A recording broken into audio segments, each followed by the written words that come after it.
What is going on? Welcome back. This is Vegereness, and we are doing round three, commentating for the Excelsior Chess Club's March 2024 Open Championship. We just did round two. Great time. A lot of great games. Amazing. And now let's talk about. Let's go to see a little bit of the results right. Let's start off with the under 1500s. Round two. So we had Andrew beat Isaac, Devin and Brandon drew, Christopher and Melissa drew, Arthur lost to Nathan, and Richard lost to Kavira.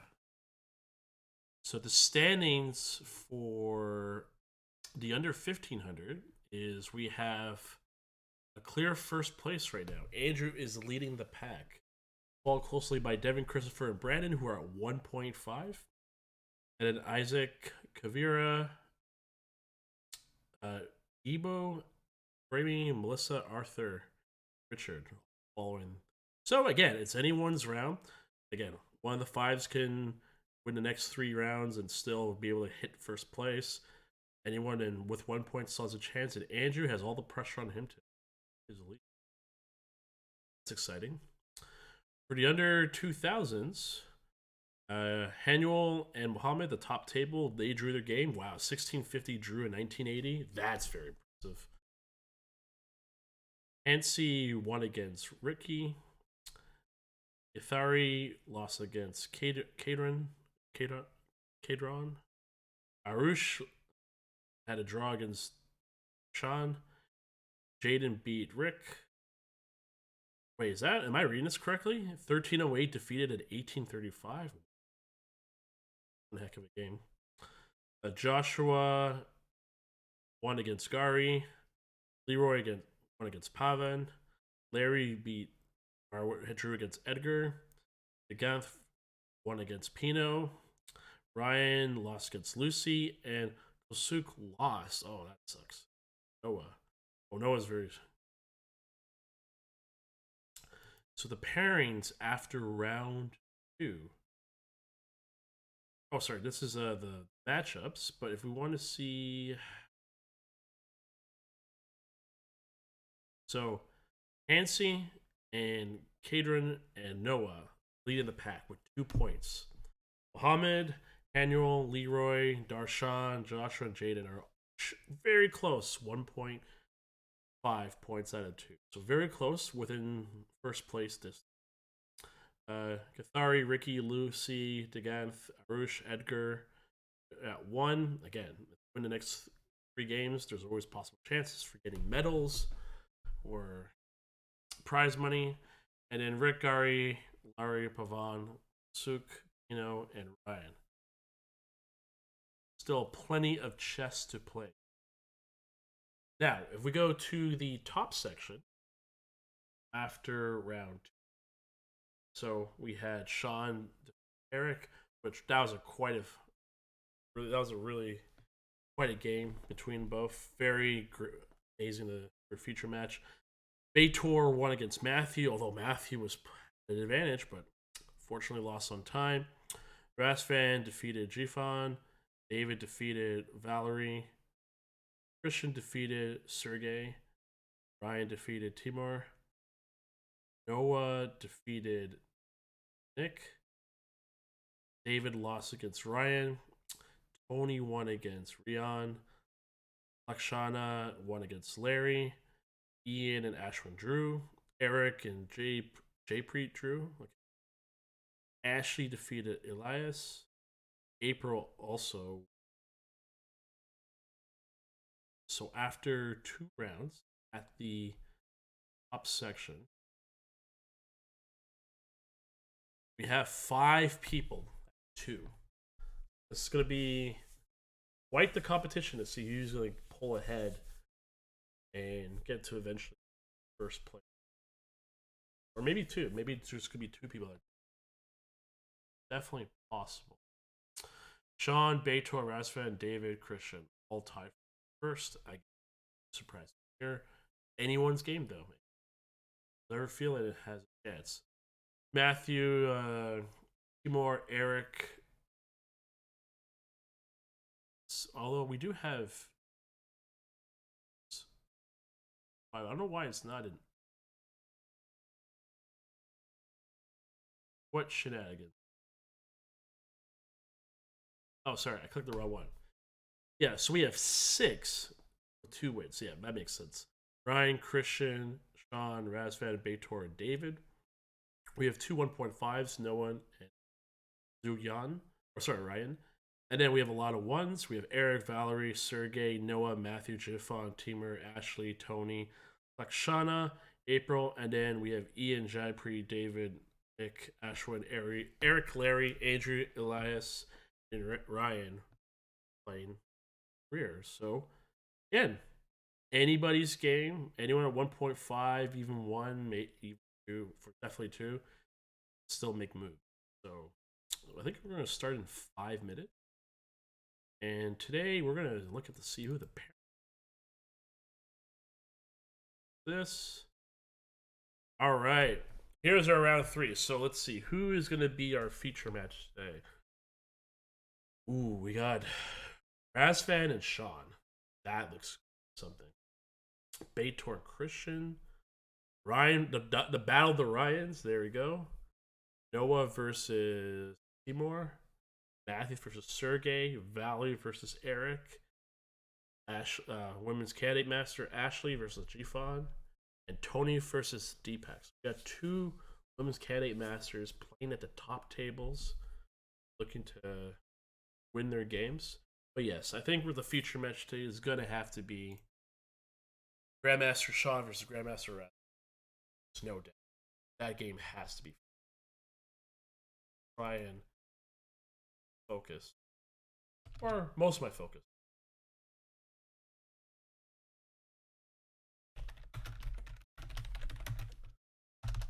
Feature match.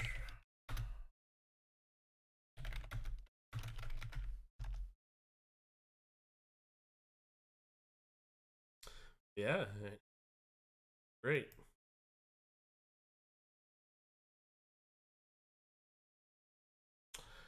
We got a few minutes, 4 more minutes till we start. Again, appreciate all the follows. Last session, no, great.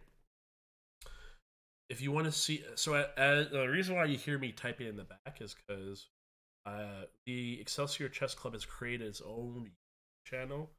They're going to produce content based on tournaments and that they're running. So a lot of these games that I'm commentating on will be on YouTube, being long form, short form, and shorts. So I have a lot of key moments that I recorded, documenting different shorts that happened throughout the game. I'm also going to take all the matches I've witnessed and I'll put them into shorts, so then you can viewers like yourselves can watch the game and cheer on your favorite player or watch a particular game for any individual that's playing. And then, of course, I'm going to post the entire stream on YouTube. Everything's going to be on YouTube. Got good bandwidth, so it shouldn't take that long to put it. Everything will be accessible for anyone to watch. Or you can watch me on twitch.tv/Vegereness when we have these tournaments, and then we can live. And live is much more fun. But yeah, we got round 3. So probably going to start in a few minutes. Everyone's probably just having their lunches, probably put away their phones. Apparently, this game is already over. Definitely not, so they're probably going to set this. Ready to go.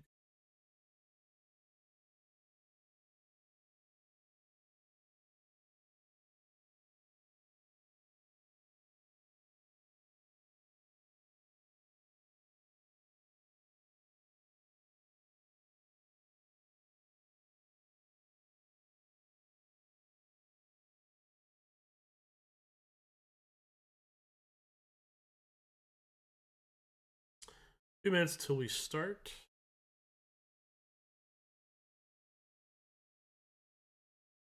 We're gonna fix board 7. We have a IA and FA sites. They will take care of all the little errors that we sometimes see on words.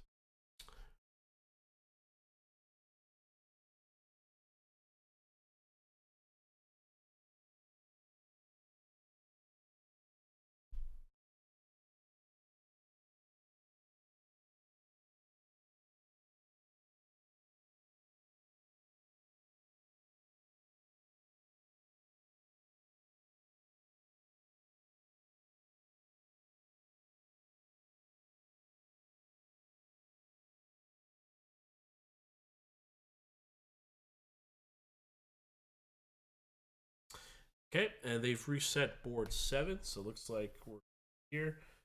Probably gonna start in a minute or two. Quick announcement. Then, so feature match will be Grandmaster Sean versus Grandmaster Razvan. But again, we're gonna be paying attention to all games. See if we can see key moments, describe certain moves, concepts, is to the best of our ability. Because let's be frank, like I may be a decent player, but I am not at nowhere near. Well, sort of near, but for most players, these guys are. But I'm gonna try, have fun with it, be professional, and we've started. So we have the Ryan Battle of the Ryans. We got D4, very standard, and followed by a D4. Are we going to see a Queen's Gambit? We're going to see Knight of 3. Or are we going to see something a little bit different? Yeah. See Queen 3, so we're playing the Queen. And our feature match, Razvan versus Sean. Have Knight of 3, D4, followed by G3. So maybe it might be a King.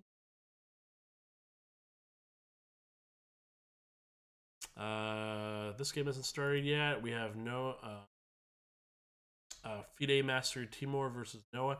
And we have the Sicilian, but the C3 variation. We call it delayed Alpine.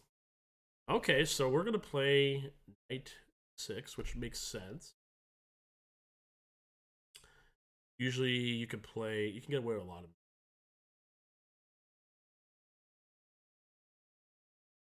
I wonder what he's going to. I don't think E5.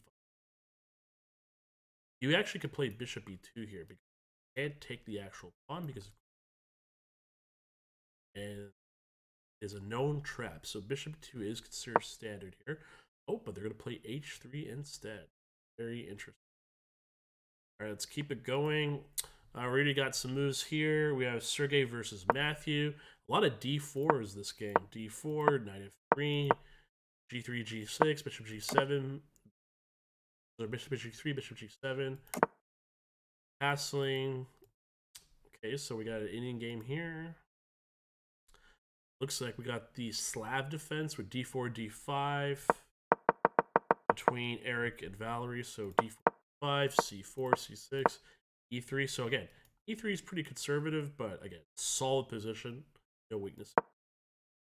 Knight F6, Knight F3, Bishop F5, Knight D2, E6. Very standard. Again, there's a lot of things to do. Knight can play 4, attack the really strong bishop. Maybe play Queen B3 to attack the weakness here. Bishop E2. These are all valid. Every single one. All depends on the style your self as players. So we haven't had any move. Oh, we have some move now. G5 is playing Women Cassie's Master Ashley. We got some Sicilians. Okay, so we got a mixed variety. We have a bit of D4, Queen's Indian, King's Indian or King's attacks, Queen's Indian, got Sicilian here, pretty standard. If this move, okay, so we have the unusual Knight F3. Okay, Knight F3 is all fine, but B3, isn't this yeah, this is Reti. Okay, so according to the engine, now it switches to the Nimzowicz Larson attack. So this is beyond my understanding. Well, not beyond my understanding. I just don't know anything of it, so I can't really give true insight. I don't know which moves are considered best here, but this is going to be an exciting game. We're going to definitely keep an eye on this. I want to see how that. Okay, back to the feature match. So Bishop G2, E6, castle, bishop E7, C4, all standard under 8. Yeah, this is kind of switched to an English, which again, I English all the time. I'm very used to this.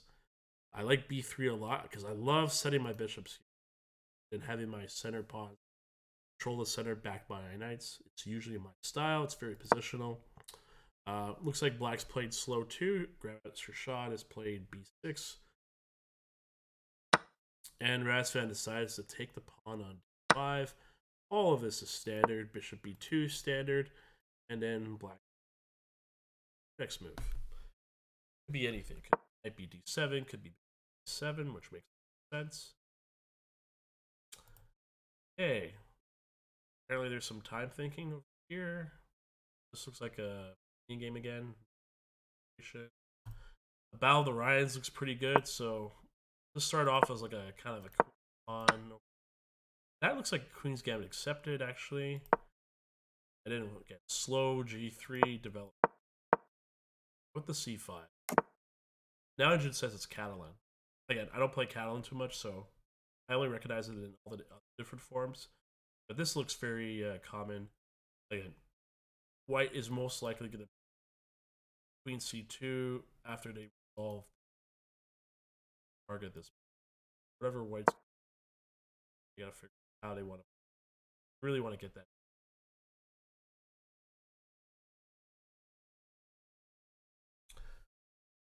Okay. So very normal. Nothing special here. White likes playing C4 and kind of type of lines. Maybe even throw an E4. Black's looking to play either C5 or E5. It's always a kind of a corner. Usually if they play C5, they might support it. But usually knight B D7 is coming. Extended. Again, challenge to center. That's Slav, again, I didn't play the Slav too much. I know the basics of it. Oh, so there was the knight h4. I like the knight h4 line personally. Get rid of the bishop. Black has compensation though. This open rook file does come in. But in the meantime, black enjoys a very solid position with no weaknesses. And white has in a closed position, which isn't the group. But two bishops happen. Okay, very standard here. C3, knight f6, h3. Again, I don't play this particular line too much, so h3. Interesting sideline. And then we have knight c6, very common. Again, putting control on the e5 and d4. More importantly, e5. Black may not want to see that.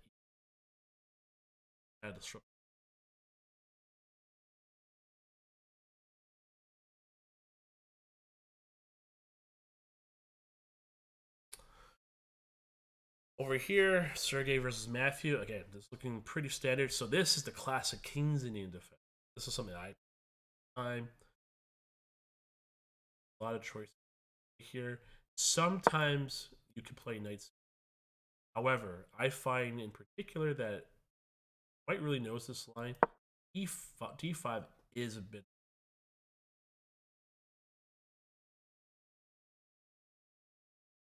Even if they play here, you can't play this because or you can play Queen C2. Although there is Bishop F.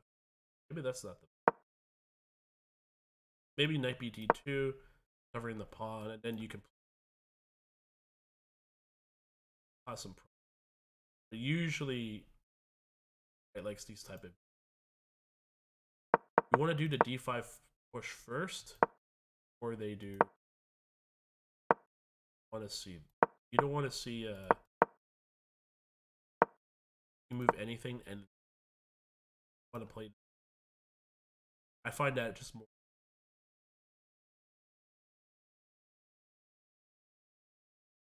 Very soft. Nothing's up here.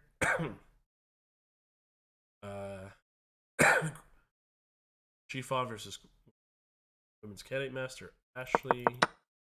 This looks pretty standard. Again, this is the Sicilian with C5 line, or sorry, Bishop 5 line.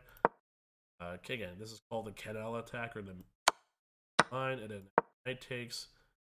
Or although I have seen C4, I think C4 is usually the, but instead D4 is.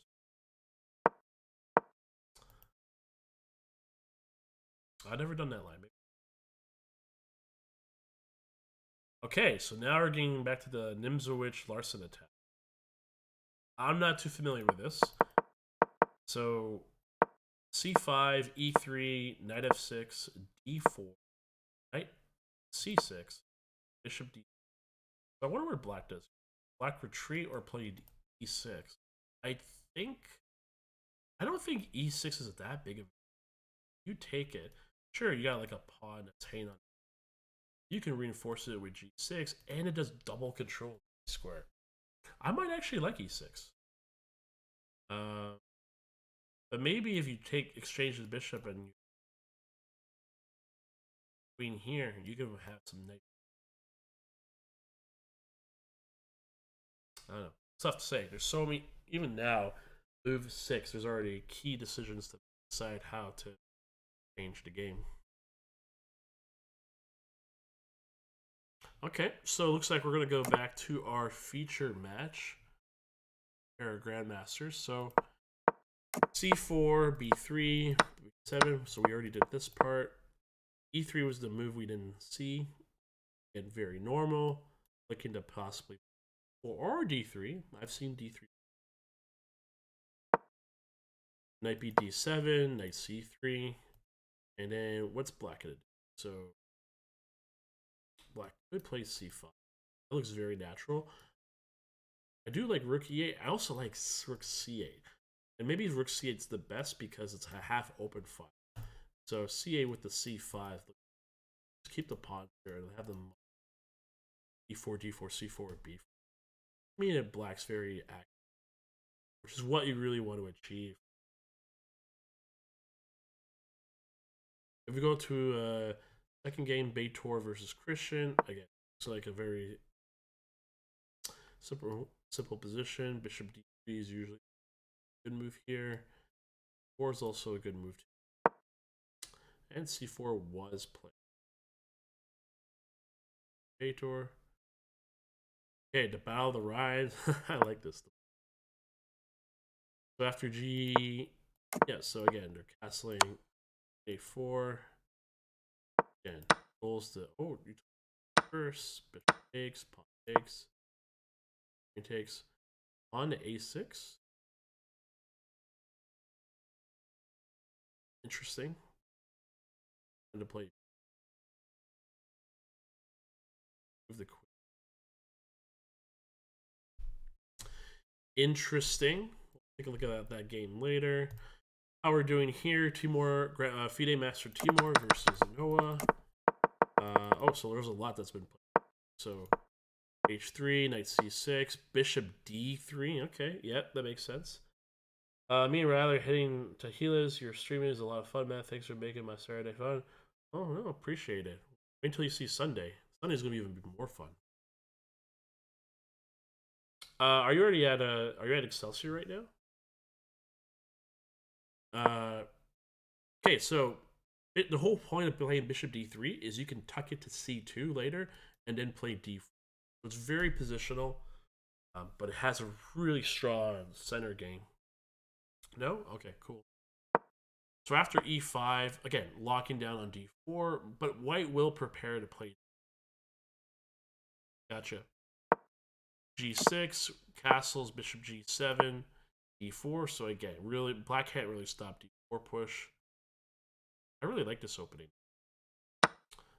Pawn takes, CXD4, pawn takes, knight takes, and then so this is pretty basic. Black has a few kettle bishop. Strong setup. Only the D6 pawn is considered weak here. White's got a good bishop, a little less development, but again, a lot of choices, a lot of. Are you playing the Zonos? I haven't decided yet. We'll see how I do it at East.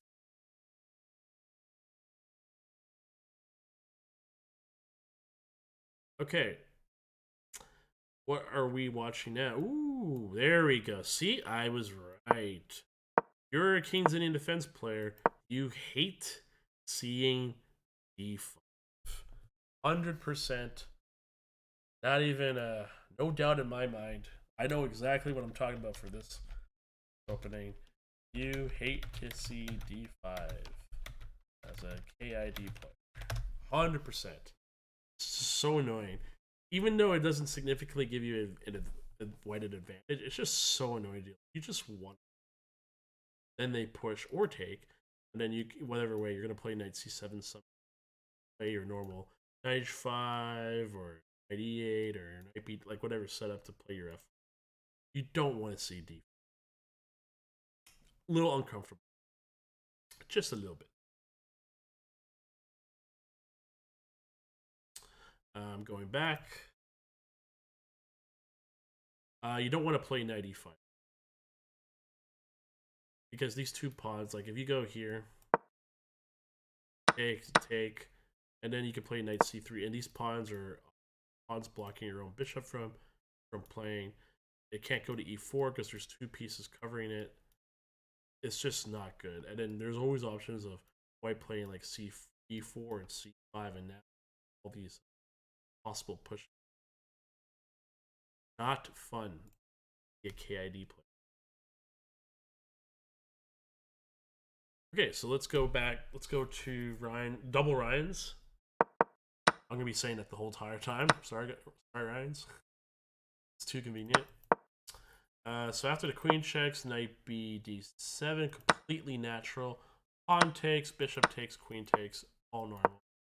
Okay, so black plays a6 with the idea of playing 5 followed by b7, completely locked. My plan is b4, aggressive. I like it. I like it. Bishop has to move back, so as they go, oh, they have this yet. b7 is the most natural, and then you can play bishop b2. And white's looking pretty comfortable right now. But black would definitely play b5, bishop b7. That's definitely good. At least most of the time.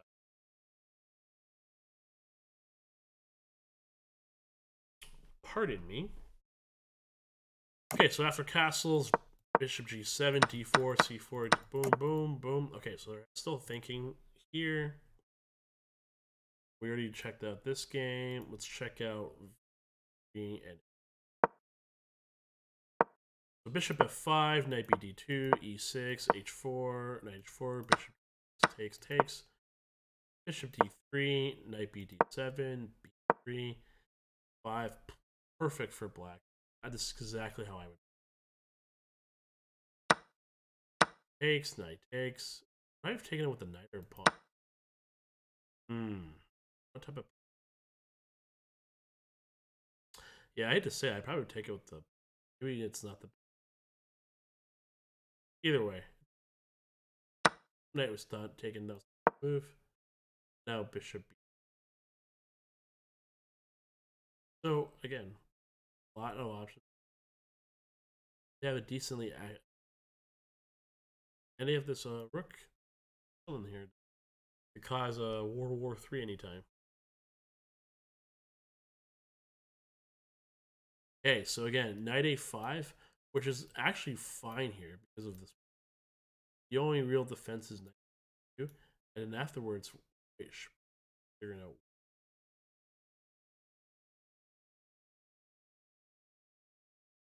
Knight a3 is also possible. Good point.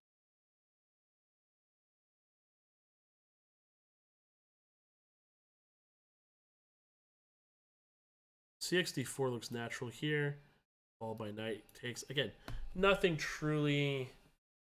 This is a regular. This is Sicilian. There's nothing truly special here. I expect both players to play standard moves here, unless someone makes a mistake, in which case then the.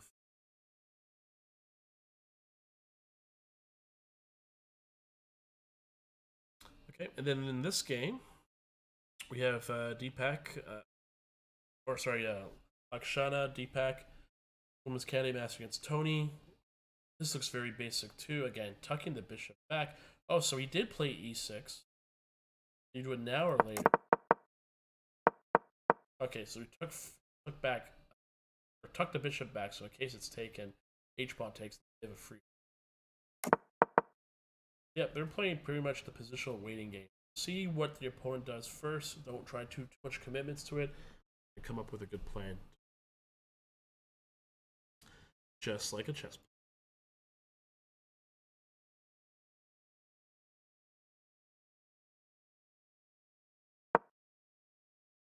Okay, here's our feature table. Bishop b7, e3, knight bd7, knight c3, rook e8 makes sense, rook c1 makes sense, knight to d5, and then d3, provoking it. Again, this is really solid for white. White has double fianchettos, but for black, black is very active. They also have good bishops. Bishop b7 is looking like a boss right now.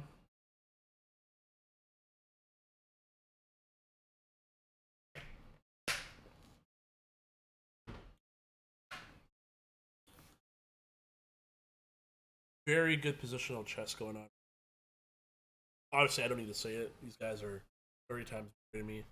But just comparing them both, they both are playing their own style.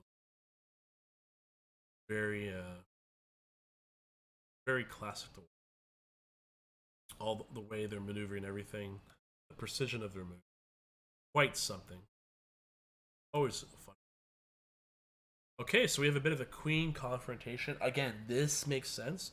White decided to play queen b3 to threaten the b pawn, and black decided, hey, you know what, bud?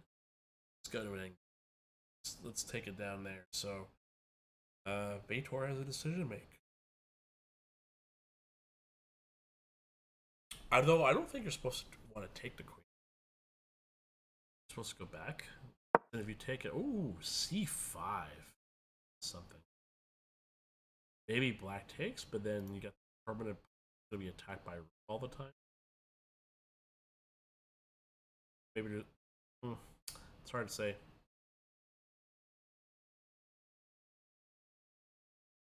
It's hard to say. Taking.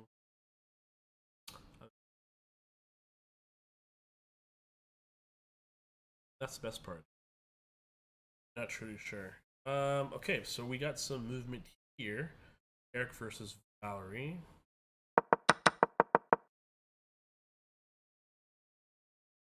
Okay, so bishop d3, knight 7, f, next knight takes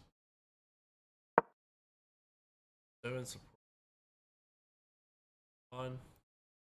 Now white has decisions. Taking probably not a good idea. Maybe it helps later on to keep an eye on the square. Castling is also yeah, but then there's the problem is if the castle can play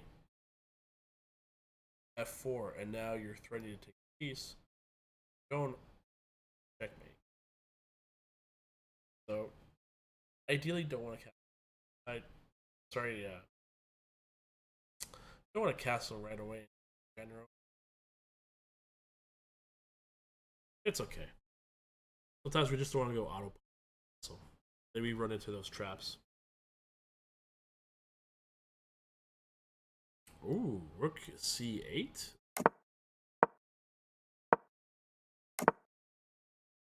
Okay. Sure what that's for.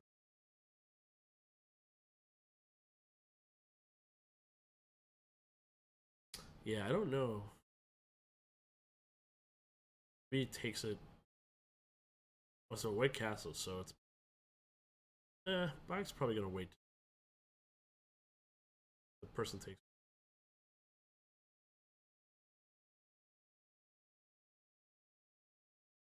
We shall see.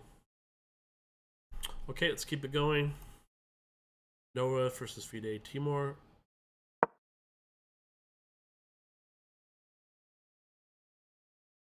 Two, 6. Castles, bishop 7, d4. changing again. So not sure why White took the pawn. Two pawns like you don't really have any pawns. So yeah, I guess knight c6 maybe. I don't know. Maybe you could just delay it by playing. But hard to say.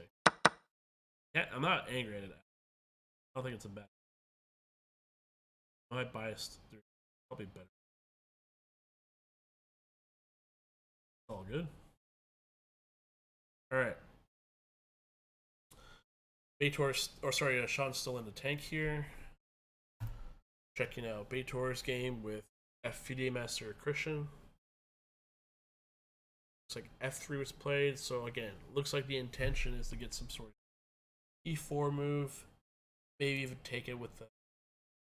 Actually, no, I think White should take it with the pawn. Oh, pardon me. And continue with the D push. Okay, but in response, Black decides to play third push. 5.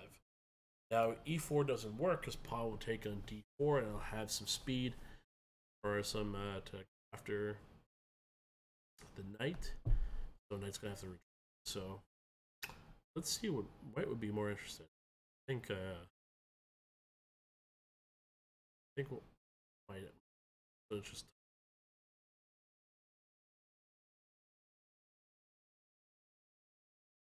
I wonder. The only question is, White is actually White gonna take this pawn?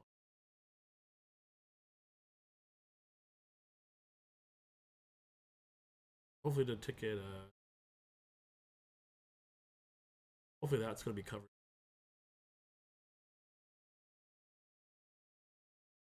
Okay. Oh, that's a yeah. I don't suggest that move. Probably here, here. The rook active, cover D. Semi active rooks and trying to figure out where the bishop of C1 is going to move. That's another.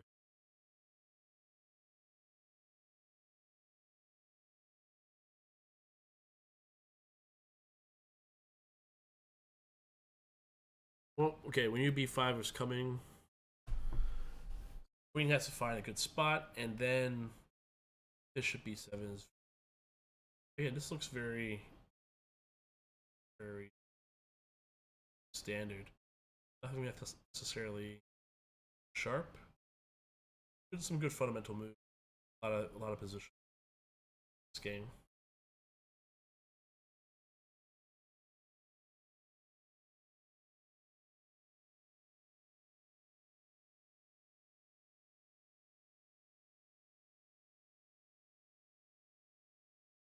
Okay, where we at now?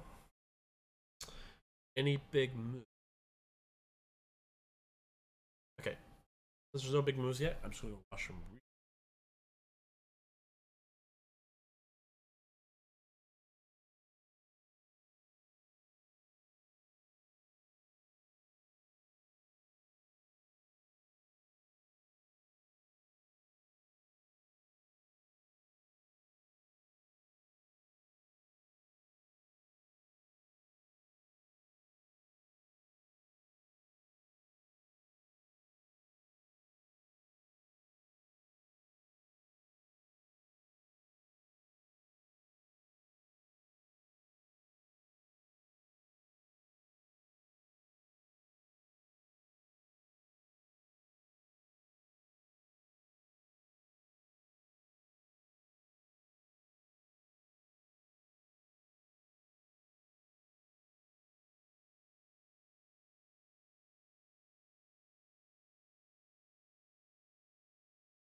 All right, let's do it. Let's start with the feature game. Okay, so bishop e2, bishop 7, e3, knight bd7, knight c3, rook e8, rook c1. Sense. Just try to seize the half-open file. Knight b, no, knight c5. That's what we left off. And d3. So we got a5, controlling the b4 square. Maybe we can introduce an a4 move. I doubt it though, because there's a lot of protection here from white. But also helps play bishop a6, which is the direct threat is to the. So that's nice to target. And in response, queen to c2. So if bishop a6 was played, white could simply play rook fd1.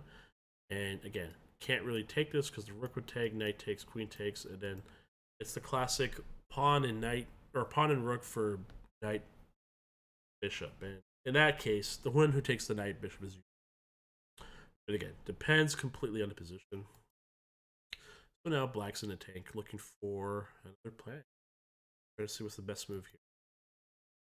If we move on to Beitor and Christian, so let's go to. So queen. After c5, queen does get taken, so the queens are off the board. All now there's a6, b4, rook c8.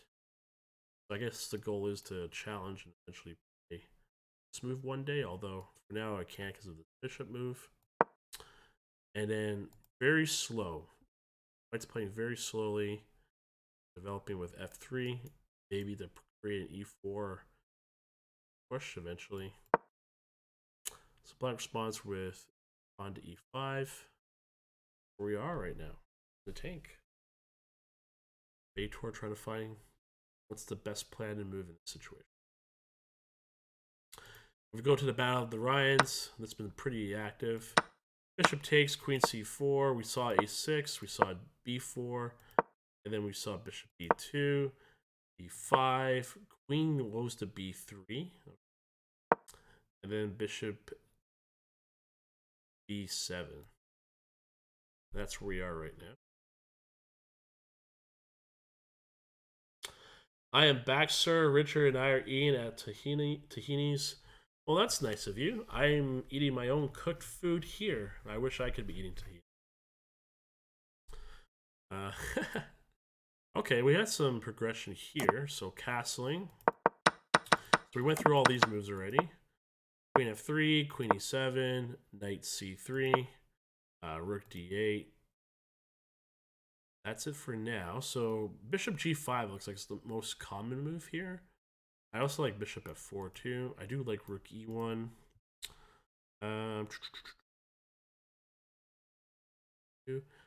Yeah, maybe. Yeah, I would rather move the bishop. I would play bishop g5 or bishop f4. Both of them. I think this is a little too passive. You want to get a rook here eventually to protect the pawn. Play the bishop on g5. It looks good to me.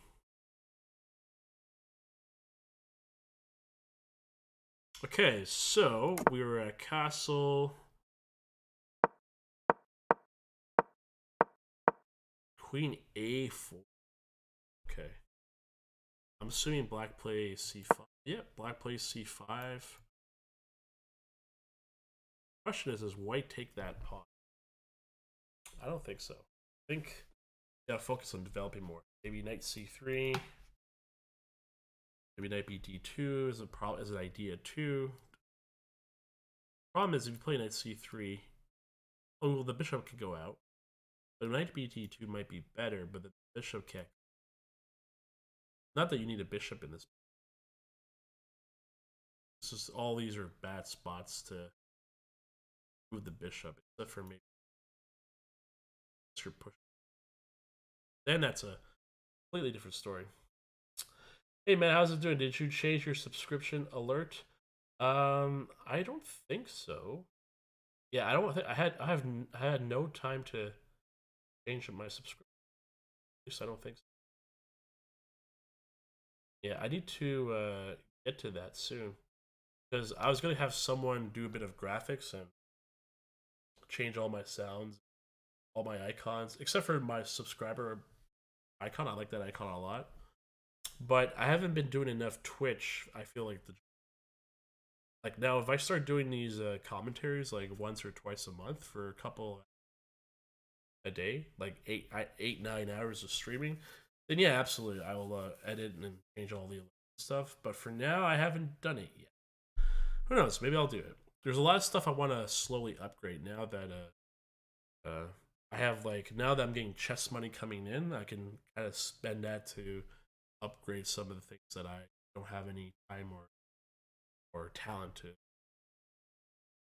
while I continue more lessons. And so C5 was definitely played. Okay, let's keep going. Let's take a look at Valerie and Eric. Yeah, yeah. So good bishop was taken. Bishop d3, knight b d7, b3, e5 makes sense. cxd makes sense. Knight 5 makes sense. Bishop 2, queen c7, very logical. h3, 7. So again, black's kind of like waiting to see where to castle because they can still castle kingside. It really depends. Okay, so rook c1 is very middle. You're targeting. Just setting up any possible b5, b4. Not that it's going to happen. That's kind of slow, but it's good to know where the rook is. And now black could castle queenside. Edgen says it's not bad, but that's not the first move they recommend. They really want to take this, and then if it takes back by the bishop, they just challenge it with. Yeah, that seems very positionally good. Makes a lot of sense. Ooh. Okay, so we got some development here. E6 for black has been played. Knight c3, rook c8, castles, rook f6, and now e. Pawn takes. Knight g4 is. But then after rook e1. Oh, so you're supposed to play h. That doesn't seem like the best. Do you really take this?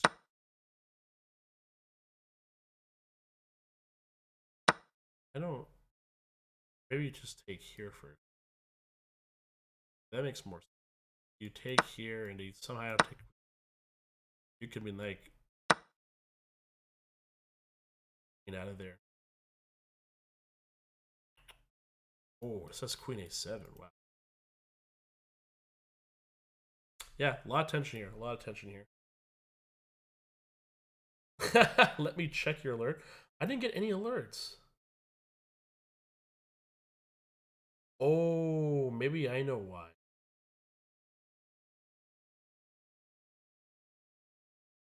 I think it's because this particular source doesn't have the alerts on subscribers.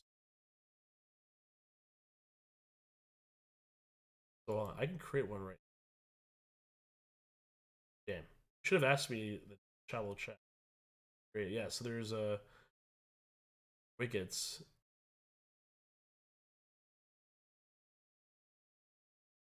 Oh, so I need to make sure. Oh yeah, because I think I created this one was brand new. This is for broadcasting, especially Excelsior tournaments. And I don't think I have any. Like someone rated me 4 viewers, and I didn't get it. I didn't get the alert at all, which I was very sad. So I would love to thank them earlier. Like I still thanked them like within like a minute, but I didn't get that immediate. Yeah, so last time you got a Zomler, that's right. So I think it's just because I'm on the run. I'm on another source, and it doesn't have. Or sorry, I'm on another page. I created brand new, and I didn't put in the alerts. Let's go back to. Ooh. Okay, let's see if I could add it.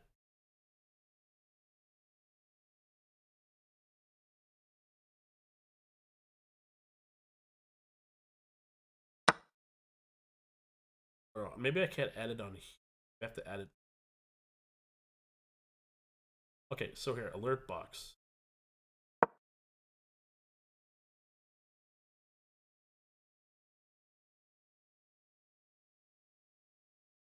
Okay, there we go. Now alerts should be coming.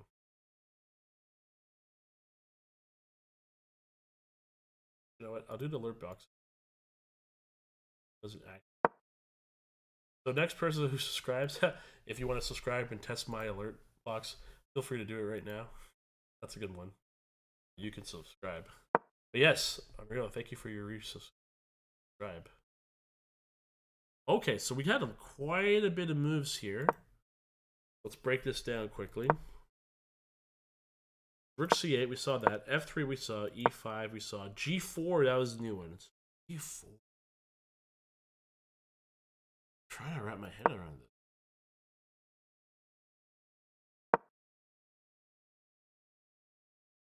Maybe to prevent it moves in, play G5 right away. Or challenge F. Wow. That's interesting. Pod takes, bishop F6, rook D1. Okay, this makes sense because pawn you can infiltrate with 7.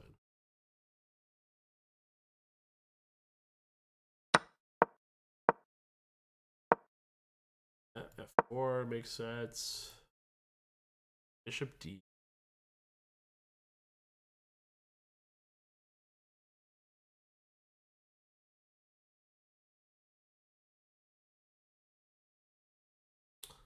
Possibility. Maybe even taking the free pawns just. No,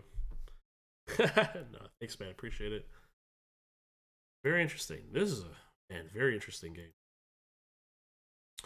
All right, back to the double rides. Okay, nothing unorthodox here. White really should play like rook d1 or rook c1 eventually, get the rooks on the open files. Likewise for black. Oh, there is. As I said, white did it. Excellent. And black should really focus on just castling. And then they can start playing like moves that they want to and really start using their activity to, like, again, one good goal is to try to get an end c4. I think that's a very good output. Black figures out.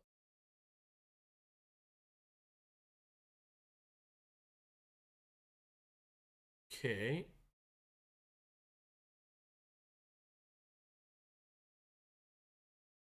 Okay, so let's take a look. D pawn push again. Can't stand D pawns for that particular reason. Okay, c5. So bishop d2 was the new move. d6, very logical. Oh, it takes. Maybe white just wants to try and this, but I don't know. I don't know if I want to trade that. That doesn't seem. Yeah, I don't know about that. Like, what's gonna challenge the dark bishop to all these dark squares? Knights? Dark bishop's gonna have no problems for. I guess depends on how the rest. Of course, could be wrong. Definitely could be wrong. I like white here now, even if it's just a little.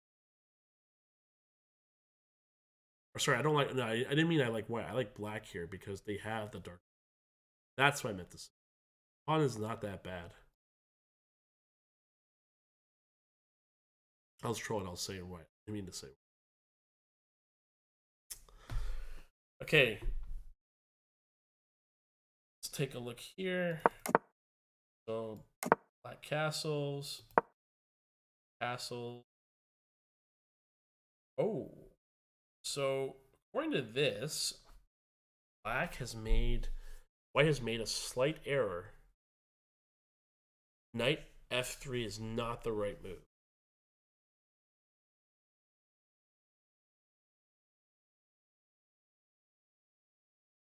Ooh, queen a5 is. Originally, I didn't think about this because you think about when you go here, you have to deal with like the work trap on A1. But in this case, go here and let's say you pushed or getting blocked. Maybe this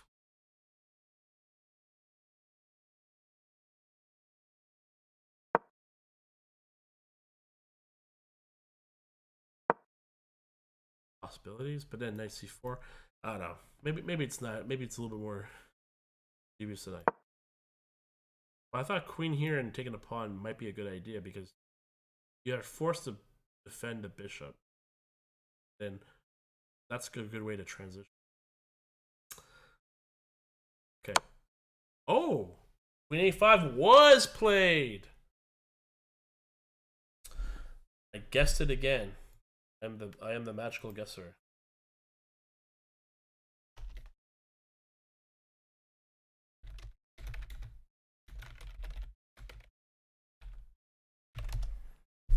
Okay.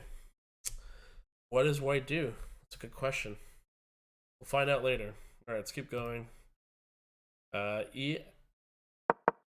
So e5, knight, knight g8. I don't know.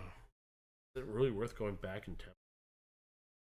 If I take here and take here,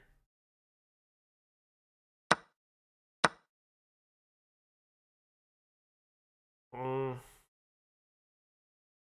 do I crack this way?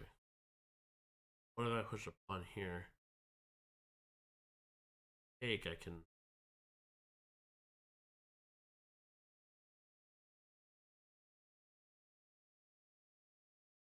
That's interesting. I like this move.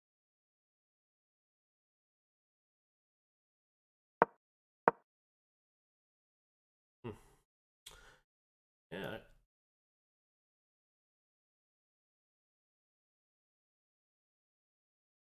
it's hard to say.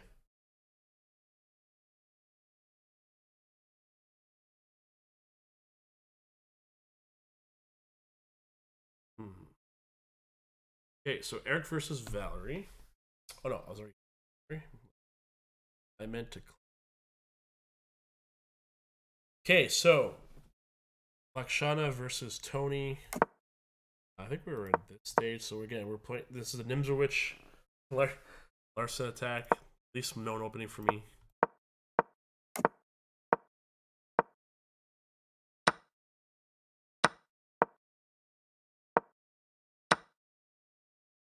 They go with a queen b6. I always feel like after I take the pawn, if I take with the queen, I'm gonna get. Oh, so white is considering. Okay, so white is really thinking here. Best move. I don't even know what the best move is.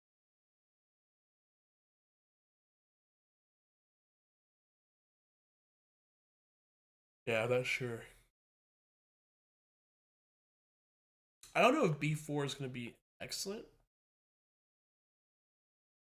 Like b4 definitely looks natural. Yeah, maybe I consider it. I consider it.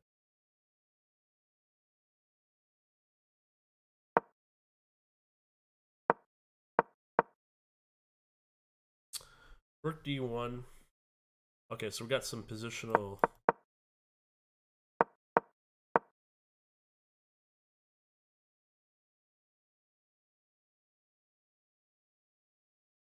Gonna be this is gonna be a tough game to really understand all the different moves. Maybe blacks or whites preparing to go to knight d. Or they might be to play. Or they might be playing, making a bigger scene. Hard, very difficult.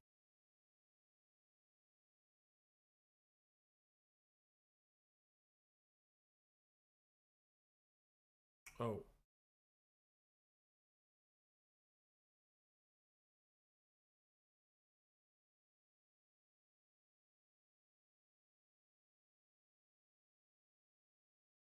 okay. This is kind of reminding me of the last round's game with the rook a7 move.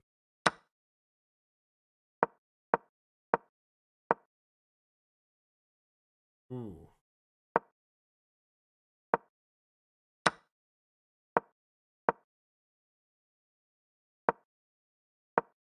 Okay, so this is where we left off.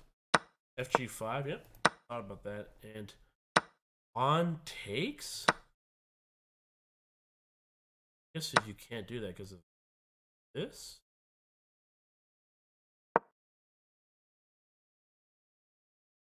Not the most best here.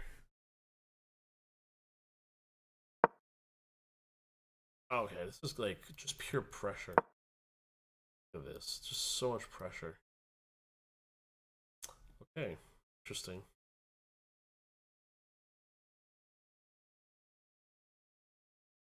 Must have calculated this very long to figure it all out.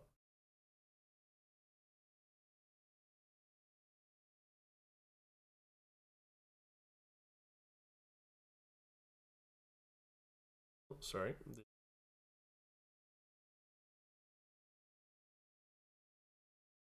Okay.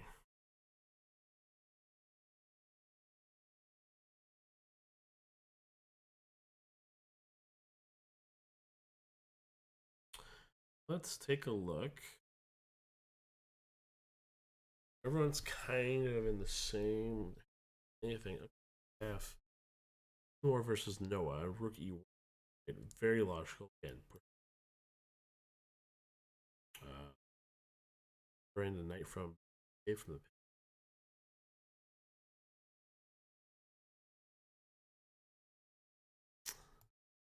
very so problem.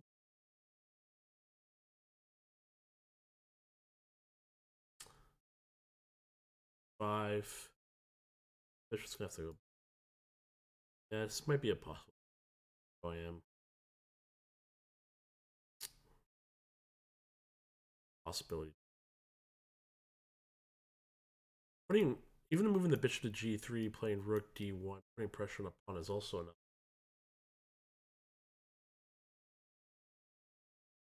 I think I'd rather be white. A little bit more open and comfortable. Especially with the bishop tucked in on C2. I've always liked those type of lines.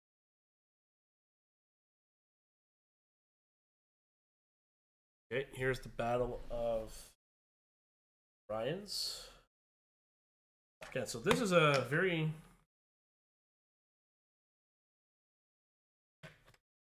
in this round because there's a lot more positional play here. No one's going crazy dynamic chess or like tactics, anything like truly aggressive. This is all kind. I didn't see any like Harry pawns played in this round.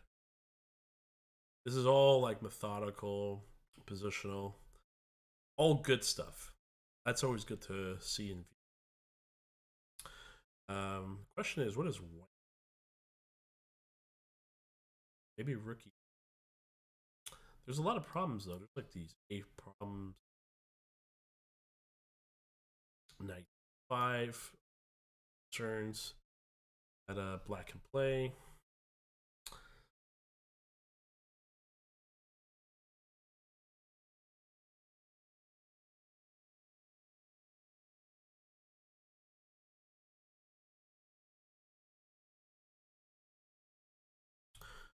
Okay, let's go back here.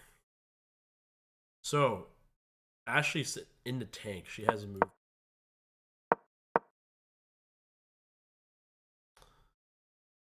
This is not easy to calculate all of it. See the problems because there's actually quite a few moves. Like takes the pawn, takes pawn, take. Now you have a nice take here.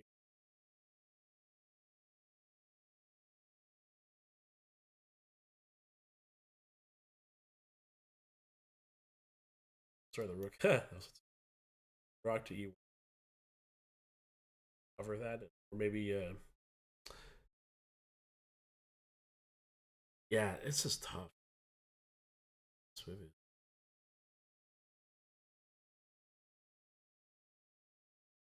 And there's also even more pushing. Yeah, I don't know if you could take that deep. It means if you can't take the deep, you're about to have to take.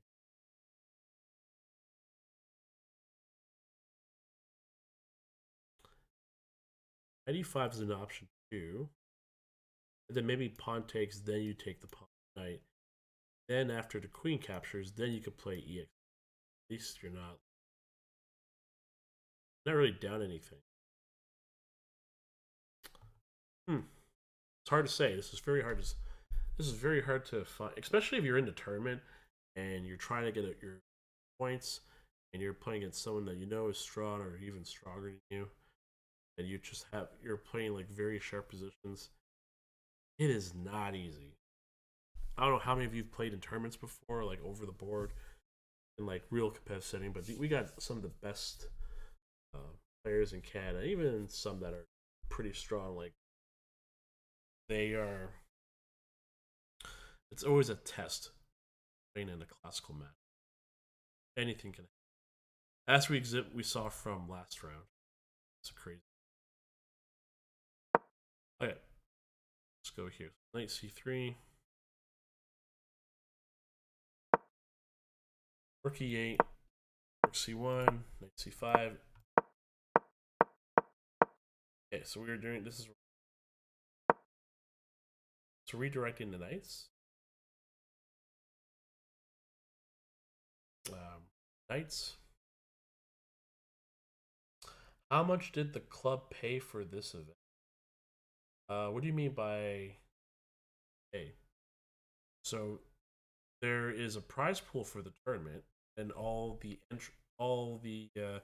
players paid an entry, like standard for every tournament. So yeah, there's a nice prize pool. Um, Bator isn't showing up for.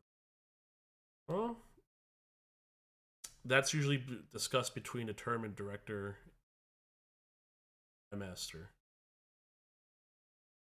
In my experience, most grandmasters they don't show up. They have to have some sort of like something. It also depends on the tournament too, right? Like if they're playing in the Canadian zonals, I don't know if any of them are getting entry because that's a very prestigious tournament. You know, you can get IM, FM titles, forums, G forums. I think you can get a GM. Pretty sure you can in zonals. So I can't see grandmasters actually getting it. They might have their entry fee waived off, which is normal. That's normal every. Has no event GMs would want to show up for free. But other than that, it's pretty lame here for yes. Yeah, well, I'll be honest. Canada. We're not like other countries. We still have a lot to develop and work on to get to that level of like just open competition. A lot of European countries have it much better than us chess wise, and that's just the truth. And the thing is, we chess is very popular. Just how do we get it big? How do we get more infrastructure? How do we get more grandmaster title play, etc. to keep going? No, no, no. We don't hate chess. That's not. I don't think so. I think there's a huge group of kids in youth that love chess and want to. But the question is, how do you keep them interested that they're going to play long enough so that way they want to continue to play competitively? People don't want to spend money. That's the biggest problem. Well, if they didn't spend money, then there would be no tournaments. But there is a tournament scene, at least in Toronto. I think in for Columbia, there's tournaments there. People do play tournaments for sure.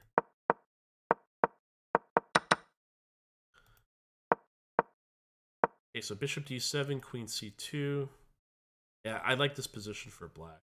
Like these like type of A5 controlling the B square is always, and then this bishop is unstoppable. Like it's gonna pierce through the entire position. Now, I'm not saying that black is losing. There's black is solid too. It's just I usually prefer that bishop, or I like to call it the dragon. More comfortable. I have heard and seen so many people over the years complain about fees. But everyone complains about fees. Everyone complains about gas. That complaint will never change.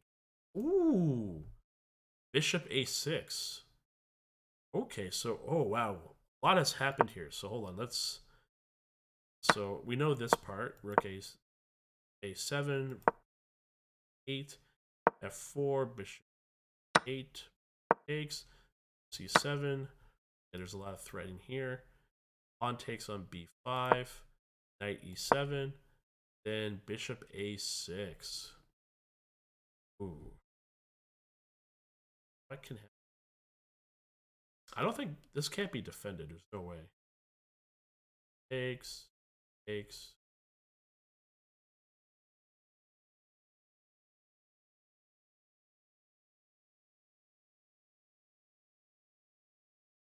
Wait, isn't there like a bishop x h2?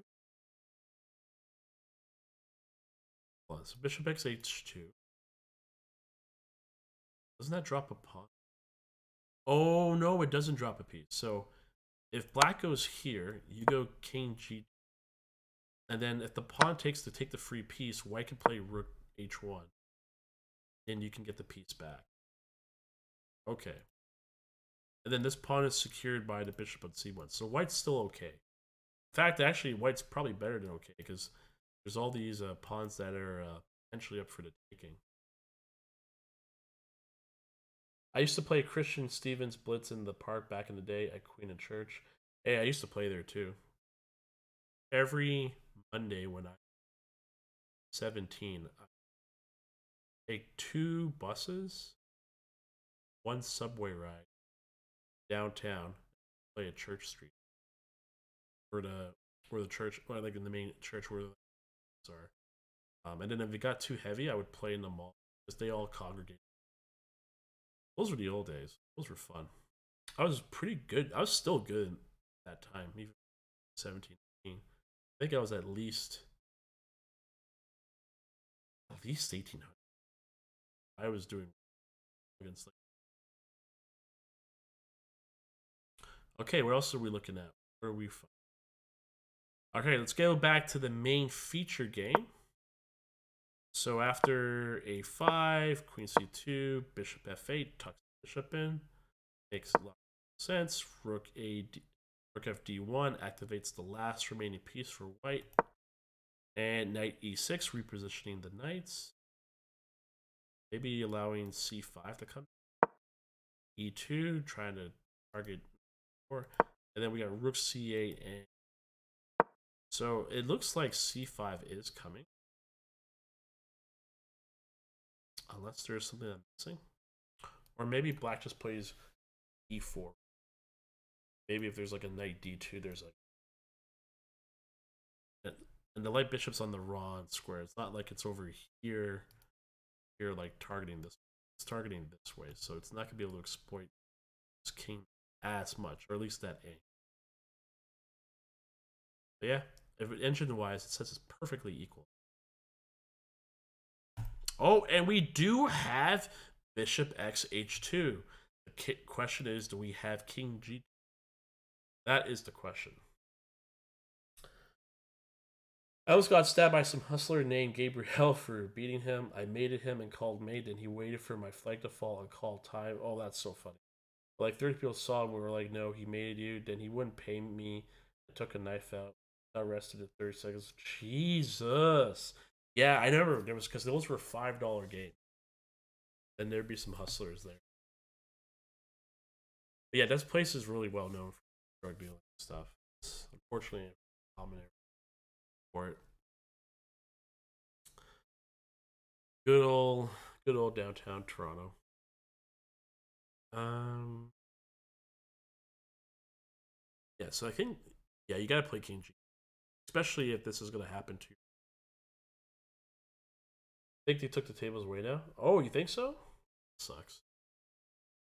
I know there's still chess being played elsewhere. Okay, let's go to FIDE Master Timur versus.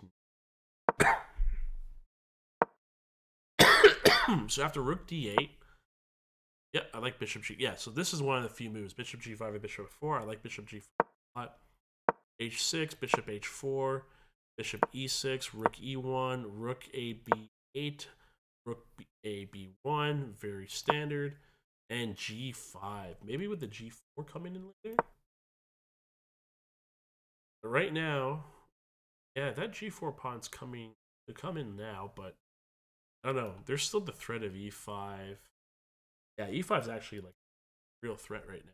This bishop is still perfectly placed because it's targeting this entire light square line. Yeah, so knight d7, best move play for black according to the engine.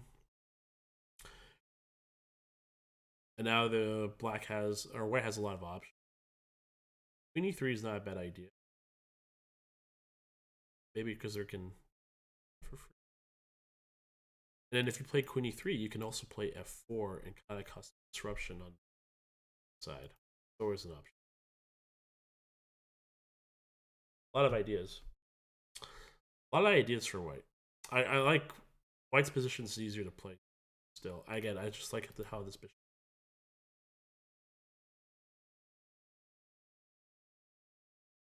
Okay, so we just saw queen c2, queen c7, and e4. Sorry, e4. Maybe there's an e5 push right away. Probably not, but rook e1 is suspected. You can even play knight h4, and you can play like a reverse dragon for white. Or sorry, a king's Indian defense for white. That's actually a realistic possibility. You're an official commentator, W Riz. That's right. I'm officially a commentator. And again, as I review this like this commentary when I do all video editing, I can see what things, what areas I can talk about to get better. It's just gonna get better for me over time. I'll have a cleaner commentary. Again, this is one of the hardest things to talk about, because I'm actually commentating on Grandmaster NM high level games, and I'll never truly understand all the moves that they do. Not, but I don't have to understand every move. I just have to understand and have like the basics and like the ideas and the plans. And I've been doing pretty good. Like most of the games, I've had a good idea, and then I help use the engine to help me understand certain areas too, in case I miss something, or maybe I just don't catch a blunder right off the back, and the engine gives me an idea, and then I go. So either way, as long as I'm doing good commentary, explaining certain moves, ideas, principles, having fun with it, entertaining a little bit, but keep it professional. I think that's a good way of making it happen. I can't believe how many cheaters are on chess.com. It's, I don't know. I sometimes like I play Bullet all the time, and maybe once out of like every 20 or 30 games, I'll get my rating returned. But it's so hard, like, to know if they're cheating or not. Or I find a Bullet would be one of the hardest to cheat on, just because like it's so fast.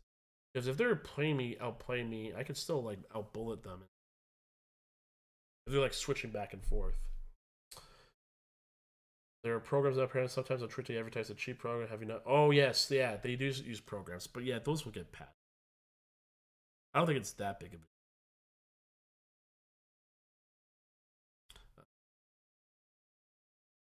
Ooh, okay, so let's go to.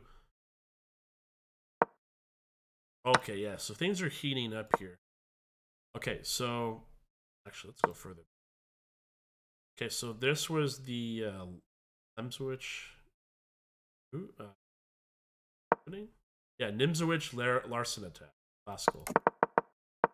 So Queen e2, Bishop e7, Knight b d2, castles, Rook f d1, a6. Now the bishop is exchanged, and now c4. So again, a lot of pressure, a lot of tension in the center. Queen b6, targeting 3 and putting more support on the c5 and d4 pressure, and then pawn takes, bishop takes. Ah, so bishop takes, that is the correct move. Pawn takes, and then b4. Bishop e7, exd. Wow, Lakshan is playing every engine move. It's very nice. Very nice. And then here we're supposed to be h4. That's what engine recommends, but knight b3 happens. All these nice squares you can target with it. Makes complete sense. I like knight b3. Rook f d8. Rook A, C1, A5, B5, and A4. So black found the right move. Or is it and it basically equalizes the bishop takes, and we're going to expect a probably pawn takes. That probably makes the most sense. Ooh, this game is getting really sharp. Have you seen that program on Twitch video? No, I haven't seen it yet. Yes, I haven't. And the last week I got refunded 20 plus times. What's your wow, you've played it 20 plus times in between 23 2500? That's crazy. I've barely gotten any refunds. Depends on the day and how much I smoke. I range from 23 25 usually. Yeah. Oh yeah, Starbucks is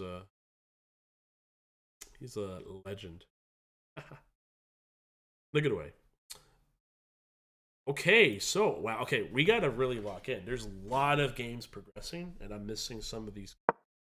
So I gotta focus even more. So H3, Bishop B E7, Rook C1, castles, Knight F3, and then that was the move that Black was A5. I think that's a bit of a slip. Ooh, King F1, and then Bishop A1, Rook A D8, and now what's the plan for? Because your king's in shatter, so kind of helps that maybe you can do some sort of maybe G4, H4 push. Might as well get this rook active. Otherwise, this rook is not going to do anything this. Problem is that black is preparing to blow the center. That's black's main 30 tower. This could be a tough game. Very tough. And we see that Tony did take B pause. Now there's official on passer. Again, this game is pretty it's all over the place. A lot of things can happen still. Okay, so between Beitor and Christian, Grandmaster Beitor did play King G2. Now Black's got to decide. Bishop or not? It's a question.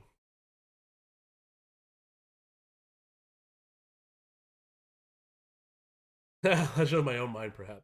This is one of those games that will teach you how much of a legend you are not. Yep, it's true. I feel like there's always at least one 22,000 bullet player in every chat I find. It makes me feel small. Alara class versus Sinner finally up. Ooh, nice. Better at tennis than chess, that's for sure. Oh, I didn't even know that. I didn't know that. We actually have a person that comes to our chess club. He used to be a legit tennis. Okay, let's go back to our feature game.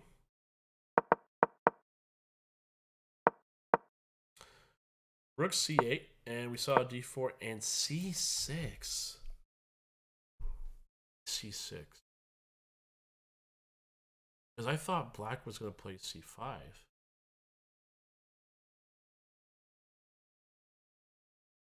Interesting. See, this is where. Are you a legit 5? Oh, wow.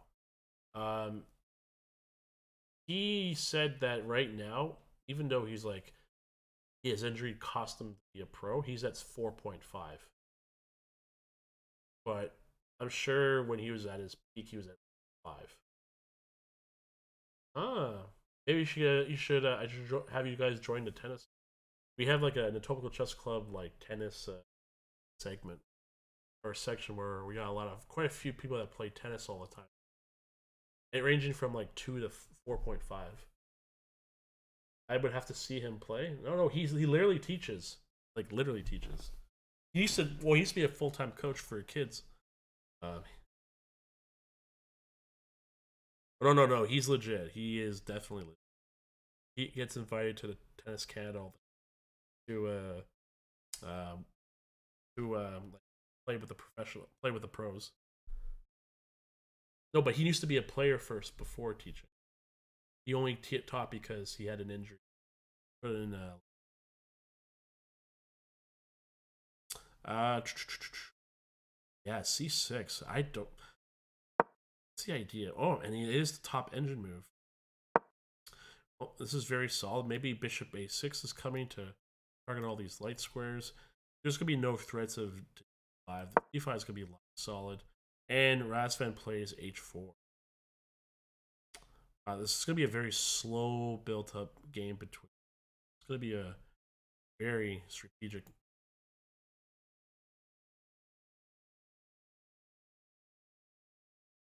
I don't know my level. I was briefly on my HS varsity, but I didn't win a single match.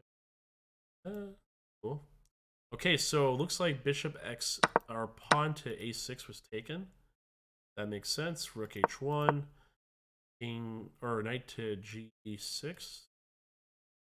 Maybe Rook takes, King, and Rook to B, targeting to. Well, you have to protect this pawn, so I think the only move is Knight E2.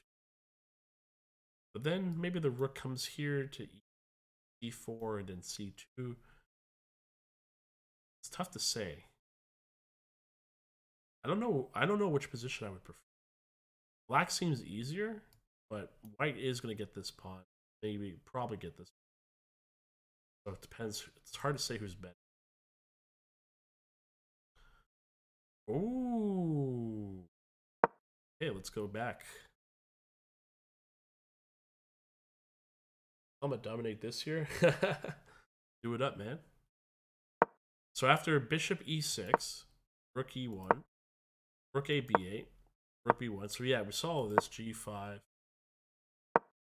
Knight D7, that's just natural. Knight D5 makes complete sense. Again, if you take the pawn, pawn takes back. This bishop's pinned. And believe me when I say this, white would love to get rid of this. To get rid of this bishop and then have your bishop just cover these lanes, it's very good for you. Very good. Obviously, there's these knight type scenarios, but you could just take the bishop here. So yeah, so black's got to figure this out. What's the best move? I don't know. Is there like, can you not like? If your queen goes to here or here, knight c6, knight c7 is easily. It's tough to say. Not sure who.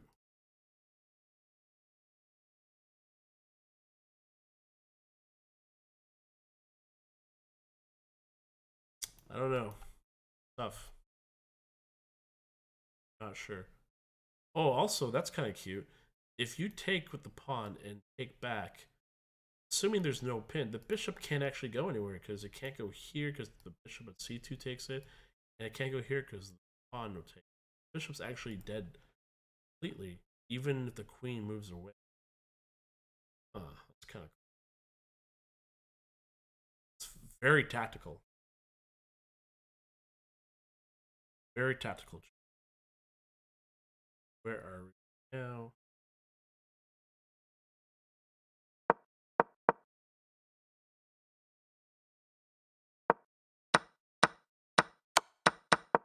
Okay. So, after a long thought, Ashley does play knight x e5, which is the correct. Takes. Takes. F pawn. F pawn. Queen b7. Queen d7. Retreats the the queen to b3. Black plays knight f6 to stabilize position. Bishop g5. That's a natural move. Bishop e7. Again, if I'm black here, I'm happy I escaped that, because that could have been so much worse.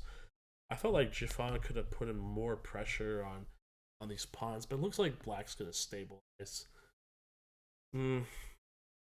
Yeah, I think black's stabilized, and now it's anyone's game. Good job, good job. Okay, let's go to Matthew versus Sergey. So let's move it back a little bit. Vajir, do you follow tennis too? Play often? I used to follow tennis. I don't play I'm not in shape or have the skill level to play tennis, but because I am associated with good friends that play tennis, I hear the chatter from time to time. Again, like my favorite, like I really like Andre Agassi in the beginning, back in the old days, and then I just like I am a Federer fan. Just like the way he, it's that particular style of like genius and angles and stuff like that. It's just that's just my. I remember your lifting session. You're in no worse shape than my couch. No, no. I mean, like I am. I definitely can lift, but I am out of shape in terms of like running and jogging. I used to be way more in shape. Bishop d7, queen c2, queen c7, e4, rook b8, rook ab1, a4, knight e. Okay, so knight can go here to go retranspose to 3, and then rook b6. That makes sense. So I like black's position. This looks very natural. Again, double rooks are lining up. The knight's coming. Knight can move here anytime. Bishop's coming to target 2 because it's unstoppable right now. Knight d3 does make sense in developing, but no. Rook fb8. It's simple. Can you increase the gain on your mic, Vegereness? It's kind of quiet. Maybe because I'm not talking loud enough. I think it's just my the way I'm talking. I've been talking for since 9:40 p.m. consistently, so maybe my voice is dropping up and down. I'm also a little bit sleepy, maybe because I'm just sitting here. That's okay. How does it sound now?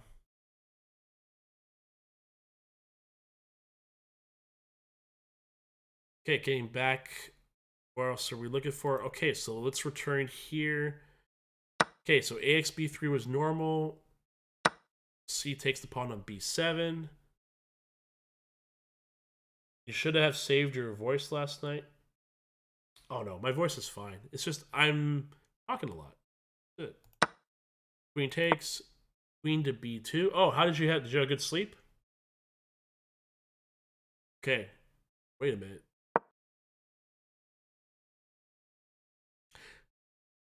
Is queen the best move here?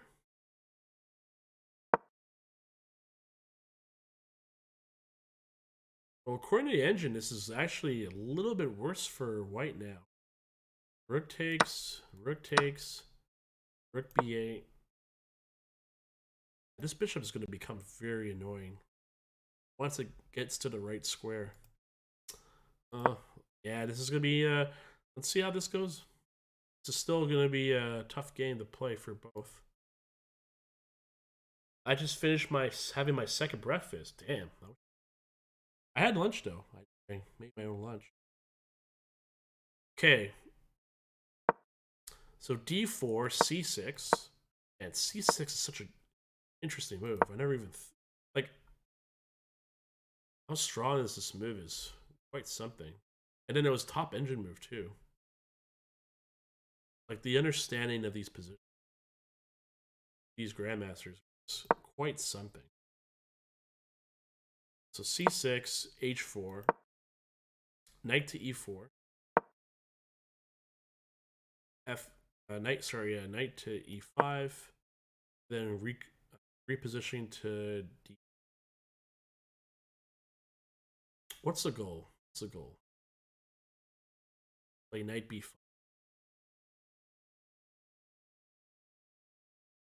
Covering all the important squares. Maybe something simple as h5 something? Huh. Yeah, there's a lot of options between both. White is significantly up on time, but again, 41 minutes is still plenty to work. Still anybody's game. Okay, this is getting a little bit more heated. So rook b4, rook takes, pawn take. Oh, rook takes d4. All the pawns are coming off the. All the pawns are coming off the board. So black has 3 pawns. White has 4 pawns, but 2 bad pawns on the G file. This might look drawish. This might be a draw.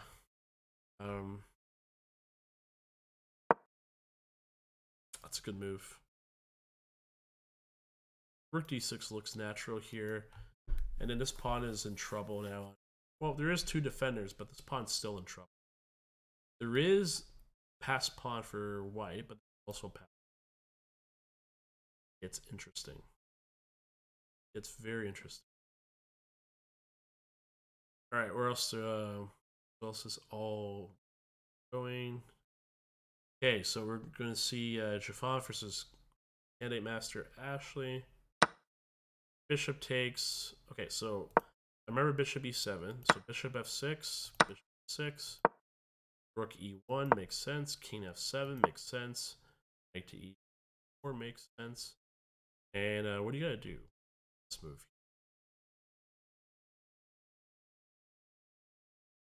I don't know. I think d5 makes more sense because this rook is coming here and cause some problems. So gotta push the knight. Force either. If white takes the bishop, I think white's gonna be. I think black's gonna be okay again. Again, black stabilized. I thought black was gonna have some problems with white's setup on d5 and e4.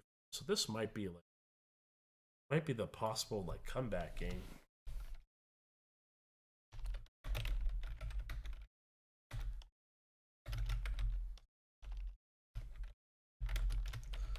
Possible comeback game, folks. Possible comeback game. We'll see how this ends. A few clips of me being hitting with some noobs my friends made for me. Oh, so funny. Okay, so we do have a take. Knight d5 was played and cxd was taken. That is the correct move according to the engine. Pawn should be taken back. I don't know if there's any like intermezzos. I think you just have to take that pawn. Yep, there we go. Obeying my my commentary command. And then oh yeah, so the engine does agree with 95. So yeah, I thought 95 makes sense too. Just trade off it and then take the bit. Still, anyone's game. And white has this lovely c2 bishop. I think it's going to become much more important later.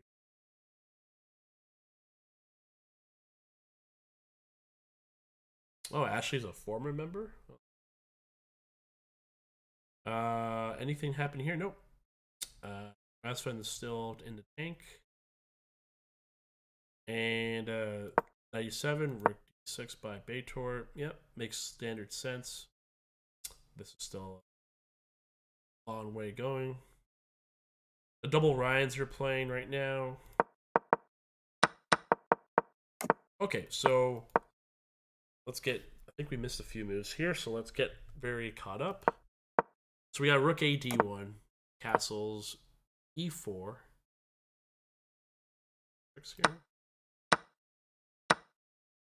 Oh yeah, silly me, I missed that entirely. So e5 makes a lot of sense. Knight to d5, bishop takes, pawn takes, bishop to 6. Again, very standard blocking way. Rook c1, very standard. Again, the goal is to threaten Rook c6, which would be devastating. Not really devastating. It would suck. And then Rook ac8, and then Rook c6. Takes. Is it something like this? Here and here and then here. I like that move. So the question is, can black take this? But according to the engine, white is significantly ahead. It's plus 2.23 because of Rook c6. Wow. And then according to the engine, white says, or black says you have to bite the bullet. You have to take, and just deal with it.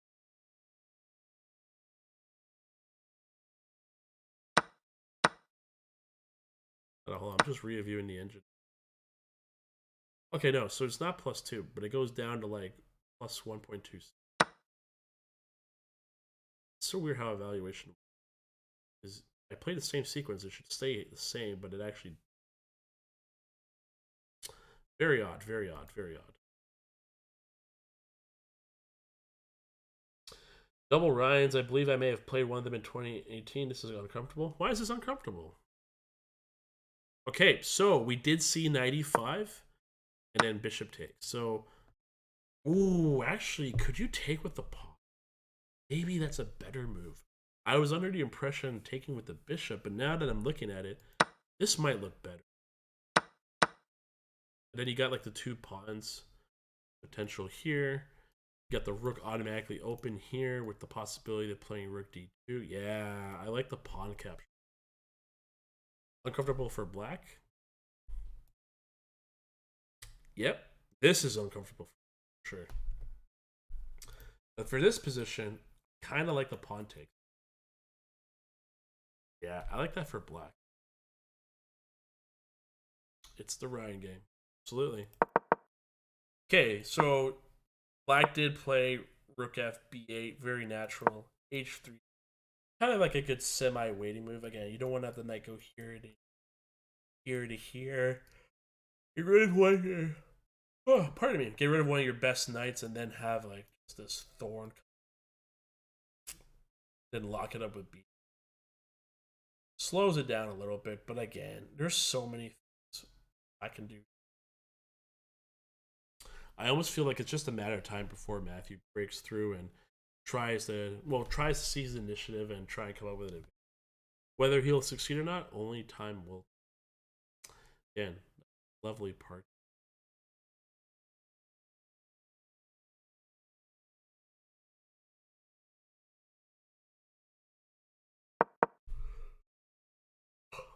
So after knight d6, we have knight c3.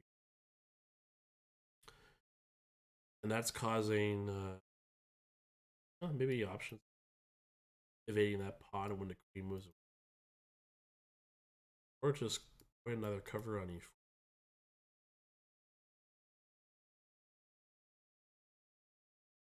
Tough to say. Yeah, this game, I'll admit it gladly. This is one of the harder games for me to understand. And that's fair, because I see two titles here, and they're both Grandmasters. I'm going to have some trouble with this game. But it's fine. I don't feel bad about it at all. It's very interesting. I just try my best. I'm going to try for a 2500 bullet push again today. I feel like I had enough coffee. Just down to Vendiaca Metal, and I'm like levitating. Hey, man, good luck. Oh, I should, what's your chess.com name so I can follow you? White is better because of his center, and mobile center is very fragile.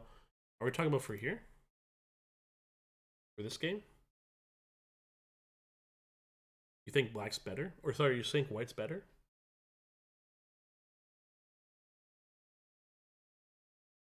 Yeah, I could see like this being a problem, or even retreating to knight here. According to the engine, f6 is pretty good, and white's like tiny bit slight ahead, but it's not even like it's like drawish. But yeah, if you push the knight away, this pawn is pretty solid. There's nothing that could reach it from white. Black can never consolidate his center without white dictating, and his bishops are stuck behind. That's true, but black is still pretty solid. Like maybe you have to play like an f3 d4 to bring the pawns up. But then can't black just play c5 anytime it? I don't know. Like Doron, black's just like well, definitely on the defensive, but I don't see any real breaks unless black plays this move. When in case, it's gonna light up a fire. White has space on king's side and has control of black pushes. Yeah, that is true. And maybe that might be one source of white's attack is to just advance the pawns, like not right away, but like slowly. It's interesting, but yeah, f6 is considered the best move here to just knock the knight.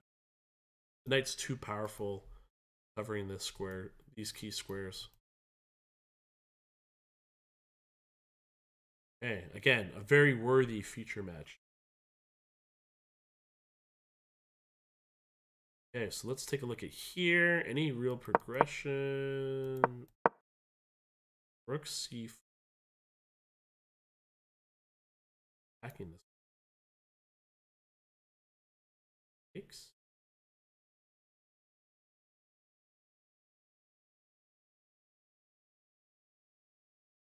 Not be good. It's hard to say. Gotta calculate.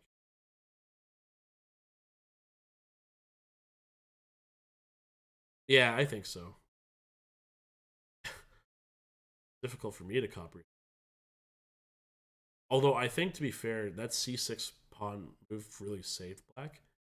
Because imagine this pawn was on c5, this d pawn, white could just completely focus on it. Then after a pawn takes or a rook, this pawn is still going to continue forever. Going to be continue to be the main source of for black's position. Okay, so we got Fianchetto rooks. H3 was played, and then E8. So, okay, black's saying, all right, knight's moving away. Now there's no. This bishop is so good. Black's just piercing through this entire G7 B2 line to B2 line. Again, white according to the engine, white's holding everything, but I don't know. This is gonna be tough for white to play this. Like, what moves do you have that you're comfortable with this position? I don't feel comfortable. I'm watching this. I'm not even playing the game for white. Where's your? Can't play. There's no way.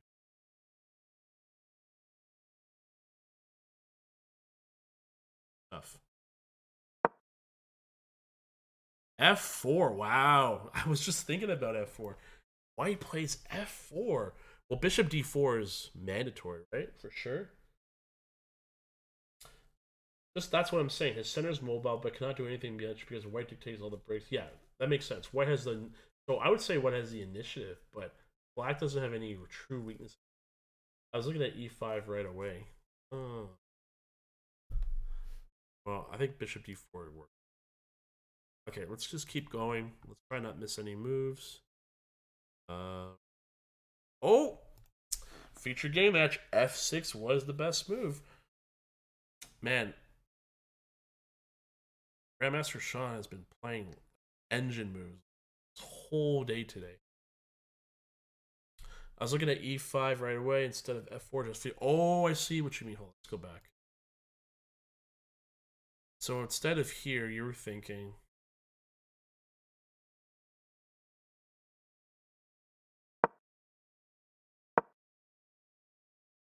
And then after what? Bishop takes.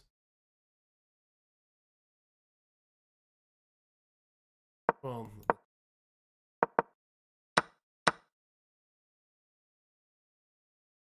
something like this. Get rid of his best piece and then use your space on king side. Maybe G4 and 5. Black has this weird rook move. Rook F6. Rook F6 is like a bit of a reach.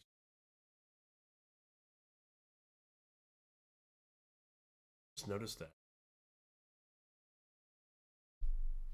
And black can force some trades too with the bishop. Okay. Let's see what else we're saying. So, okay, so this is getting heated up too. So bishop takes, pawn takes, bishop d6. We saw that. Okay, so rook takes, pawn takes, queen takes, knight e5 is immediate.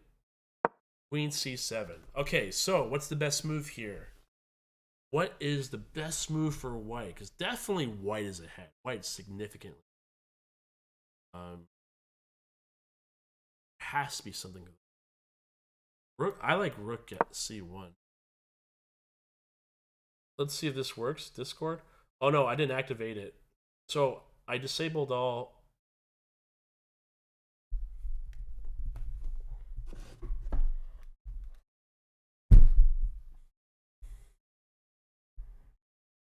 Maybe this mic can't last for this long.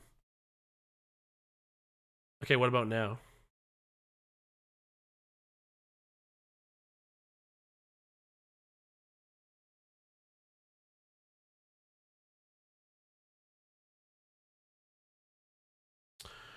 Maybe I just have to keep this mic here at all times. So I think what I need to do is, I think I need to upgrade a mic because there's better mics even than this, and then get one of those like long extension things and just push it like right here, so I can like hear my. I can just do it. It'll just be better, or I could connect it from the back and have it come from the top. Now the point is, it's gonna be harder for me to type, but that's fine. Okay, no, thanks Riley for letting me know. Your mic seems okay. Okay. Oh, you know what? I'm just gonna leave the mic here. It's fine. We're recording this. It's good. Hey everyone, 7 viewers here. I'm just doing commentary on the March 2024 Chess Open Championship at the Excelsior Chess Club. We have 61 participants, including 10 title players, 3 Grandmasters, MMs, FMs, IMs, Women's Candidate Masters. It's been really fun. I have you like on 6 speakers though. Oh, that's so funny. So Rook C1 looks like the best move here. Because there's always like these knight moves, and this bishop is just slicing the board. This looks really strong. And Rook C1 was played. Queen B8. And then I like Knight C6. Yeah, and follow through with the moves. Knight C6. Don't need to trade anything right now. Just put some pressure on the queen. This bishop, these knights they're not doing anything right now, unfortunately. Looks like the battles of Rhines might be decided shorter than longer. Okay. So we have the king going here. Okay, so we got okay, the things got heated. So knight e8, bishop rook f4, and an f5. No bishop d4, really? I thought that would just make so much sense. Get like a quick tempo. That's okay. King h2.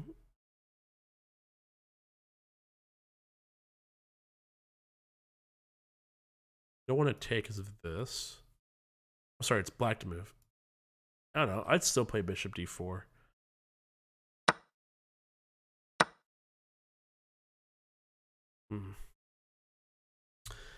I like bishop d4 here. Just get the bishop in a more central spot.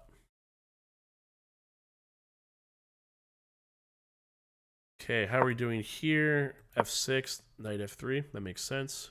Bounds into tank. Beitor still into tank here, I believe. Okay. This game has been Bede Master Timur and Noah. So we got knight d5, so that made sense. Pawn takes, yeah, takes. Oh, so we took with the bishop, not with the pawn. Pawn takes, and pawn takes. So now what's white gonna do? Queen e4 looks natural. Queen at g7 looks fine. Or queen f7. Actually, queen f7 is not a bad idea too. Tickle some pressure, but black's kind of okay here.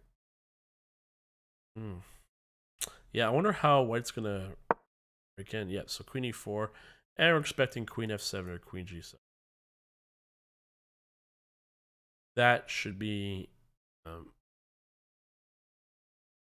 that should make sense very soon.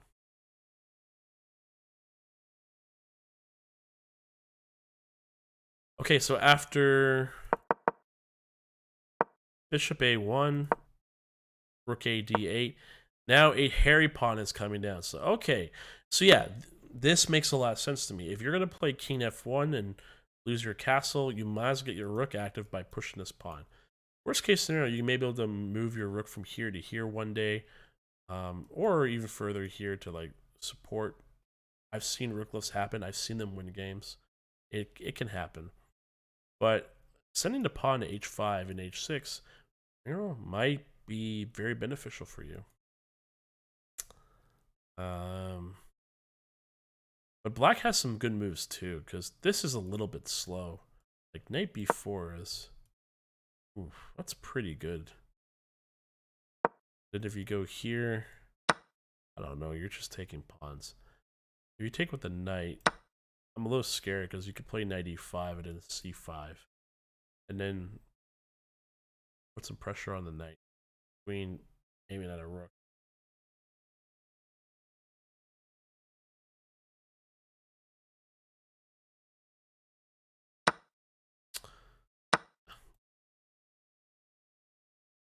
Well, that's gonna be tough. That's gonna be a tough sequence. Yeah, h4 just might be too slow compared to knight b4. Okay.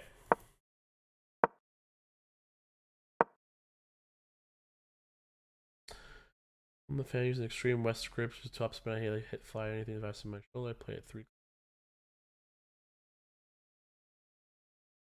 Oh, pretty cool, pretty cool.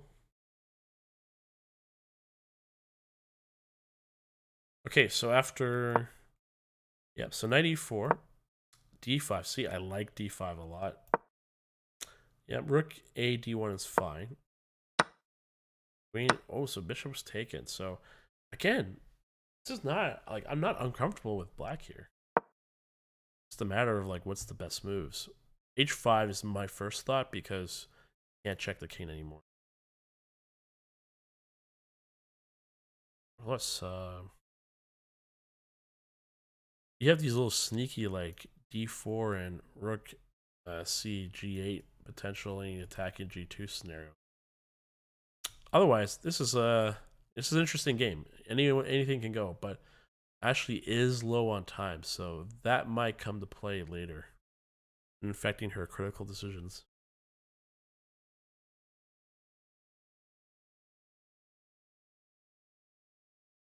Nice.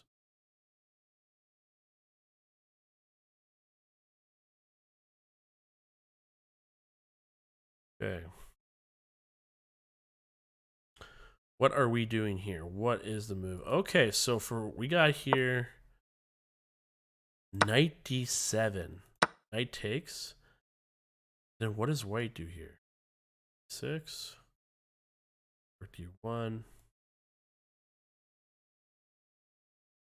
Bishop here, maybe. Maybe moving it over to queen here a little bit. Although this would be devastating. Maybe I move the queen here.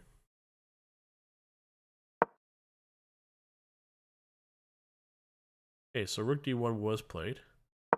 Entry preferred rook c6, but still doesn't mind rook d1 too much. I like it. f4, yeah, you wish. Okay, so back to the feature game. Knight c3, f6, knight f3, queen d7. Okay. Are we gonna see the maybe an a3, b4? No. Bishop a3 might not be too terrible. Putting pressure all the way over here.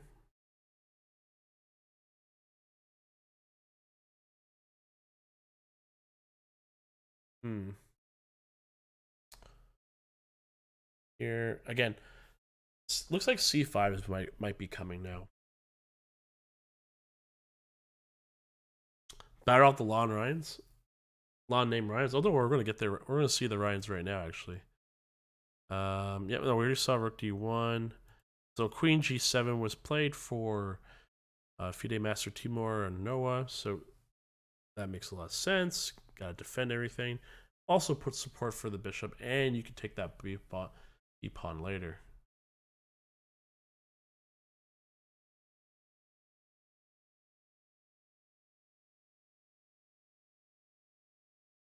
Okay, nothing's happened here yet. We're kind of just waiting for. Oh, maybe we had a move here. Okay, so this is where rook b1. So we got rid of the a pawn at last for black, and now knight goes to d4. Really good move. You said these are over the board. Yep, every single one of them. All 61 players right now are playing over the board. At the Excelsior Chess Club. That's correct. After rook a4. Ooh. Just lets the pawn drop like that.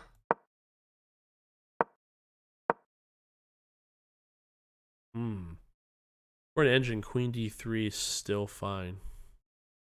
Well, I guess it's kind of hard because if you have everything on light squares, this bishop can't really attack the knight anymore. So white just got rid of its most threatening piece. So this looks drawish now, like complete draw. That looks like a complete draw. I have a clock for one of the boards I can go to computer. The problem is the boards are extremely expensive. They're only $1,100. Nothing too much. Queen 8. Okay, this hasn't done yet. This is not done yet.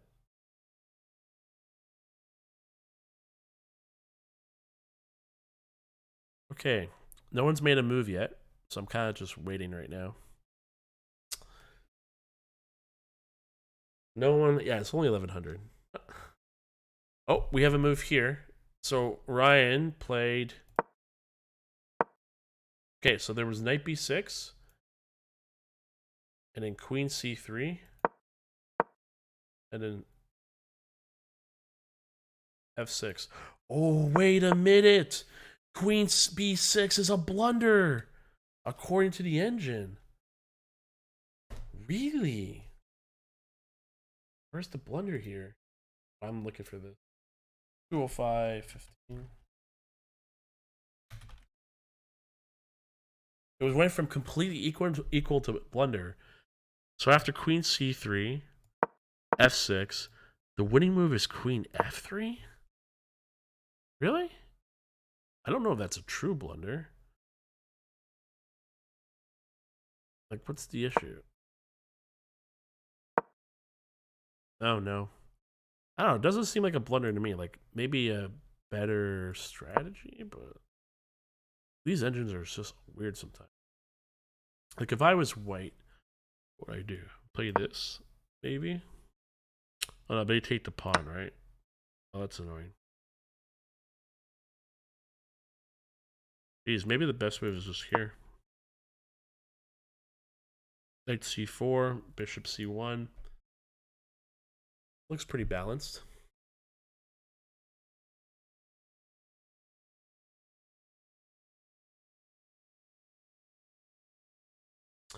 Clock is 1:30. I got it in the prize pool of attorney. Oh, that's really cool. I don't have a DGT board yet. Keyword yet. Okay, the question is, what does white do here? The cough is finally gone for good. It comes back now and then. I was coughing this morning, but it seems at bay for now. Okay. Okay, feature match. We have knight f3, queen d7. We saw that. Queen a4 and queen c7 makes sense, protecting the pawn. All right, so again, this is all kind of like little small moves. People trying to try to hit each other, be affected, assess risk and all that to make sure they don't don't overstep and play a move that extends himself a little bit. Small grinding, positional style, kind of like Karpov. Well, Betor's in the tank here. Jeez, it's been how long? At least 20 something moves. Sorry, 20 something minutes for sure. So either Betor's moved and somehow this doesn't get updated, or it's still tanking. I think he's actually tanking. I have a feeling.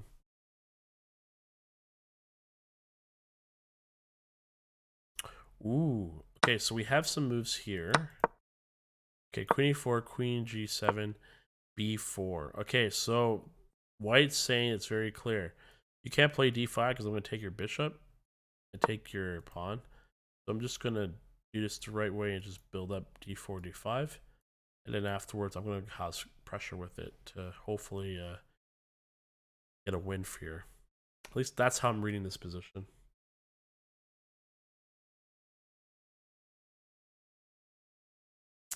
That's how I'm reading this position.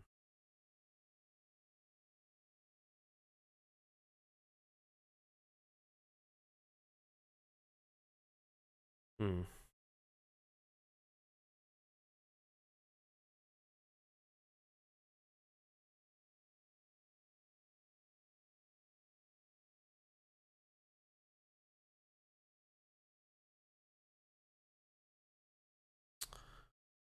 All right. Let's see what else is there.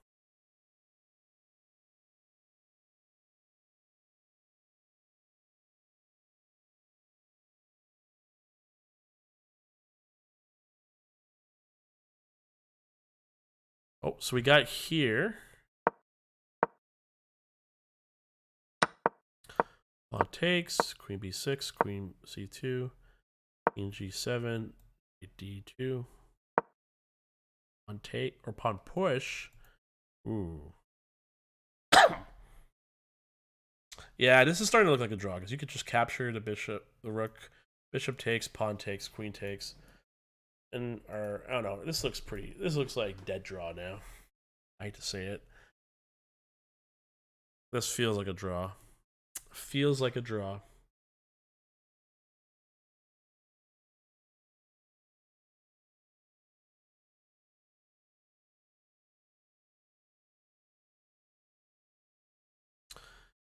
Hmm.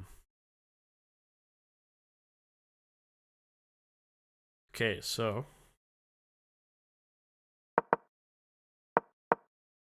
rook f or rook's c g8's happening. Putting pressure on the g pawn.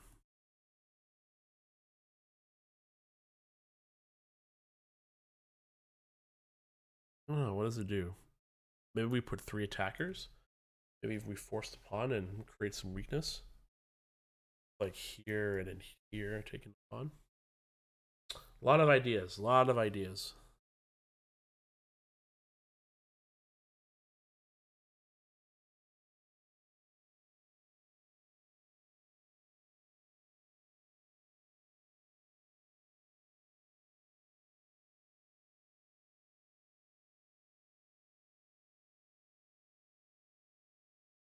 Wow, the time difference is still quite something. An hour 14 and 9 minutes. And rook b3 is played. Why rook b3? Maybe it's like one of these. She'll go here. And black should be fine. So, all right. See what the idea is later.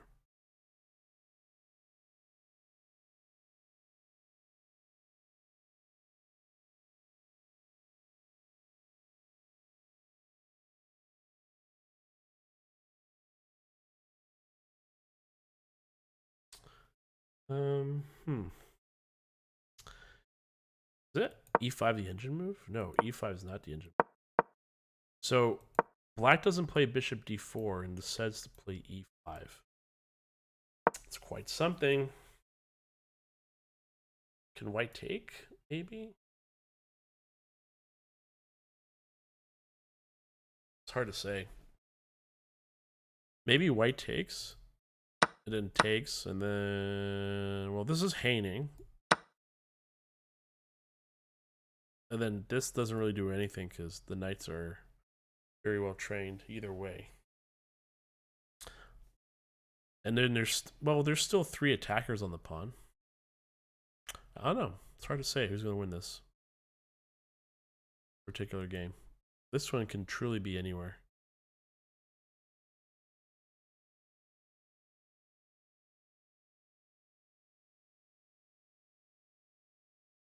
This is too complicated for my small brain. You think it's That's complicated for my brain too.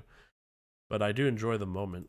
Beator's still tanking here. I don't know if wow, is he really hasn't moved yet? Just gonna refresh. Oh, it looks like he's tanking. And that's a deep tank. That's at least over 35, 40 minutes probably. Okay, it looks like everything's being traded off the board. We had d4, pawn takes, rook takes, queen takes, and queen c2. And black is going to try and put some pressure on the knight, but it's not happening. This is going to be a complete draw, ladies and gentlemen. Unless something special happens here. But, you know, anything can happen. So, never going to be surprised, truly. But that's going to probably be our first completed game. I like how all these games are going quite long, though, between everybody.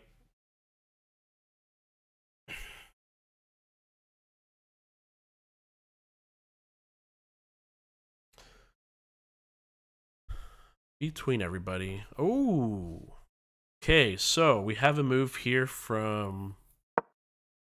So we saw the b4 move, and then black responded with rook f8, and now g3. I don't know how I feel about that. Like, I get where g3 is coming from, prevents rook f4, but it's like you're putting your pawns further away from your king, and on, to dark squares that there's literally a dark bishop on the board. I don't know. I'm not sure about that. Because if black finds a way to like double stack rooks on the f file, rook f3 is coming. And then h5, h4, it could be potentially disruptive moves.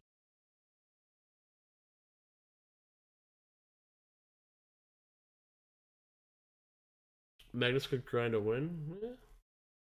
It's hard to say.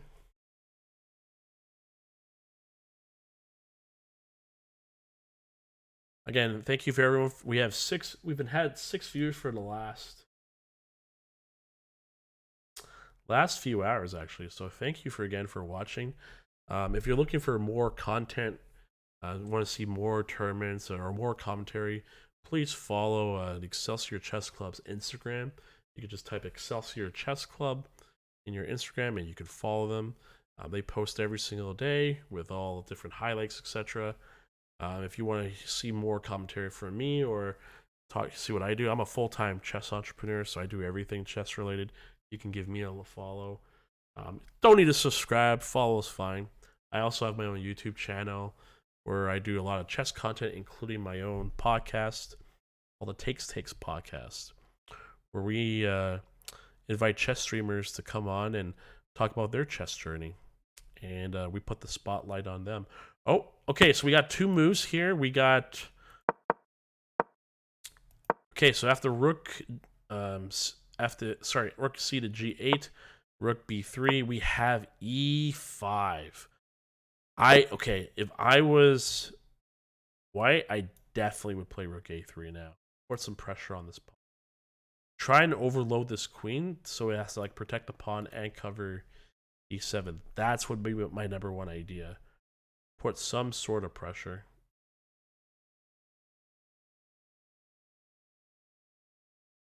Put some pressure for sure. I like how I said that little tiny speech. Someone left. That was funny.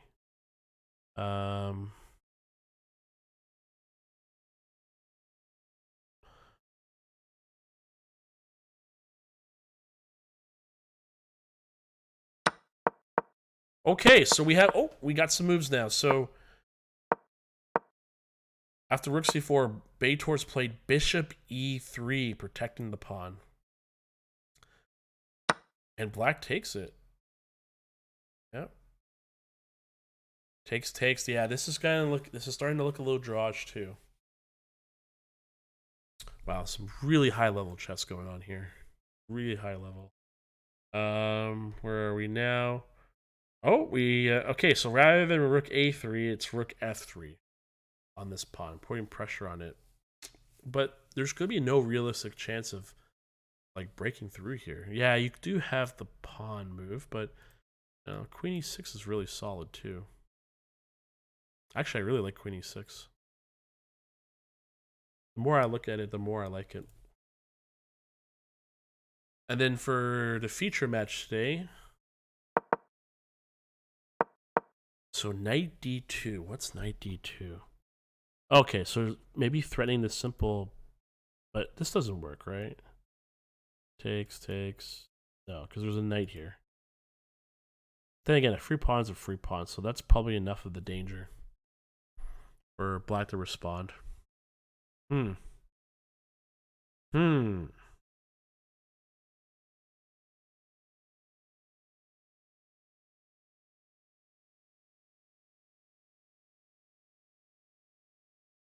Maybe queen d8 holds this. This can't happen anymore because the rook is now there instead of the queen. Might be the best move.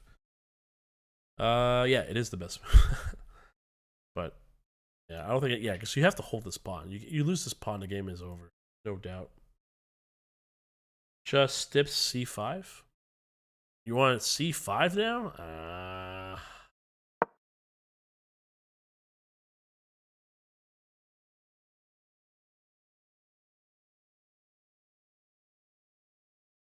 Engine is fluctuating between. Oh. ND2 stop c5. Oh yeah, I see what you mean.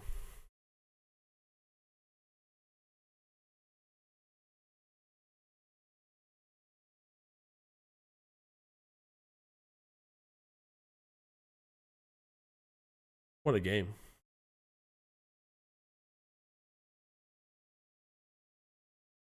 Oh, can Tom beat you in a bullet? I'm just curious. Let's see. Where are we at right now? So we went. Oh wow, A3. Nah. That's funny. Yeah, A3 is pretty. I don't know. I thought there was better moves for white here. I guess they just black doesn't. I think you just don't want to the pawn. That makes sense too. Like you're not really losing much playing A3.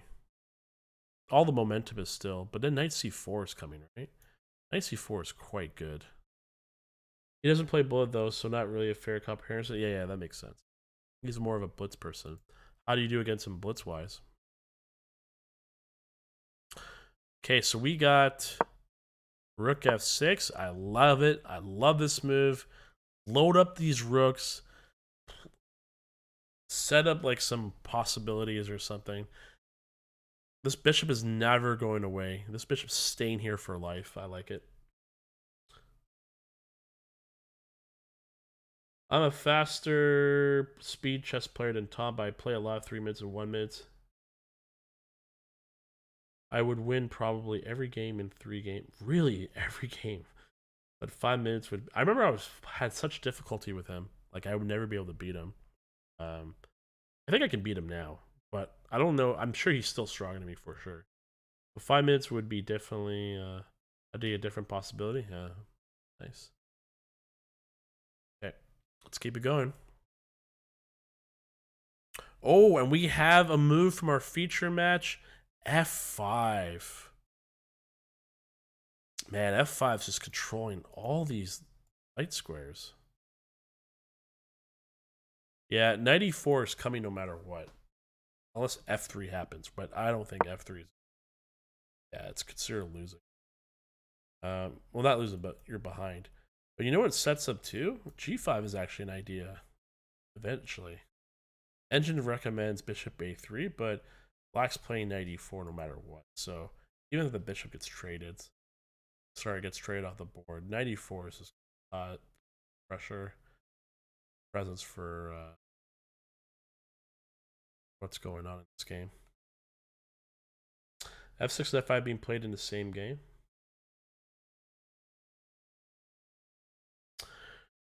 I don't remember playing you, but Tom said I destroyed you in Blitz over the board. And you were part of our group? I can't remember.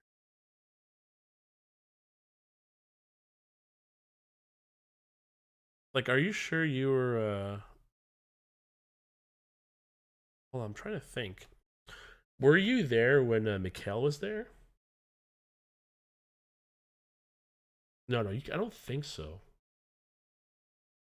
Because I have old YouTube videos of Mikhail, Thomas, another guy. I think his name was Chris or something. I barely remember his name, but he was a young guy, like like at my age. And then Tom.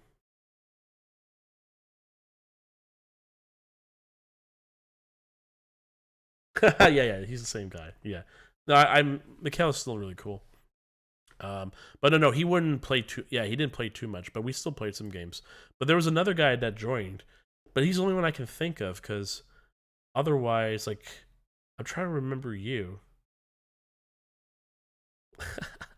He's fine. He's fine.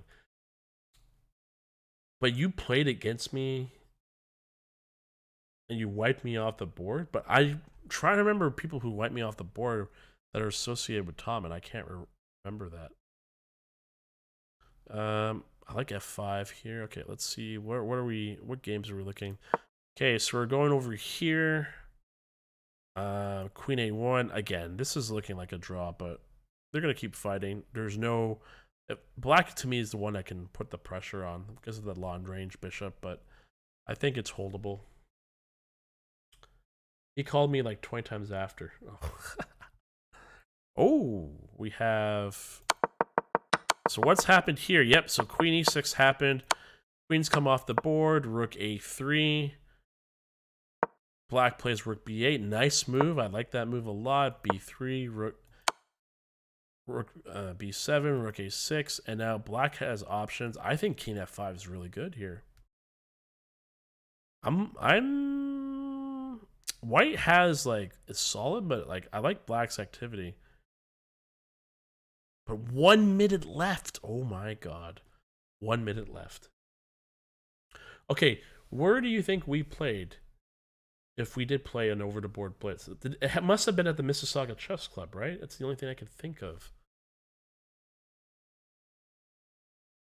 Like I'm trying to remember who you are. Were you the guy that plays Carol Can all the time? Uh, as black over the board? Because if that's you, then I remember you. You were one of the strongest in the chess club. You didn't play Carol then. There was a kid who came to our chess club in Mississauga like 10 years ago, like Kevin, and then like in 2 years he beat everybody and became the champion in the Mississauga Chess Club. He just grew like 600 rating in 2 years.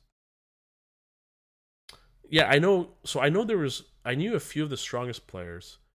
One of them was the guy I was thinking about who plays Carol Ken all the time, and he was like 2200.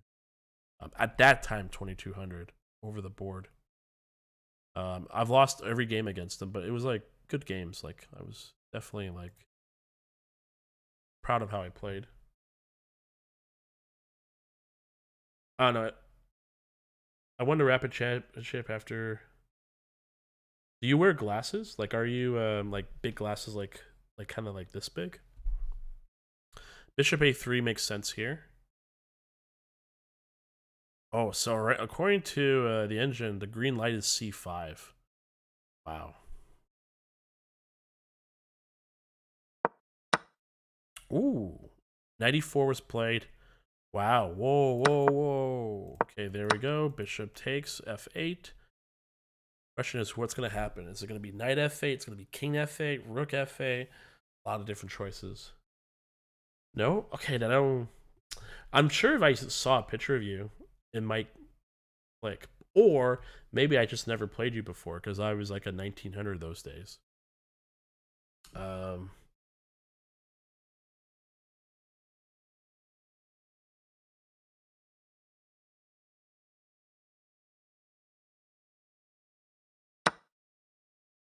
yep, and we got knight f8.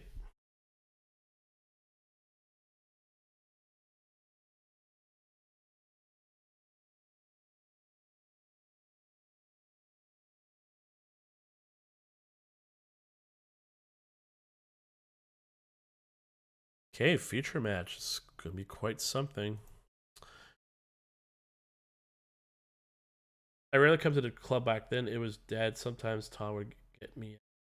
Okay. I don't know. The club there was quite a few people there, but again, that was my own perception, which that was my first chess club, so I had nothing to compare it with in those days, those young days. You said yeah, you played me and then you wiped me off the board. I'm trying to remember. I would probably. I wish I could remember that. Okay. What else? What else? Okay, so King f5 was played here between Jifan and Ashley. Again, Ashley's playing really the good moves. Black has the initiative here. Like if this gets taken, Rook h c8, this pawn is going to be in trouble, and Black has like all these pawns pushing forward. It's going to be interesting. 42 seconds. We're going to try and keep an eye on it. And now we got Harry pawn h5. So black didn't play knight b4. Black played rook f e8. Okay, very nice. h5's been played, and let's see what happens. I think you just have to ignore this pawn. Because if you take with the f pawn, you actually get yourself an escape route. Not to mention, once a knight gets here, it gets pretty safe. But you gotta be worried about these knight g5 possibilities. It's complicated here.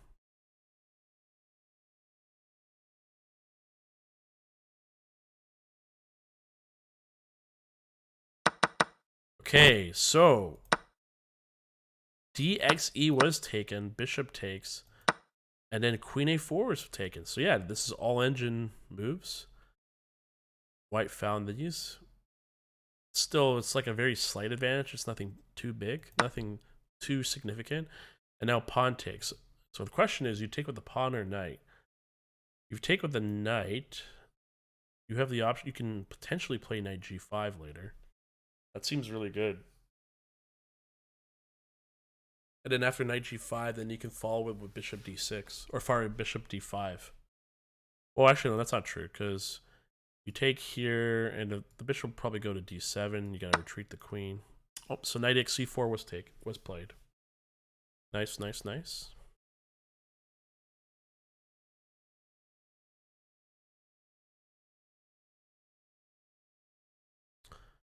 Okay. We still have 16 players playing. Oh, what happened here? Oh, we got some liquefied position. So rook takes, king g3, rook c4, knight takes, rook takes. This is a draw, folks. There is no possible way. Yeah, this is a complete draw.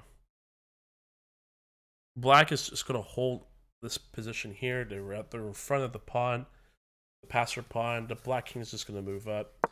These pawns are locked. Yeah, this is not going to... You know, white can try and force a trade with the rooks, but it's unlikely. Black's just not going to let it happen. I think black could easily hold this, especially at their level, of course. Okay, so we have back to Sergey and Matthew. We have knight f6. What's wrong with knight g5? Bishop f5. Ooh, that is kind of nasty. So takes, then queen c2. Porting the knight. Interesting. Okay, where are we? So, Ryan, the Battle of the Ryans. So after f6, a3, king to h8, queen c6. So yeah, this is one of the moves I thought white might have an idea on, like putting pressure on both pieces. Maybe playing bishop d4, setting up for bishop c5. That'd be a really good idea now. Be a very good idea now.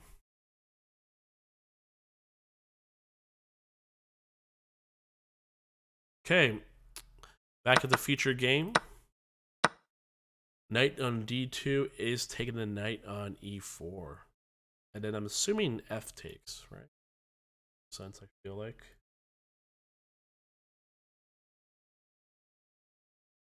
Yep, this game's and now c5 is possible. Not really. They could still do this. Yeah, there's still too many defenders here.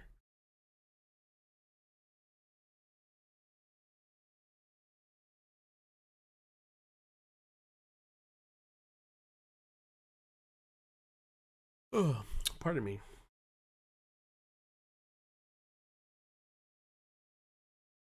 We should get together with Tom and play some blitz outside when the weather is nice. We have some nice spots here with tables. Yeah, absolutely.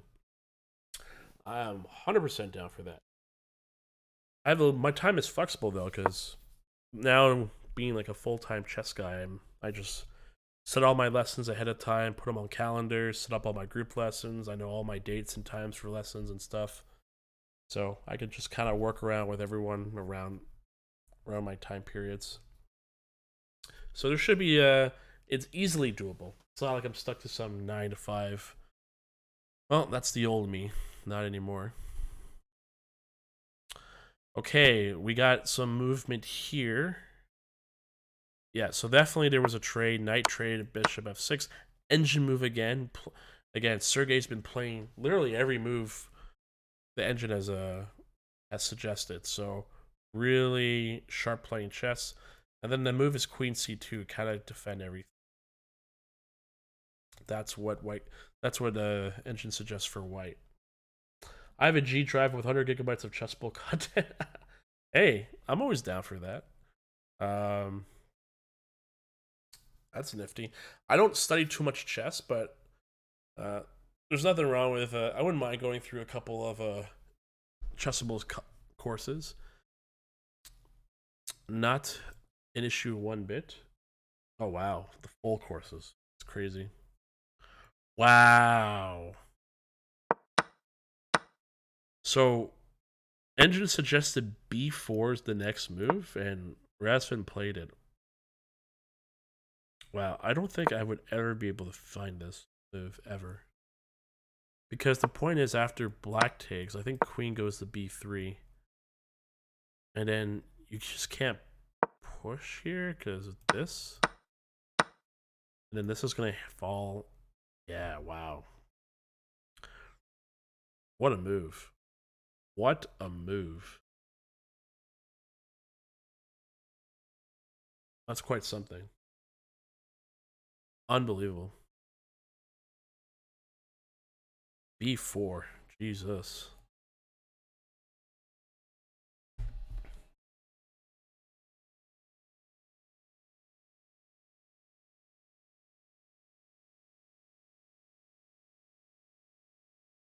Okay. Let's get back to. Okay, so black is up at. Black's ahead by. It's a little bit significant. But how to convert this with 54 seconds left? Here, I can send it. I'll type it here.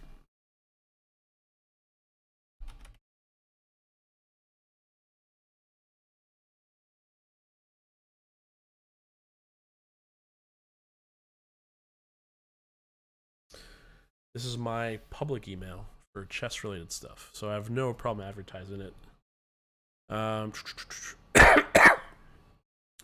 Yeah, according to this, rook f7 is the best move for white, but I don't know, man. This black king's very active. Like, I really like black's position, but 54 seconds, that's very tough. The mental concentration to keep playing when white. Oh, the trade happened. Well, this is only going to help black. I feel like. Yeah, no, black's like 2.65 ahead. Significant. Significant.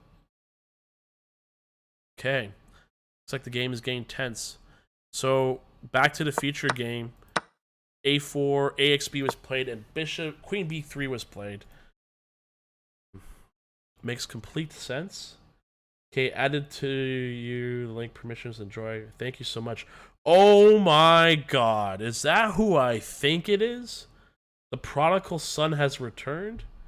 The legendary Ethan himself? The very first moderator of the Vegereness channel? Welcome back, man. But hold on, I'm professionally commentating this right now, so gotta keep covering. So okay, so now we're back to Eric versus Valerie. So after h5, oh, takes the pawn, but knight takes e5, knight f6 or knight df6, covering the pawn on h5, and now it's white to play. Maybe taking the pawn on d7. Then rook takes, and then bishop f5. Maybe that's the idea. How are you, commentator? Yeah, professional one too. I'm doing there's a huge tournament right now going on in Toronto or in Etobicoke at the Excelsior Chess Club where 61 players are playing right now. These guys right here. Here, let me show you.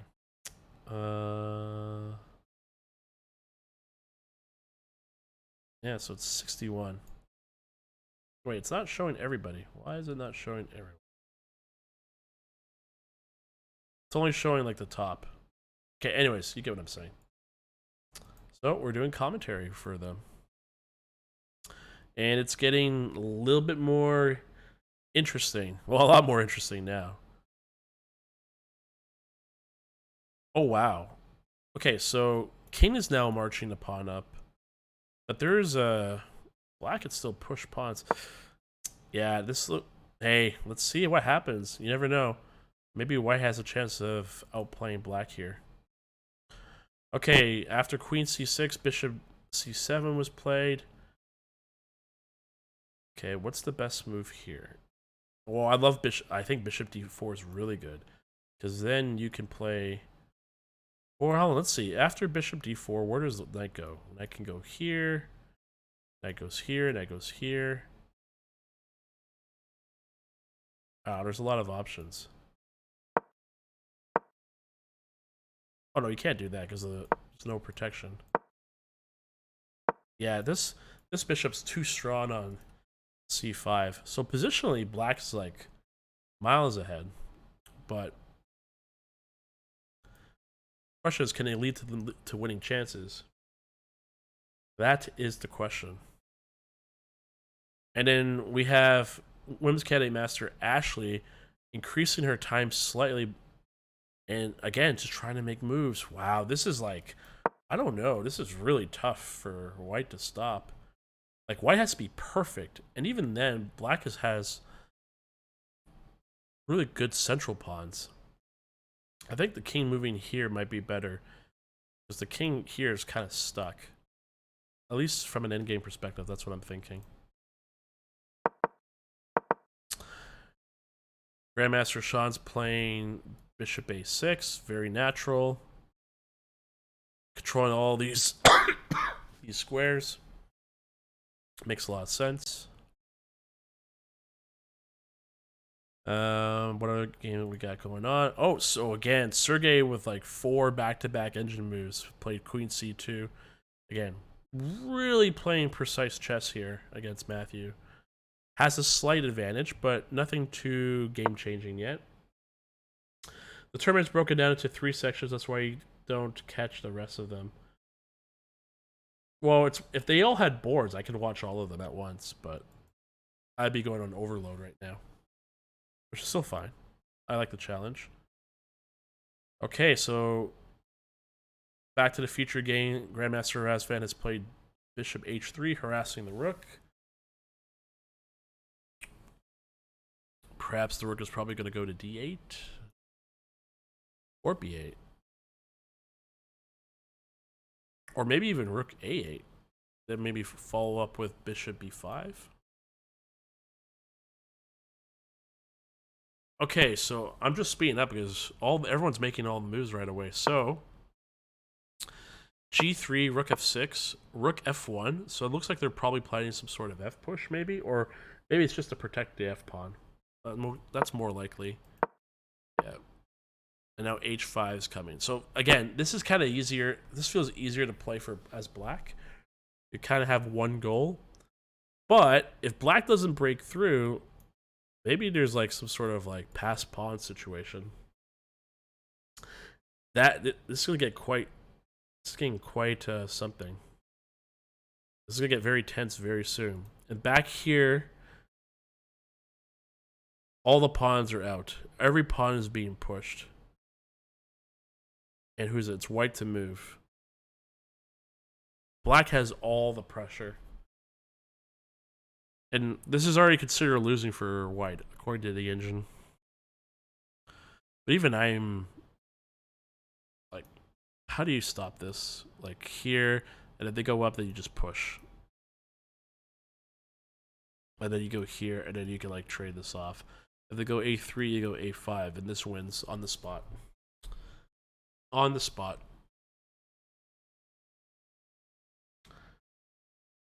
Okay. Rook to a6, put pressure on the a pawn. Doesn't b3 makes most sense because you're protecting this pawn, I think. And you can't play knight. You can't play the rook because of the knight. Only problem is by playing the pod, this bishop gets like kind of free reign. But it had free reign for the longest time. Like, this bishop should have been d4 a long time ago. It could still do it, though.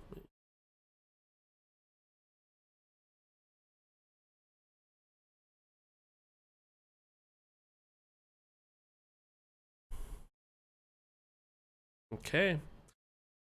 Grandmaster Beitor has 7 minutes left. The king is going to be moving over, so... Oh, they're just moving.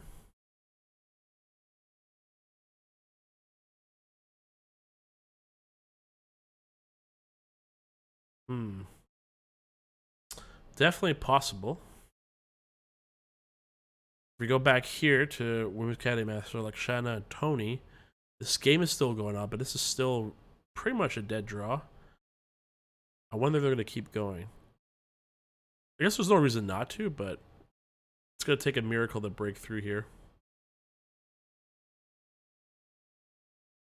Okay, so for here, we got knight c5, knight d5 to f5, f6, bishop c3. So now the goal is to play queen, rook to a1 and trap the queen. But where are you going to go?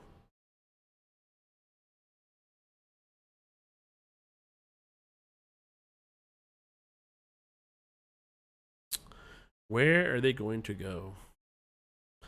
Because this is coming, so the queen has to go back. Like here. And then after you threaten it, it's going to go here. And then why have anything special for that queen? Well, apart from taking a free pawn. Which is always not a bad thing.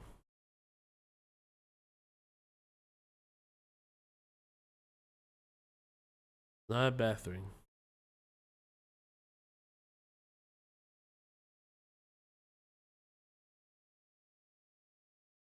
Okay. King B7 stops everything though. But Black still got to play precise.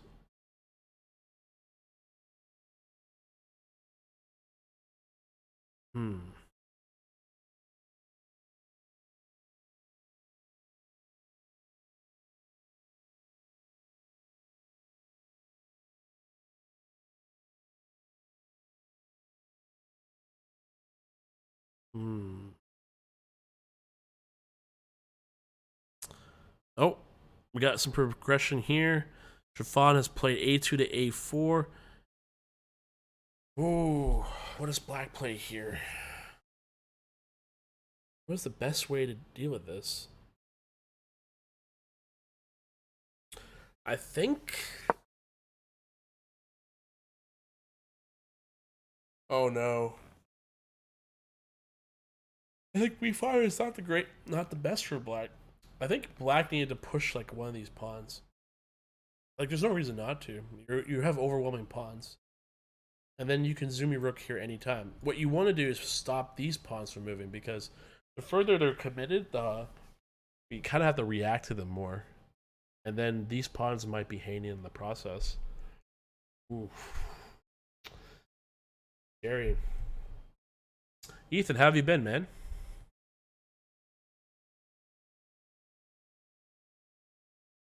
Okay. Yep, bishop d4 was played there.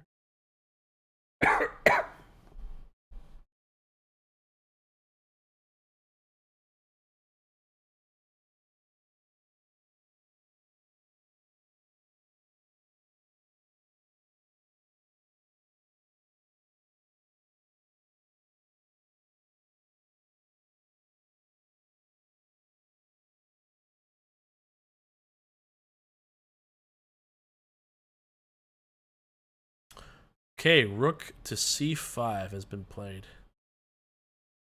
Oh no! Oh no! This is a blunder! Oh no! Rook e7! It's a blunder because then king b6 comes! Or you just actually take the f pawn.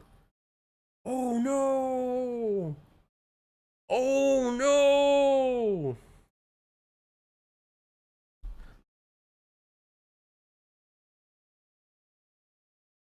Oh no, it's a blunder.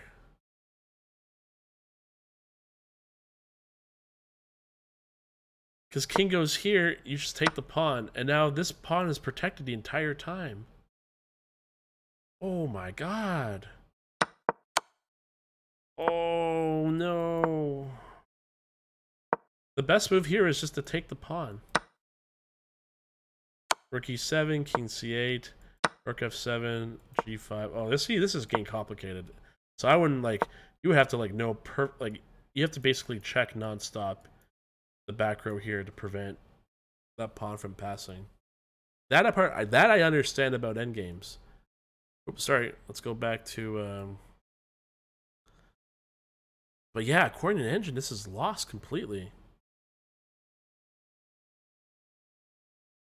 So after king here takes.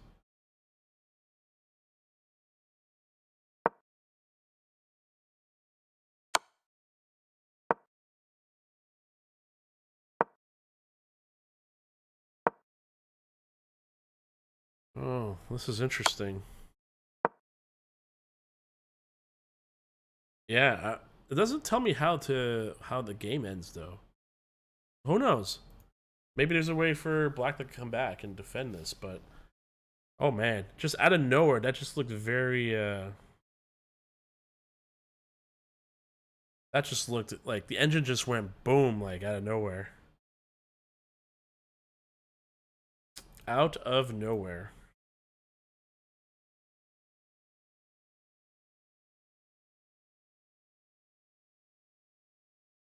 And resignation. Beitor has won the game. Oh no, good games. What a hard fought game between both players. Oh wow. Oh wow. GG's. That was a pretty much an end game. But I guess White has a chance of making it become something. And in one move, the game changed, and it was over. Wow. And that's chess, everybody. That is chess. Grandmaster Beitor has taken the game and is 3-3 in the match, in the tournament so far, with 2 more games to go tomorrow. Okay, let's get back to Ashley. So Ashley has 40. So Women's Candidate Master Ashley has 47 seconds left, and F4 has been played. Okay, so this has to be winning eventually, right? Like, there's 2 potentially passed pawns. Black just has to crack one of these pawns on either the queen side or the king side and just get the rook in, and it's game over. Okay. So d3, king e3.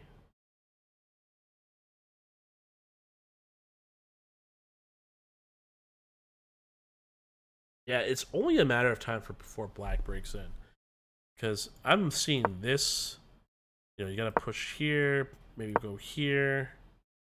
I don't know, maybe it does this, go back, and then eventually there's gonna be some sort of like break. I don't know. Here, here, here, here. Like, you're gonna break through eventually, and then it's gonna be completely game over. Like, for any of these pawns. Well, let's see what happens. Wow. In one move, that game ended. Wow. That was something. That was something. Okay. Let's keep going. Oh, so we have a bit of an update here. Queen g2, h5, and white responds with bishop d1, targeting. Question is, if h4 happens, do you play this? I don't think so. This is kind of scary. Maybe just allow it to happen? Take. I guess you have to kind of move the bishop, right? Maybe you move the bishop here. Or here. Because then the rooks are protecting each other from this. Seems normal to me.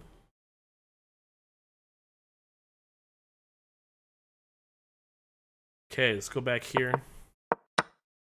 So after rook a6, b3 is natural. Again, Sergey's playing all the correct engine moves. Like literally, I think it's like 5 or 6 in a row. Perfect. Playing really well.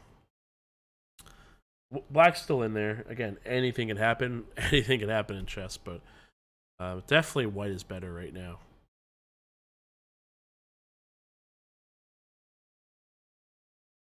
And I think it's even though black has this beautiful bishop, I think it's a little bit easier to play this as white now. Well, before I would have said it was easier to play with black. Okay, going to our featured game. Oh, he just made the move right when I moved.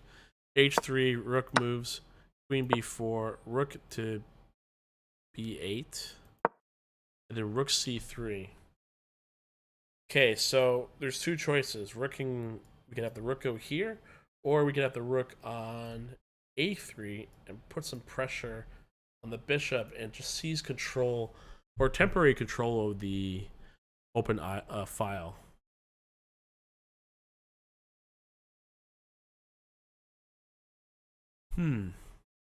Interesting. Here, between Ryan's bishop d4, nothing's changed. Black's tanking right now.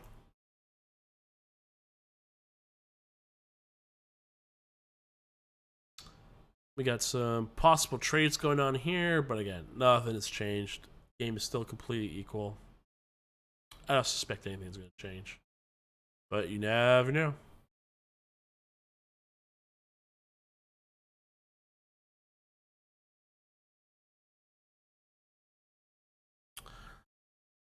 Still waiting. Still waiting. Oh, we got to move here. Oh wow. Okay, so we have to catch up on this game. This is a crazy sequence. So bishop c1, c3 was played, tending rook a1, and black took the knight, knowing that if this rook goes to a1, the queen's going to be traded off the board because the queen can't get out. And that's what white did. Queen takes, bishop takes the knight, takes the bishop, and now white is up a queen and there's two black rooks, a dark bishop, and a knight. Is that enough compensation? Possible. It's possible. Black's up a pawn too. And now bishop b4. Wow, this is interesting.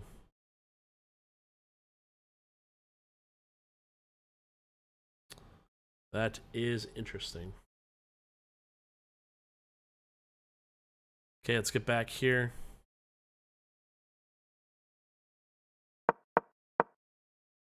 Okay, so rook c3, bishop c4, and rook d to c1.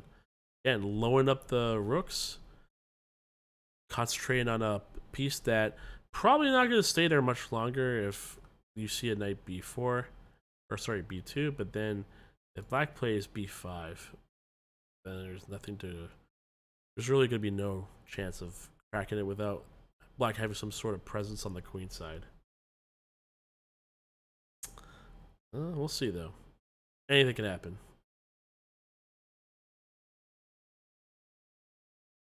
Anything can happen.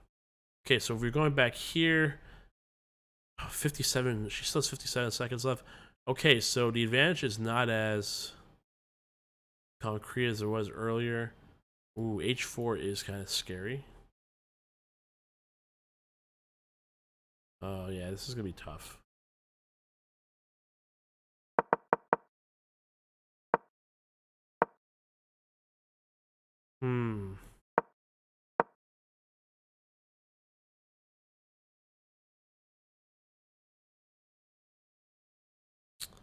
Yeah, I don't know how to break through.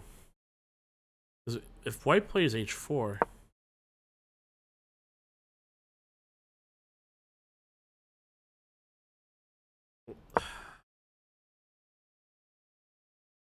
Yeah, I don't know. Like, there's all these, like, possibilities, like, potentially, but...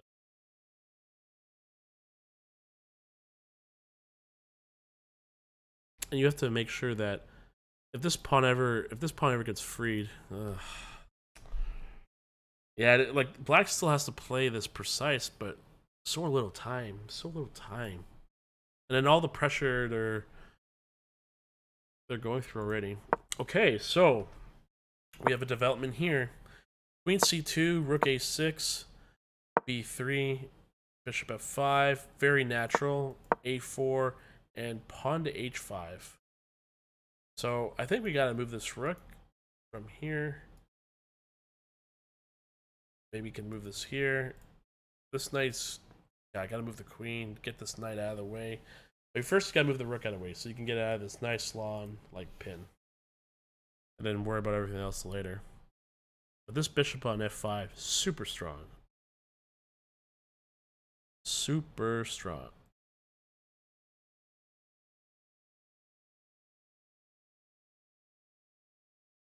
Ooh, pardon me. Okay. Going to the Battle of Ryans. So after bishop d4, knight c4 does look like a good move. I suspect white's going to continue on with the plan of playing rook c5. This pawn is hanging. I don't know if rook d3 or rook a1, which is very passive, is considered the best move, but maybe they won't take because bishop c5 will be coming first to attack the knight. We shall see, though.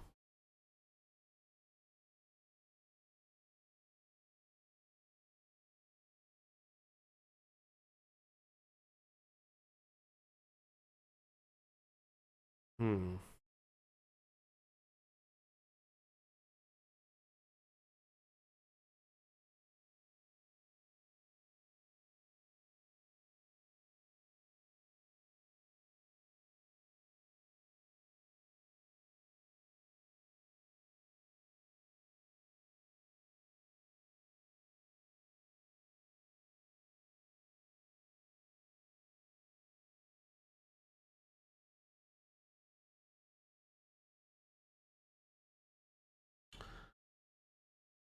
Okay. So white has to play rook h3. Slow this down. Can they do it?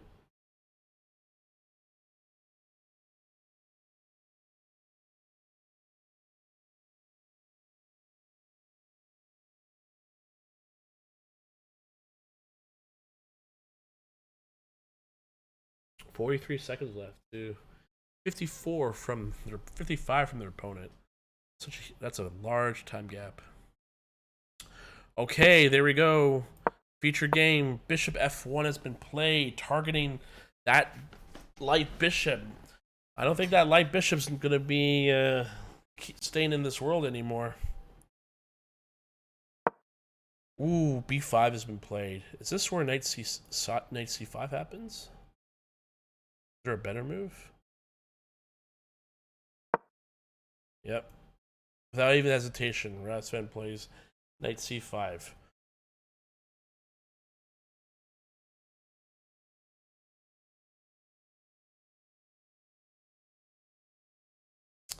Hmm.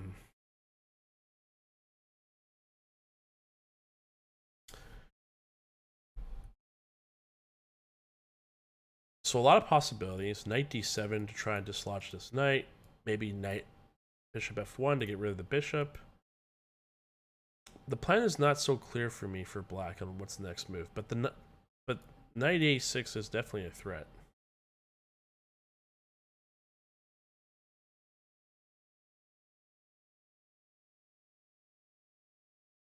Hmm. Hard to say. Let's check out the other games.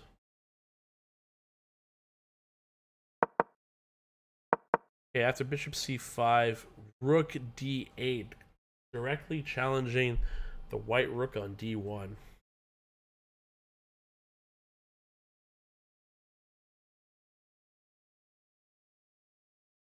I think you have to take, right? Take here. Take here. Free pawn.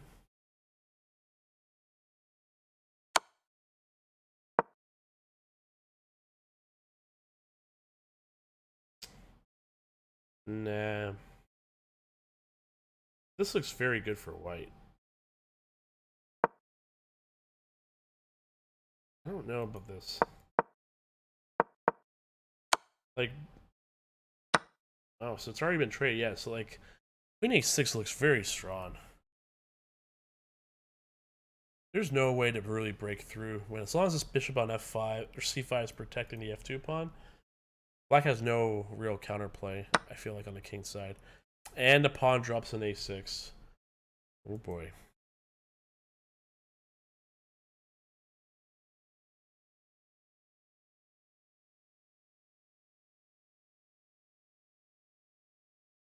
Okay, so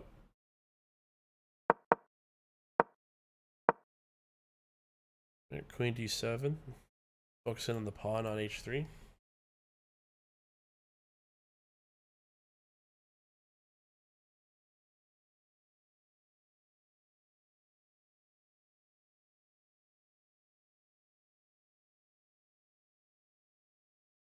Hmm. Interesting.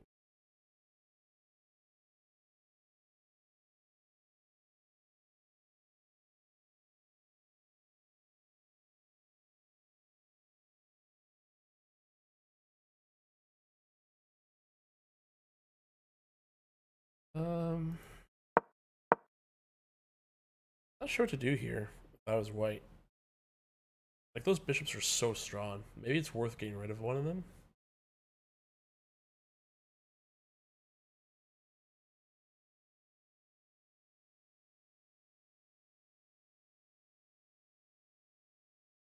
I wonder if this has to be played. Or maybe queen here. Oh no, you just drop it. Can't play queen g2. So the only way is playing bishop e2, and then maybe black's a little bit healthier because you don't have to deal with any of this 5 shenanigans.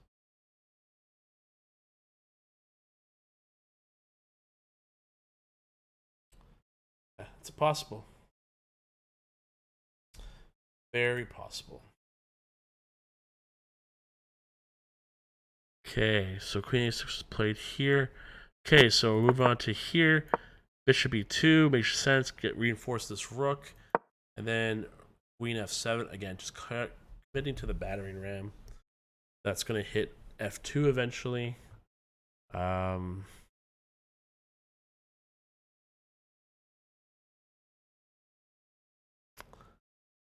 Sorry, I was just remembering a funny joke from Dave Chappelle. Just came out of nowhere in my head. Little chuckles now and then.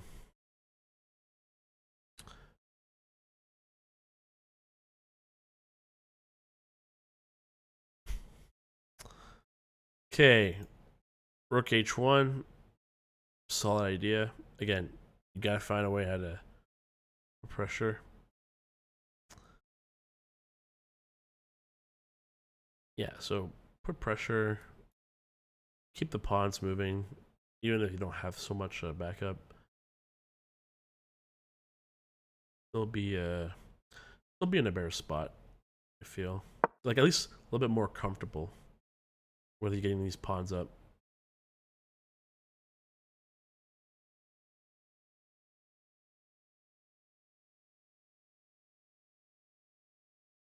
Okay.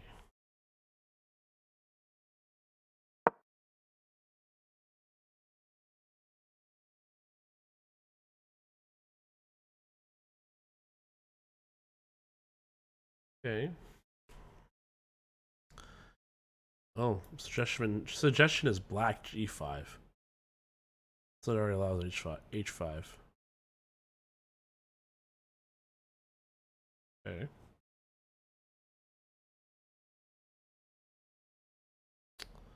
We will see it to that.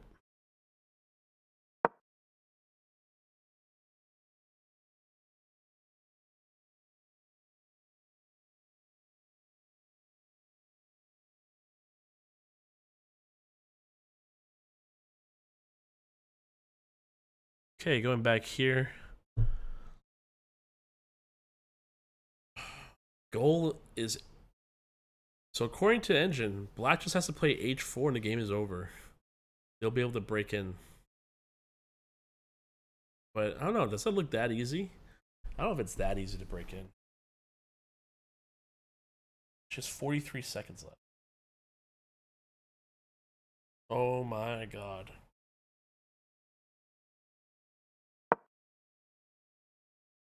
No.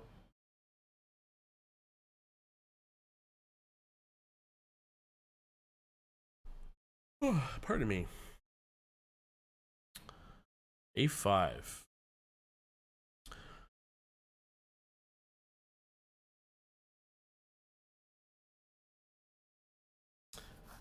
But yeah, I just can't wait till it gets to like even closer when the mids are down to like 5 minutes and all the games are going crazy with tactics and trying to like outwit each other. That's what we're gonna see later on.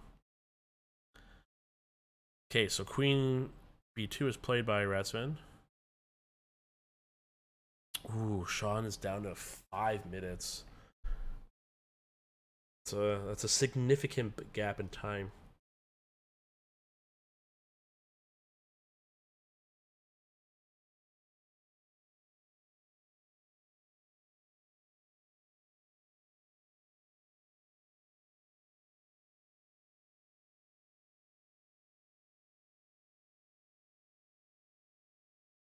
Okay.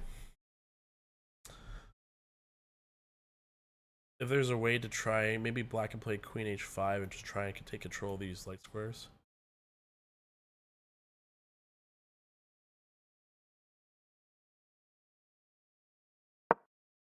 Wow, G5. That's so sharp. But is it winning though? I don't know. I don't know.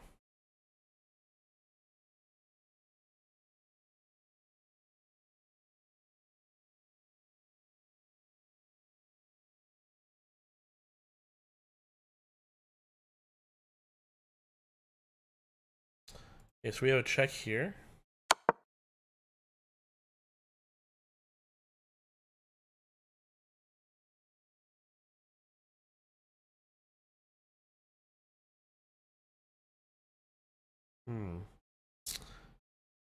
Queen F7.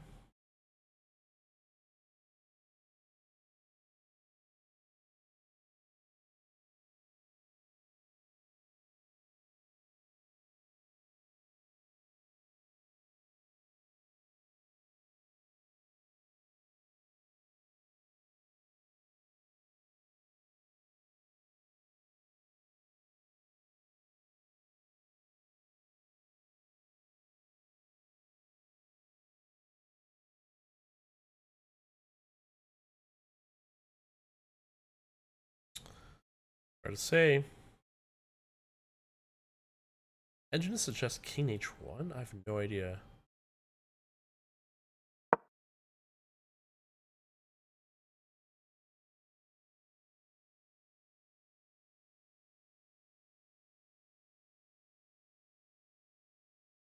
Okay.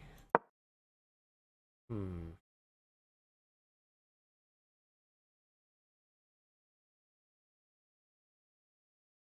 Hmm.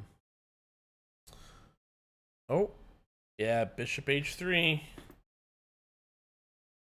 Originally was going to get rid of this bishop, but now this bishop is slicing through king side all the way up to the queen side.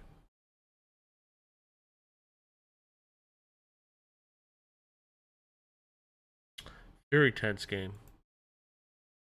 Very tense.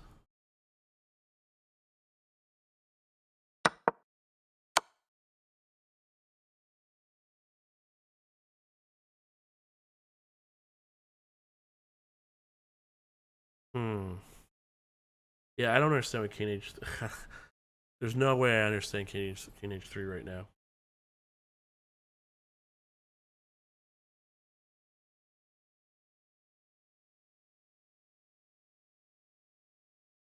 Hmm.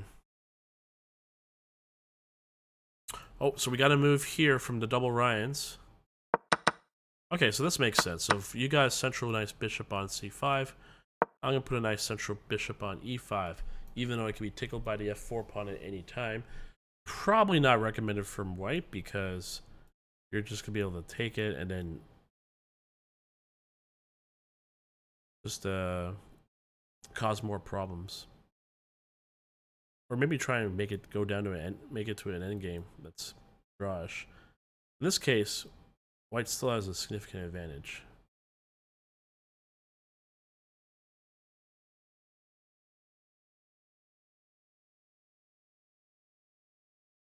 Yeah, Queen XB5. I don't think there's any way to really not take it.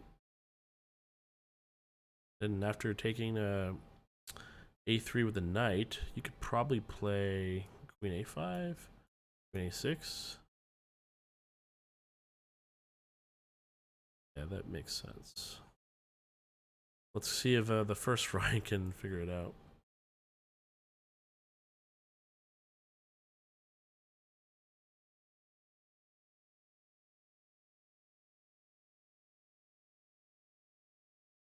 And this game is still going on between Women's Candy Master Lakshana and Tony. They're really just trying to see if they can get some sort of advantage out of this.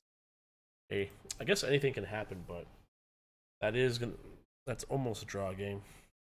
Oh, okay. Now we're here. It's blight. It's wait, King G. Rook has to go back. If the king goes here, pushes are very easy to make happen. Maybe it is King F1. Sorry, King F2. King to F2. That's the move we want to see.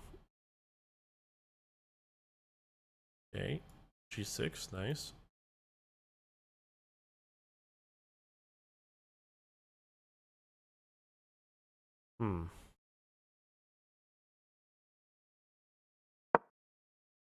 Bishop D2 is the correct move.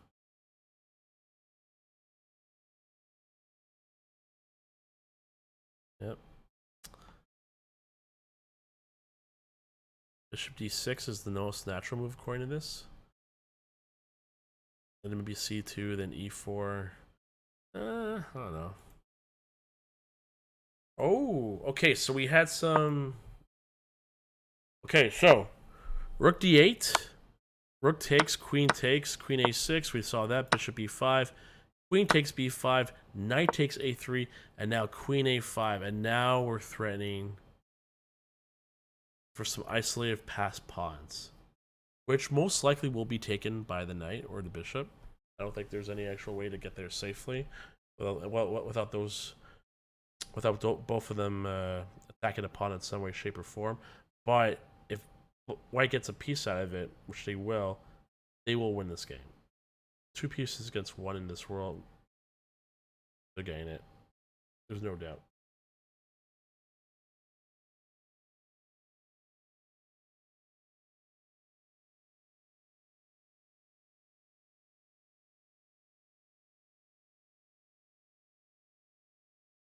All right, let's see what happens.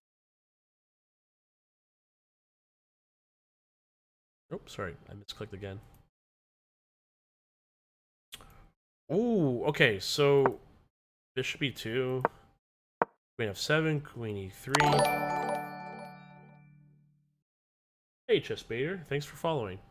Why is the white bishop piece in chess the fastest? Because it's on F1. That's a good one. So after Queen B7, King G1, pawn takes. Yeah, you have to take with the F pawn. There's no doubt.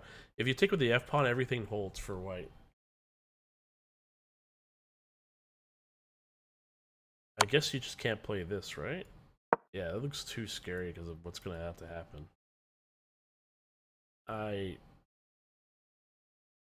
One piece of material I will not take is that G5. Alright, let's keep it going. Oh, so we made some progress, possibly? Oh no. This looks like it might be a... Engine says it's a draw. Okay, so let's see exactly what happened here. It's Rook G6, Rook B1, Rook B6.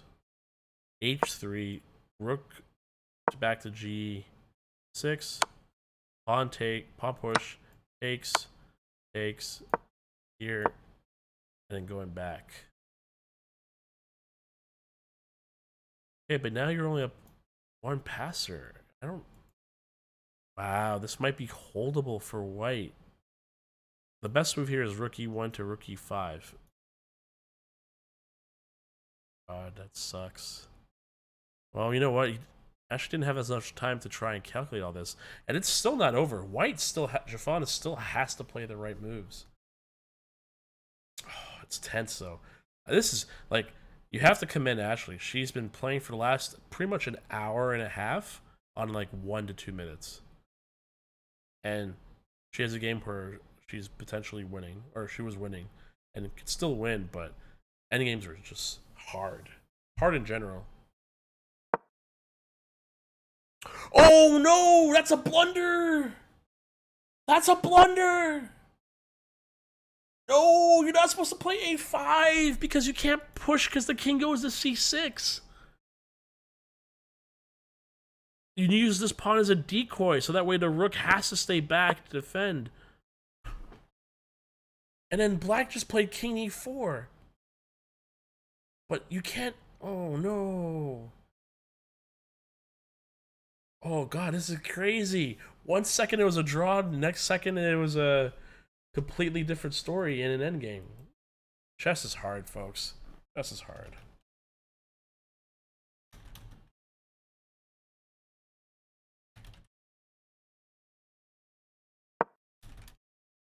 So white's gonna play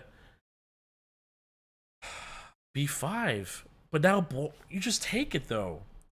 Takes, d2, king e2, check, here, and then rook d5 you take. This is over. This is completely over.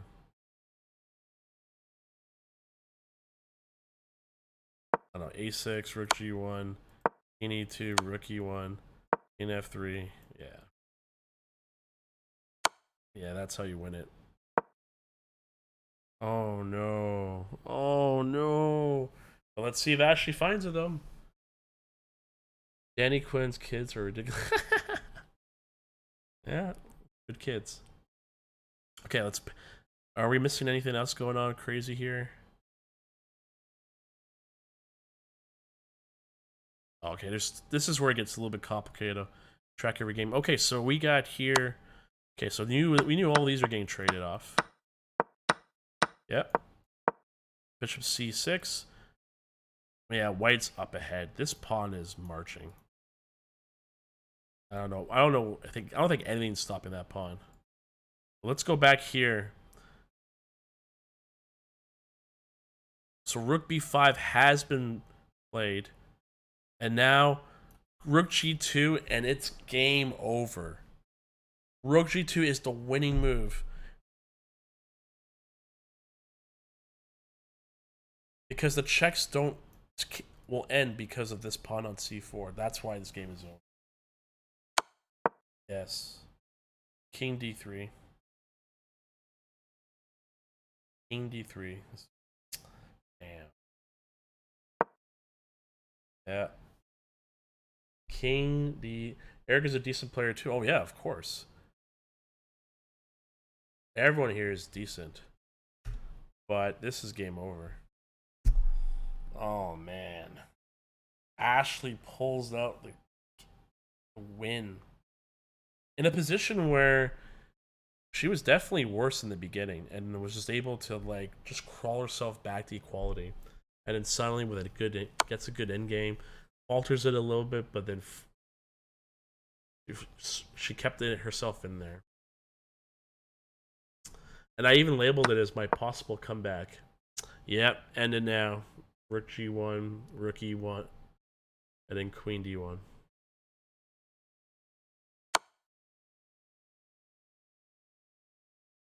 Yeah.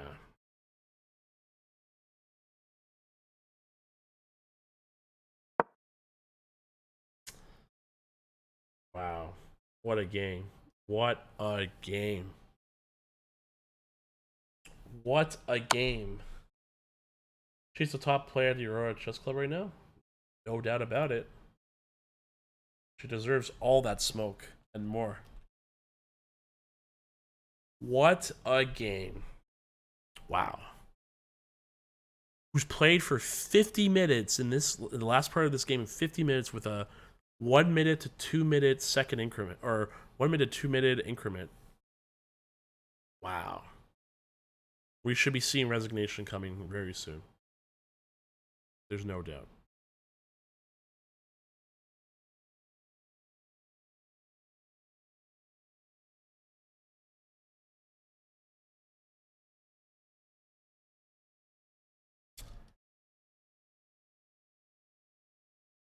Amazing win. All right, let's see if I'm. All right, there's a lot of games. Oh, there's a lot of action going on. Okay, we're gonna have to move away.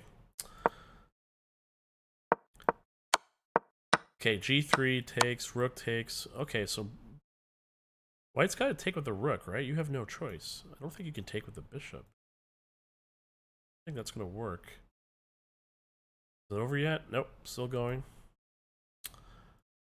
Black here is playing f4, or sorry, White's playing f4. Bishop c3, Bishop g6. Yeah, this is the. When you're up a piece, you're gonna win this every time, eventually.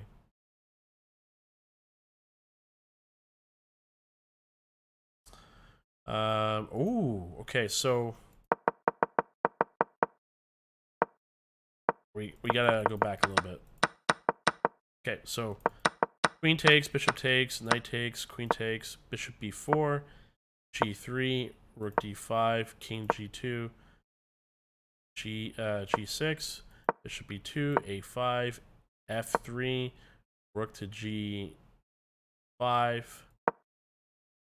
e4, h on move. I don't know why you did that. Why here? I don't know. This confuses me a little bit. Timer's still running, but I think this is over. Okay, let's go back to the feature game. That was very nice. Let's see. Okay, so queen. Okay, so let's go back here. Okay, so knight c5, queen c8, queen h2, queen f5, queen b2. Yeah, so remember the bishop h3 move. Queen g6, pawn takes, queen takes, rook a3. So rook breaks in temporarily to the a file. It's stopped immediately. Yeah. Just no chance for white to break through here. At least for now. Okay, let's see here.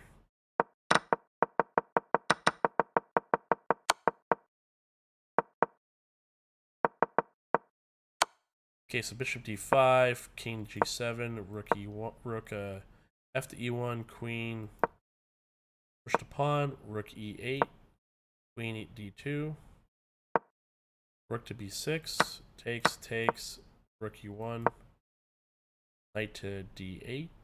Ooh, that's kind of dangerous. Knight to c1.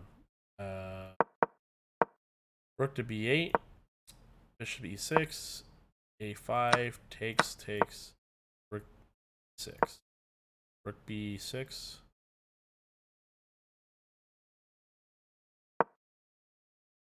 I really like white here. Like getting the queen involved, attacking all these light squares that are very weak right now. This rook is kind of defenseless. Like it's defending and attacking, but it's in a bad spot. It's gonna take multiple moves to get it useful.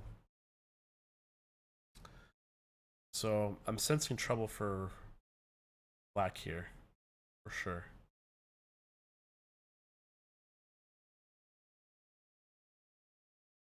Looks like this game's still going, but again, it's kind of held to it. This is a draw for sure. And then for here, rooks takes, and then a4.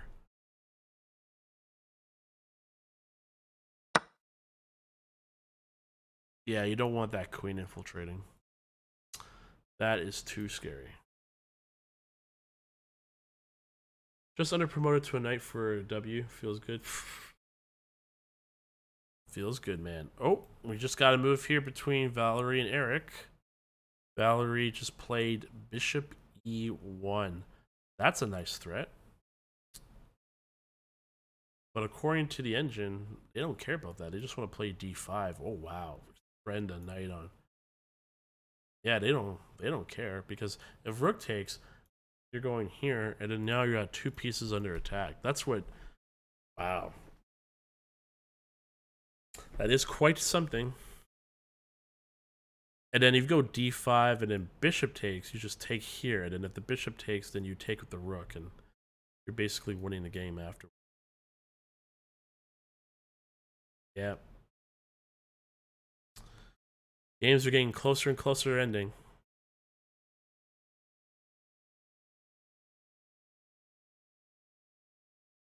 Okay, so we have some trading pieces here.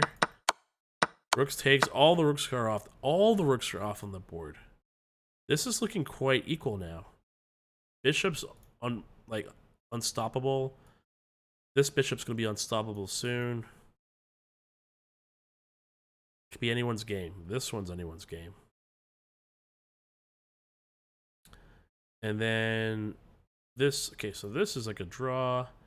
This is a win for sure. Anything can go on here. So king approached.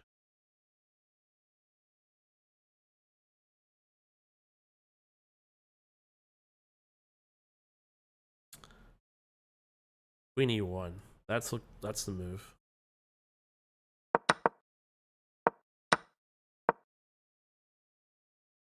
And now you're up 2 pawns. Oh wow, yeah. That's gonna be tough. Okay, and there you had it.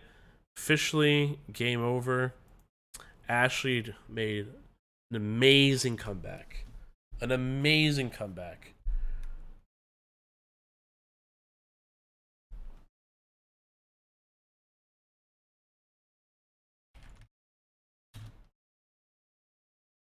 Amazing comeback for the women's candidate master, Ashley. She wasn't necessarily losing in the beginning, although she was a bit in trouble, but she was able to restore her position to equality. But it's just the fact that she was so low on time for most of the game and was able to take that end game and convert it to a win. Very impressive. Definitely potentially the best comeback we've had so far. Because that was quite something. Especially when it came to time management. Like, so underestimated how time can affect your game. Oh, and looks like, yep, we have Lakshana and Tony has agreed to a draw. Completely understandable. Both players played really well. There wasn't any real weaknesses on either side that they could exploit. GG's to both of them. Both of them getting a deserved draw.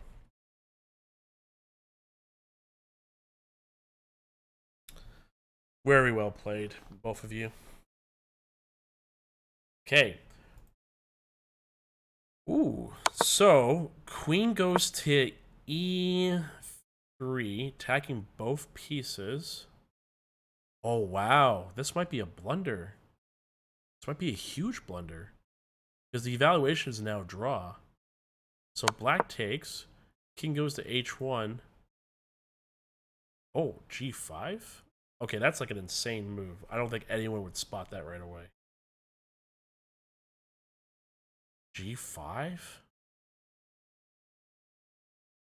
There's no way I would ever spot G5 in this scenario.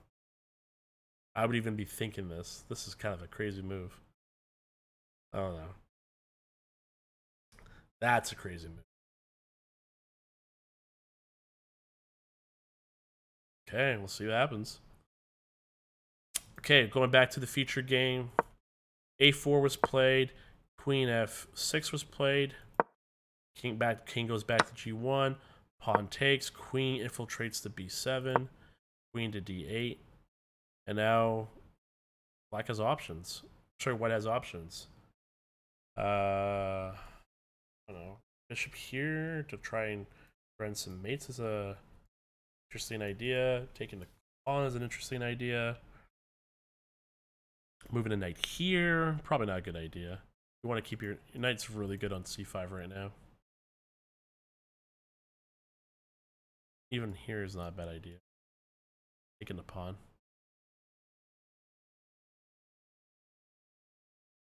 I have no idea.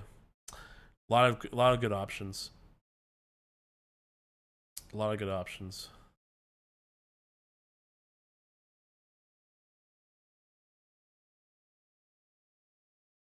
Okay, so let's keep going. Okay. Yeah, see, I had a feeling. After rook e2, I saw this coming. I don't know if this is gonna do anything though, but the problem is this knight is defending a rook, so this rook is just never going anywhere. If you do take it, yeah. Oh, so it is. Corn engine is completely perpetual, so probably don't take the bishop. Let's not take the bishop.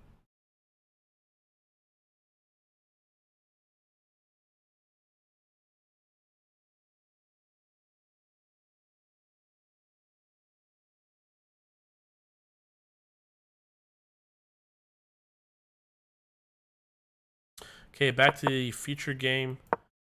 A3, knight b7. Ooh. Man, this is scary though. Like, black has a passer? I don't know, man. Like, it's so close. But obviously rook a1 is going to stop this entirely, but and then the rest of this is going to be playing around and try and get in. I don't know, it's risky. It's very risky. I like it though. Okay. Oh, so we have some progression here. Okay, so after bishop x h4, we have queen a7 check.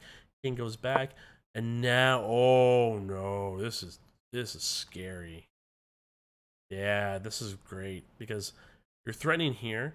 So bishop has to block. It's the only way. Or you maybe block with the queen. Maybe queen's possible. But anyways, after bishop blocks, you could take this pawn. And then potentially you could take this pawn.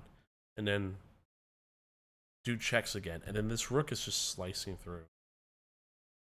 Yeah, this is white's completely winning. For sure. This position. Yeah, and you don't want to... It's kind of... I wonder what happens if you take and take. Is that a draw still? Yeah, court engine's still a draw. Okay. If you played the queen here, oh, then you take it this way and then you pick up the piece. Got it. Okay. Got it. Makes perfect sense. Okay, so bishop f6 was played and bishop h6 was played. Okay. Not taking the free pawn on 5.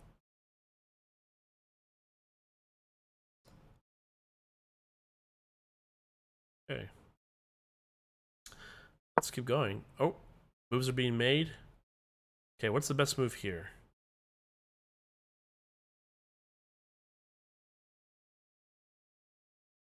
What is the best move here? I'm not even worried about the pawn too much, unless it goes here. Obviously, that's a problem. Hmm.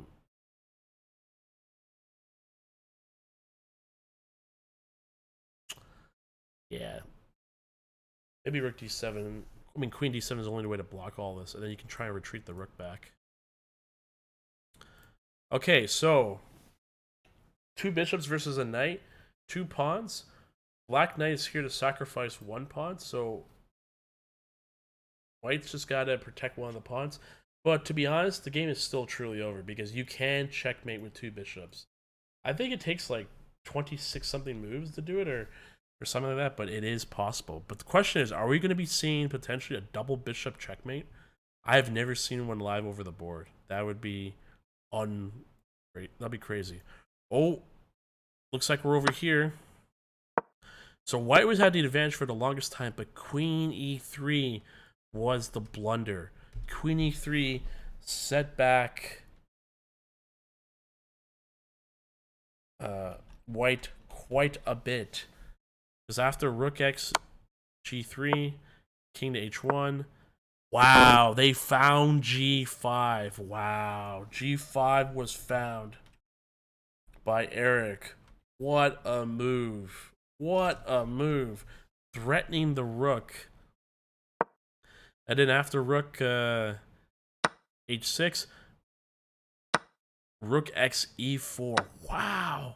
Look at this. Look. Oh my god, this is crazy. You can't take it because the rook will take the queen, and you can't take the queen because the knight will take you. Oh my god. Look at this beautiful tactics. Beautiful tactics.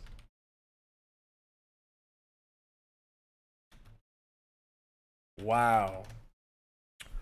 What a move. What a move. Okay, so after rook d3, knight g4. Is this all engine? Oh no, that wasn't the best move. King was the best move, but that's fine. Knight g4, queen goes to c2, and this is where we are right now. What a crazy game this is.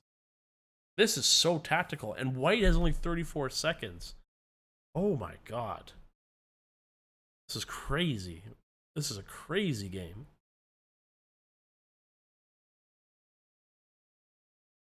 Oh my lord, this is crazy game.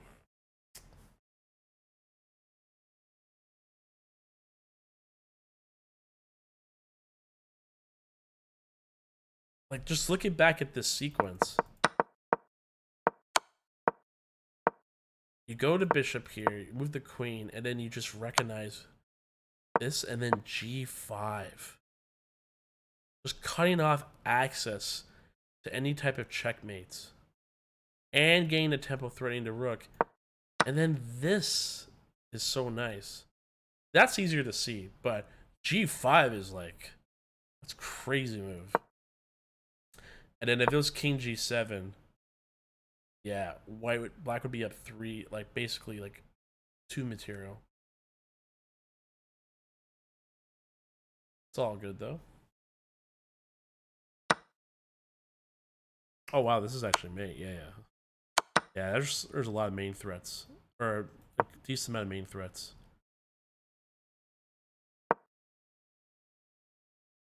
Okay, so after knight g4, queen c2, yep, and black's trying to figure this out. We will watch this game shortly.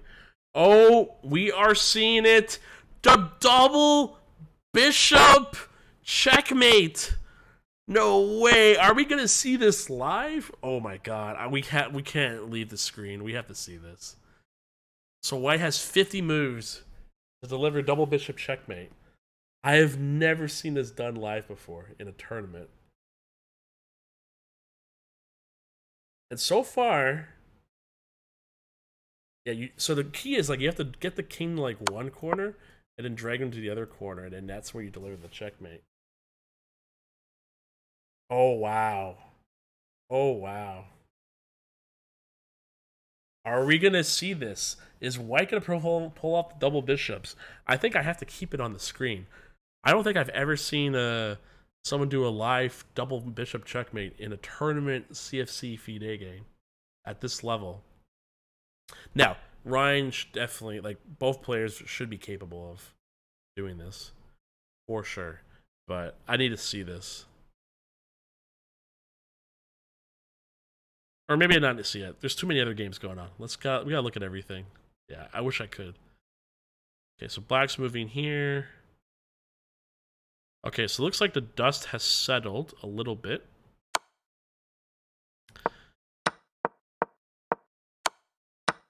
Okay, well, definitely white decided to trade queens, which makes huge sense because white is up 2 pawns. Completely understandable.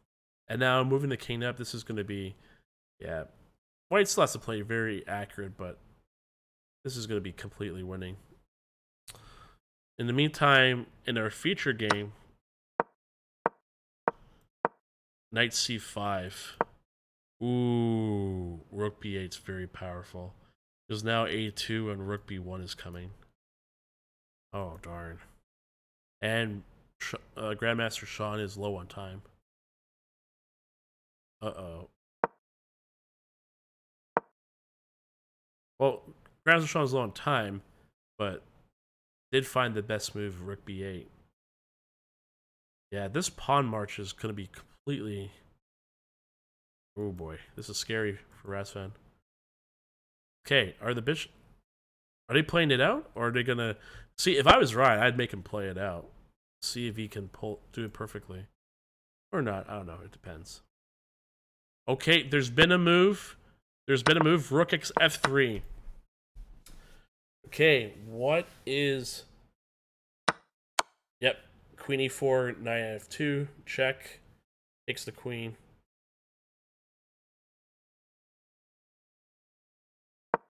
And then you can take the rook. Now the game's like up in the air again. Anything's possible.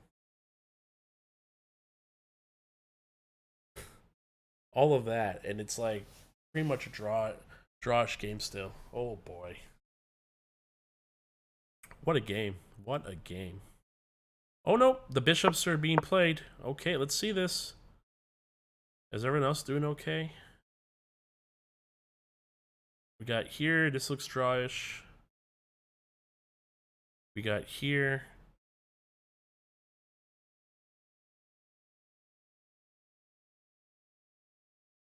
Yeah, this is still winning for white for sure.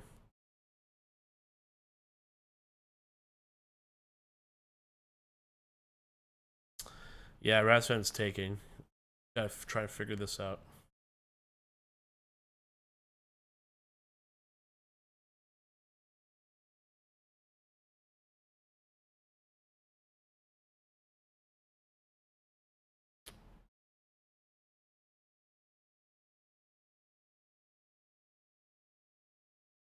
Yeah, this looks like a this looks kind of, yeah, like black's up more pawns, but you got a rook. In theory, this should be a draw, but we've already seen firsthand any mistake can happen at this level. Even still, it's just the pressure, the difficulty. Completely understandable. Okay, here we go.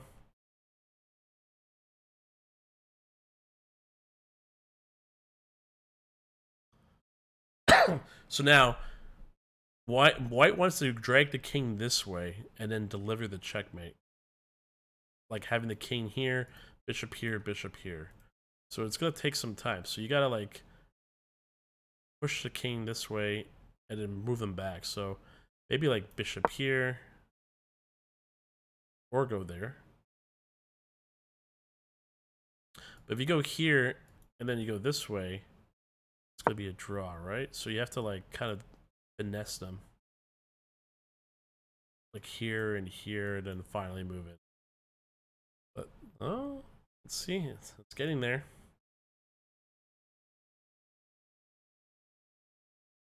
Okay, so white has moved in the feature game. Queen, oh, sorry. Knight a4, sorry, c5, rook b8, queen a4 was played.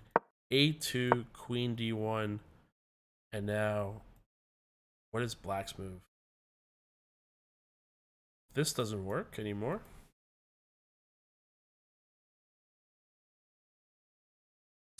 Here's the problem with this position. This pawn is on a2. It doesn't actually have to do that.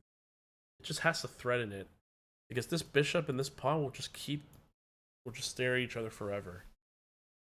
So while this is all holding white back, this queen can like infiltrate, I think. Like maybe go here. Or actually there's a kind of like stuff like that. So maybe this way. And then trying to... Yeah, okay, so yeah. I think that's what Grandmaster Sean's thinking. Maybe infiltrate here, try and trade the queens, and then it's successful because of the rook. Oh boy. Oh, have we found it? Has the checkmate been delivered yet? I guess we'll just wait till it comes up. This is still going on. 2 to 5 with a knight. I don't know. This is kind of scary. Maybe Black's probably the only one with the winning chances, to be honest, with all the pawns. And then Noah versus Timur. 3 versus 3. One really nasty pass pawn here. Opposite colored bishops, probably a draw. Usually it's a draw.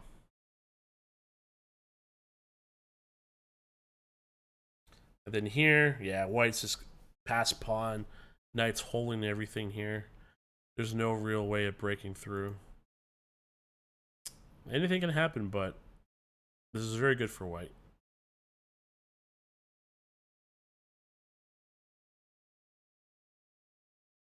Okay. Yeah, it's made in 2.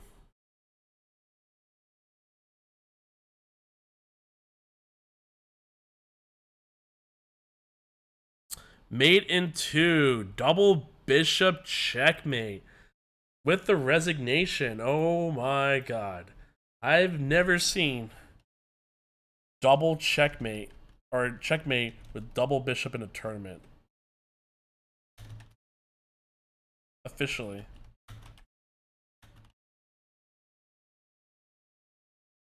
On an over-the-board CFC FIDE tournament. Well done, Ryan. That was a good game between both Ryans. That was very tough. Very high level. A lot of swings back and forth. Very good games. Okay, we go back here. Go after Queen F6. Bishop F1. Rook to B2. Queen E1. A lot of options. A lot of options.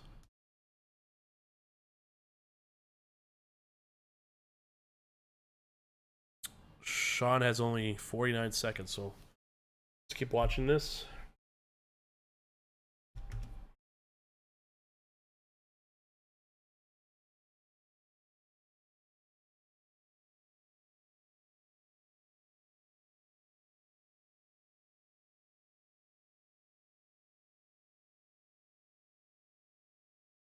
What's the best move here?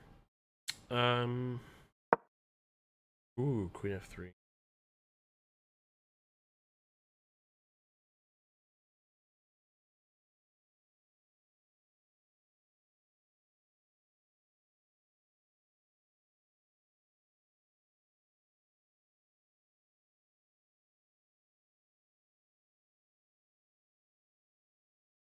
What a game between these two.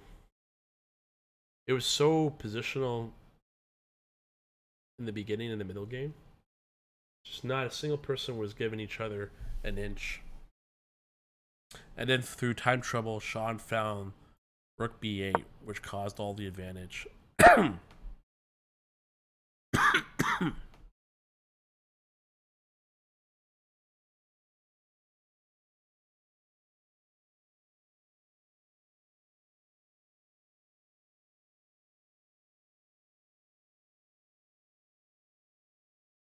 Okay, Sean's down to 40 seconds.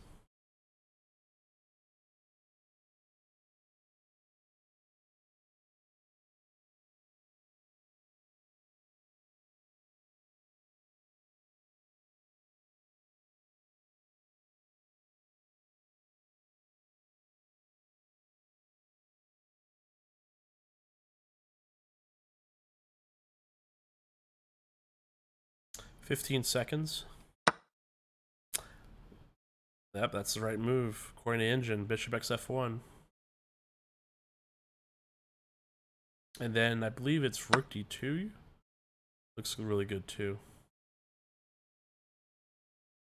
And now you just gotta move your knight in. Just bring the knight in. It's gonna cause all the problems. Yeah. Wow. What a game. What a game.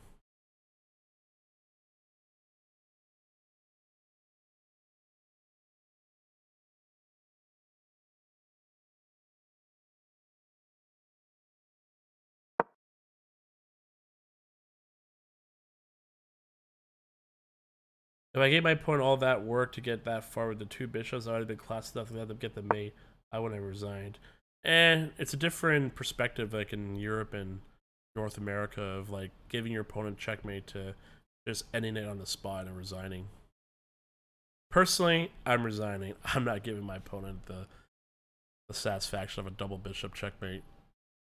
Now, assuming it depends what their reign is. If they're like 1500, then I might try and see if I can force the 50 moves, but I doubt it. I'm sure they'll figure it out. I'm sure, like, but at this level, of course, they know how to do this properly. I've never had to do it though, officially, like in an over-the-board tournament. But I like to think that when it actually happens, I can do it.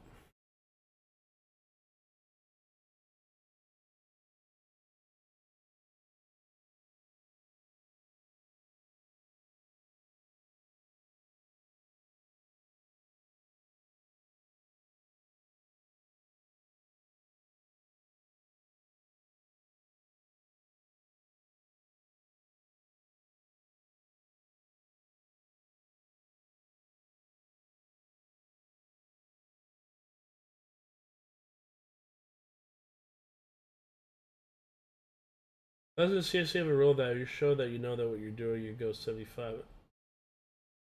Funny. We're not under CFC rules. We're under FIDE rules for the tournament.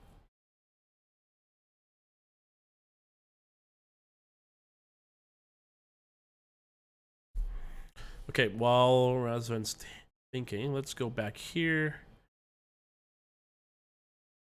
Oh, pass pawn, but it's hard to say. King infiltrate. This is going to be looking... Oh, and there's a draw between Eric and Valerie. Looks like they agreed to a draw. Again, this rook is too powerful. It's just going to stop these pawns in their tracks. And a draw was agreed. Congratulations to both. What a comeback from Valerie. Valerie was losing for most of this game and really came back. Really came back. Very impressive.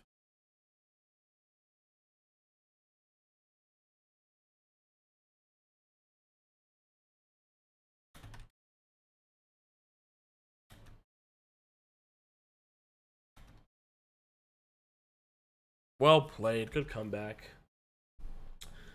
Now, if you bum around for 45, realizing the last 5 years what to do, it won't take precedence and they'll cap you at 50. Was Eric an MCC player? His name is so familiar, I don't know if it's MCC. I'm not 100% sure. I am not 100% sure. Okay, so let's see where we are. Matthew versus Sergey. Sergey is quite ahead still. Yeah, 4-2. King's going to d5. This is not looking good. Although king d5, rook e3 is kind of annoying.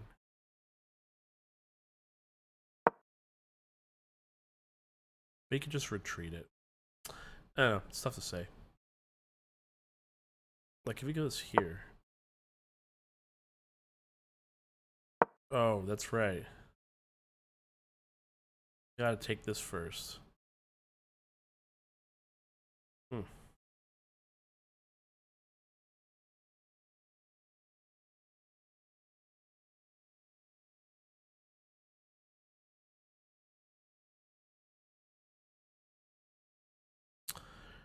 Okay. White has knight x d5, but according to the engine, but oh wow, the simple h5 move? Is that the... Yeah, there's some moves that even I'm not... Doesn't click in my head right away.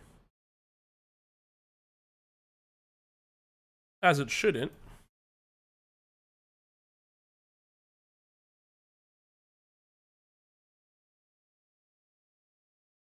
Okay, so it's black to play here.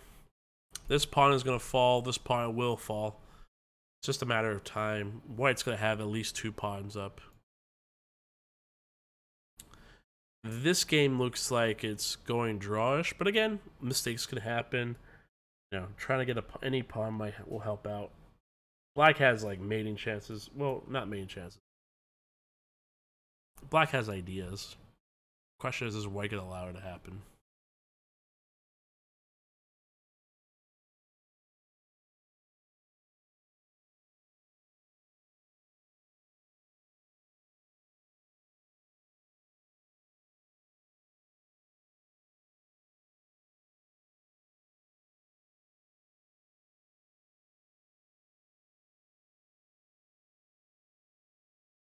Well, this has been a good time. Just sitting back and all the mental energy that everyone's going through to try and play it. Just try to think. Imagine doing this for like 10 rounds, just every day, just playing the tournaments. Oh, bishop f4. Definitely possible. Yeah, this looks really good. Once this knight gets to e6, it's gonna look really good for white.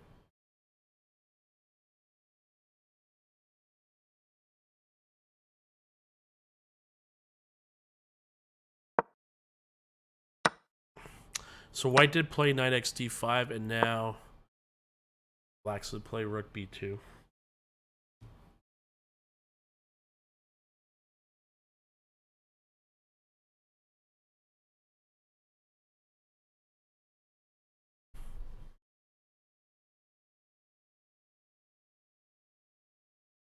Mm-hmm.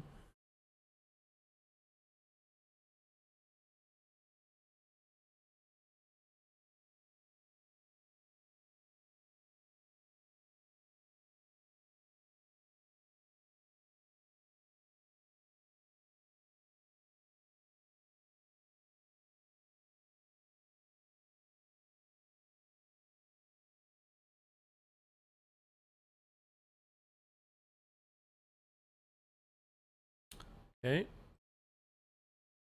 White's down to 36 seconds here.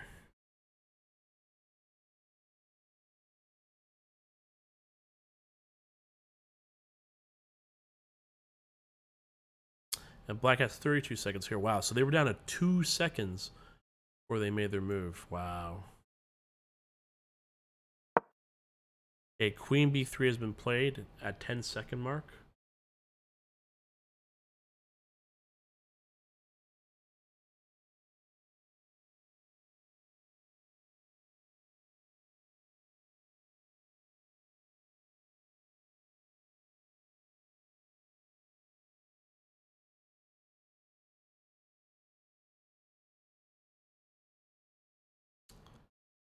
Can anything happen?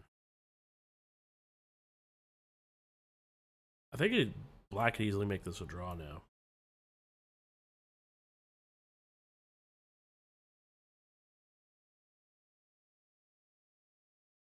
Okay.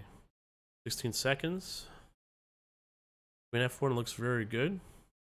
Yep, and it was played. Queen f1 has been played. Switch over here. King d6 is the best move. Yep, both these pawns are following. This is completely over. There's no way. If Matthew somehow draws this game, I give him the title of the real Matthew.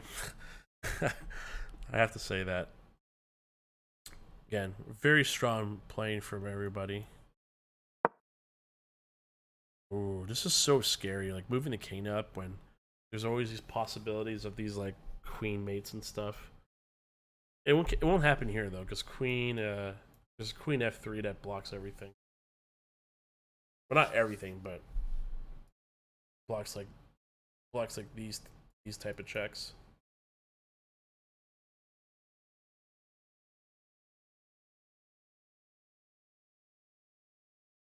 Okay, 11 seconds and forcing. Oh no! According to this is a blunder for white. Sorry, for black. This is a huge blunder. No way. No way. Because these two pawns are going to be like unstoppable. Oh no. Oh no.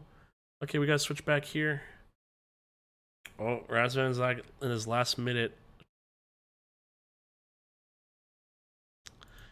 And this game, knight c5. Yeah, that's over. Wow. Another blunder. Yo, the tension's so high. Rook a1 was the best move for Razvan. h5 is the best move too, and it's just a matter of time. I think Sean's gonna pull this off. Oh wait a minute, no. h5 was the The worst move. Apparently, knight c3 stops everything. It was supposed to be knight g5. Knight g5 and then h5. Because after knight g5, the knight has to go to f4, and then you play h5. But in this sequence, you play knight c3, and this holds everything.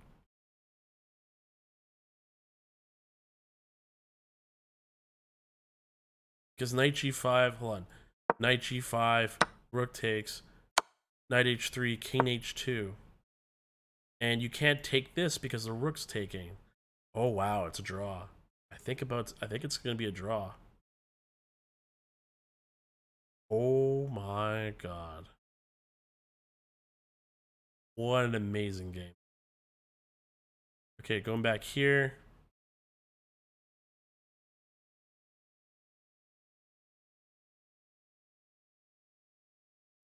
White's gotta play this right. Has 2 passed pawns. But I think we're gonna have to go back to this game. Yeah.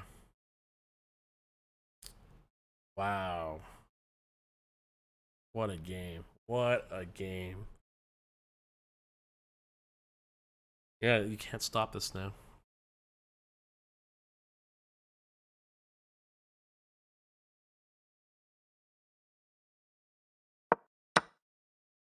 Yep, instant take.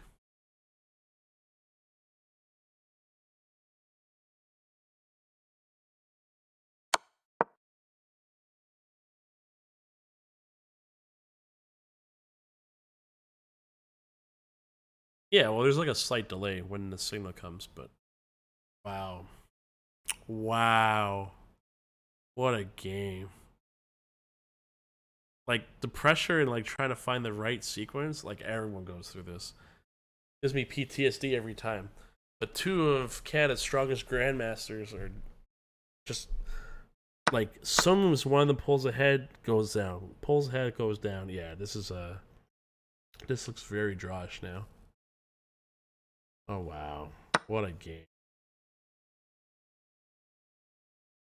What a game.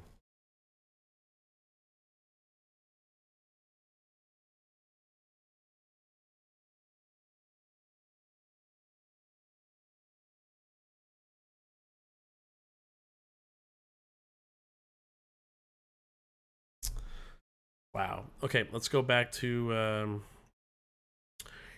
here. Let's look at White's technique.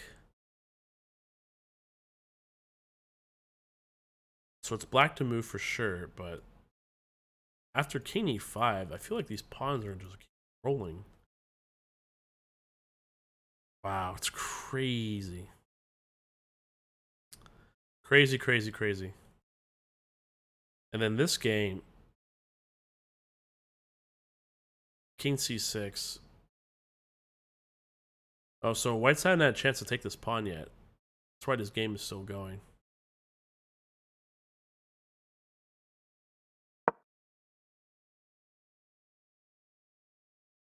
Well, maybe he's just going to march the king up and just attack the rook, and then it's possible.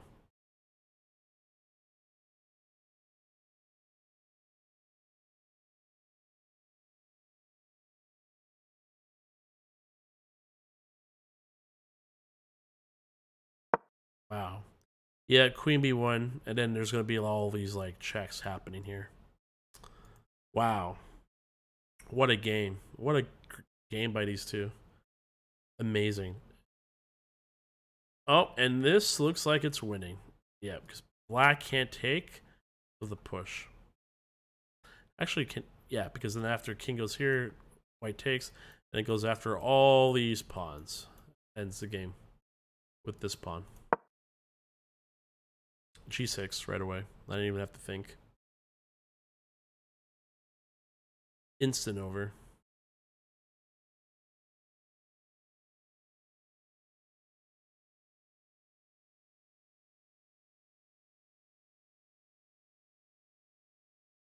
Hmm.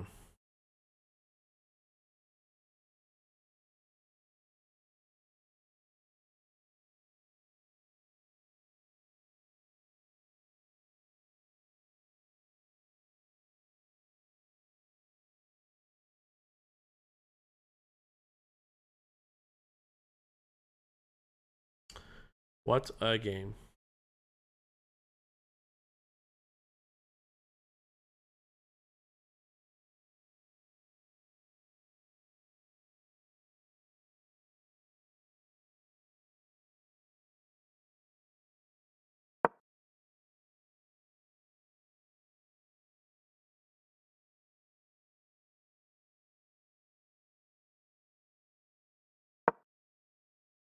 Yeah, okay. I think we're done watching that game, and then we're gonna go here.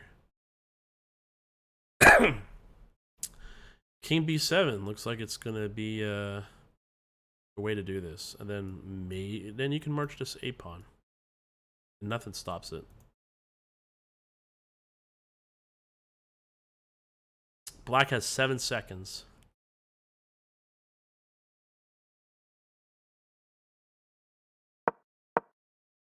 Oh wow, clean technique. Yeah, completely over.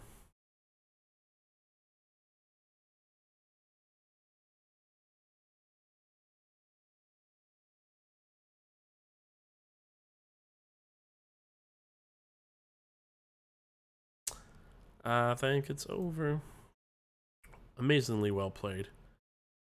And then for here, yeah, Queen Knight G4, King H3. I think Black's supposed to play Queen F2 to try and mate, but then this comes, and then there's just these infinite amount of checks. So one Knight F6.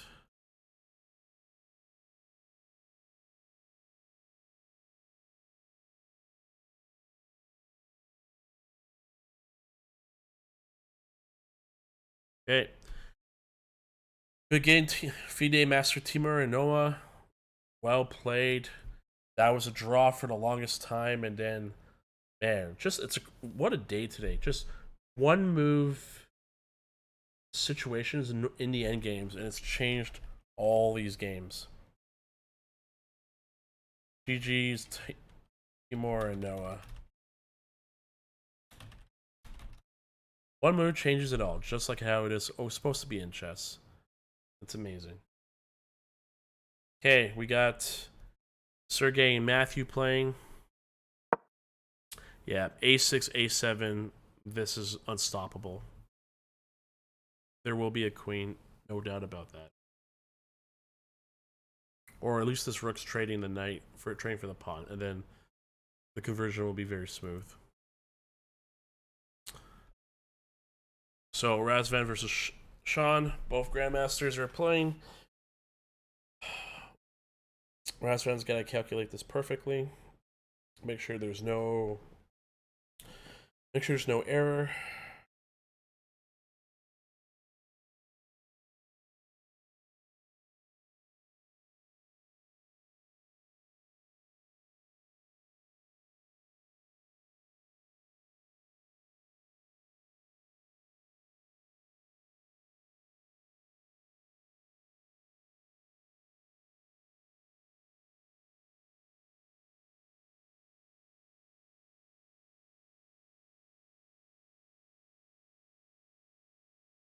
What a crazy game this has been. Like all the crazy games.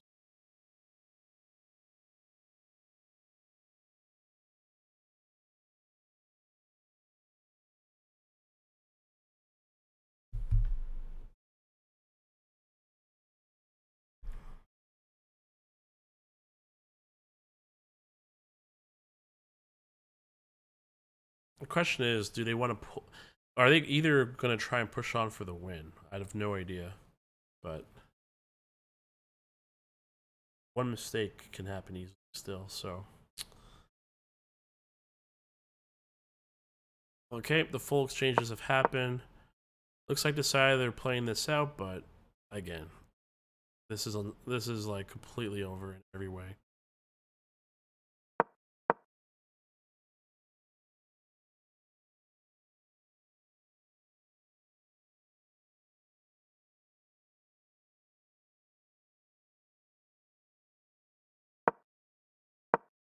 So King H2 has been played.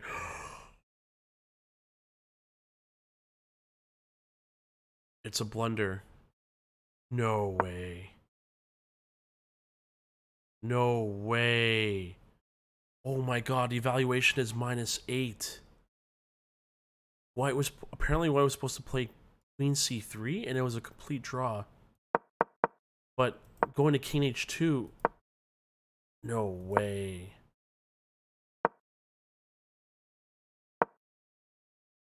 Oh my god.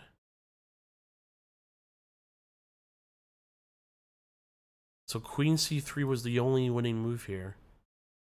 Oh my god.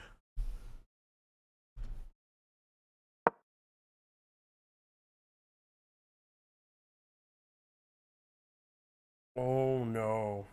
No, this is no, because Knight G4, King H3, Knight E3, and it's over. Oh wow. Oh my god. Knight C3 was the saving move. Oh my god. Oh no, it's over. Yeah, Knight F2, Queen has exchange. Yeah, it's a good game. Oh man. Oh wow. There's so many games today where it was just one move. Yeah, and it's mate now. After Queen X G3, Queen H1. Wow. Oh, what a game. What a game. Oh my god. Good games.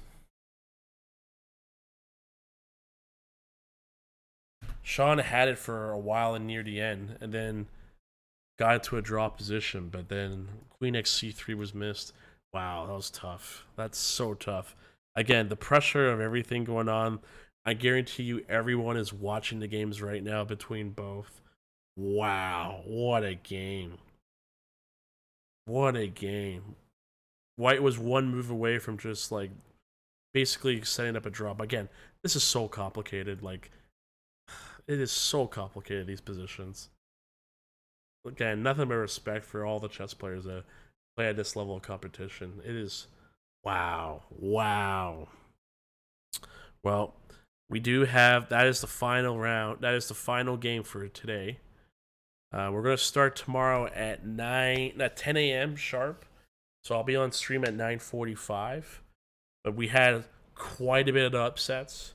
The feature match again lived up to the hype. Both uh, Grandmaster Sean Grassman and Razvan played like crazy. Like those such a positional chess. Every inch of it. Raz really enjoying himself today, of course. He brews for chess like I do. Comeback of the day was definitely Ashley versus Gfun. Again, Ashley, she had such low time, but was able to take her slight king endgame advantage, grow it, and then actually convert it in 5 seconds. We also saw a double bishop mate, which was crazy too. So that was quite something to see. What a game! Again, tournament games being held at the Excelsior Chess Club. Yeah, living up to the hype. I cannot wait to see round 4 and round 5 and commentate on this tomorrow. I can only imagine what else we have in store. So, thank you everyone for watching.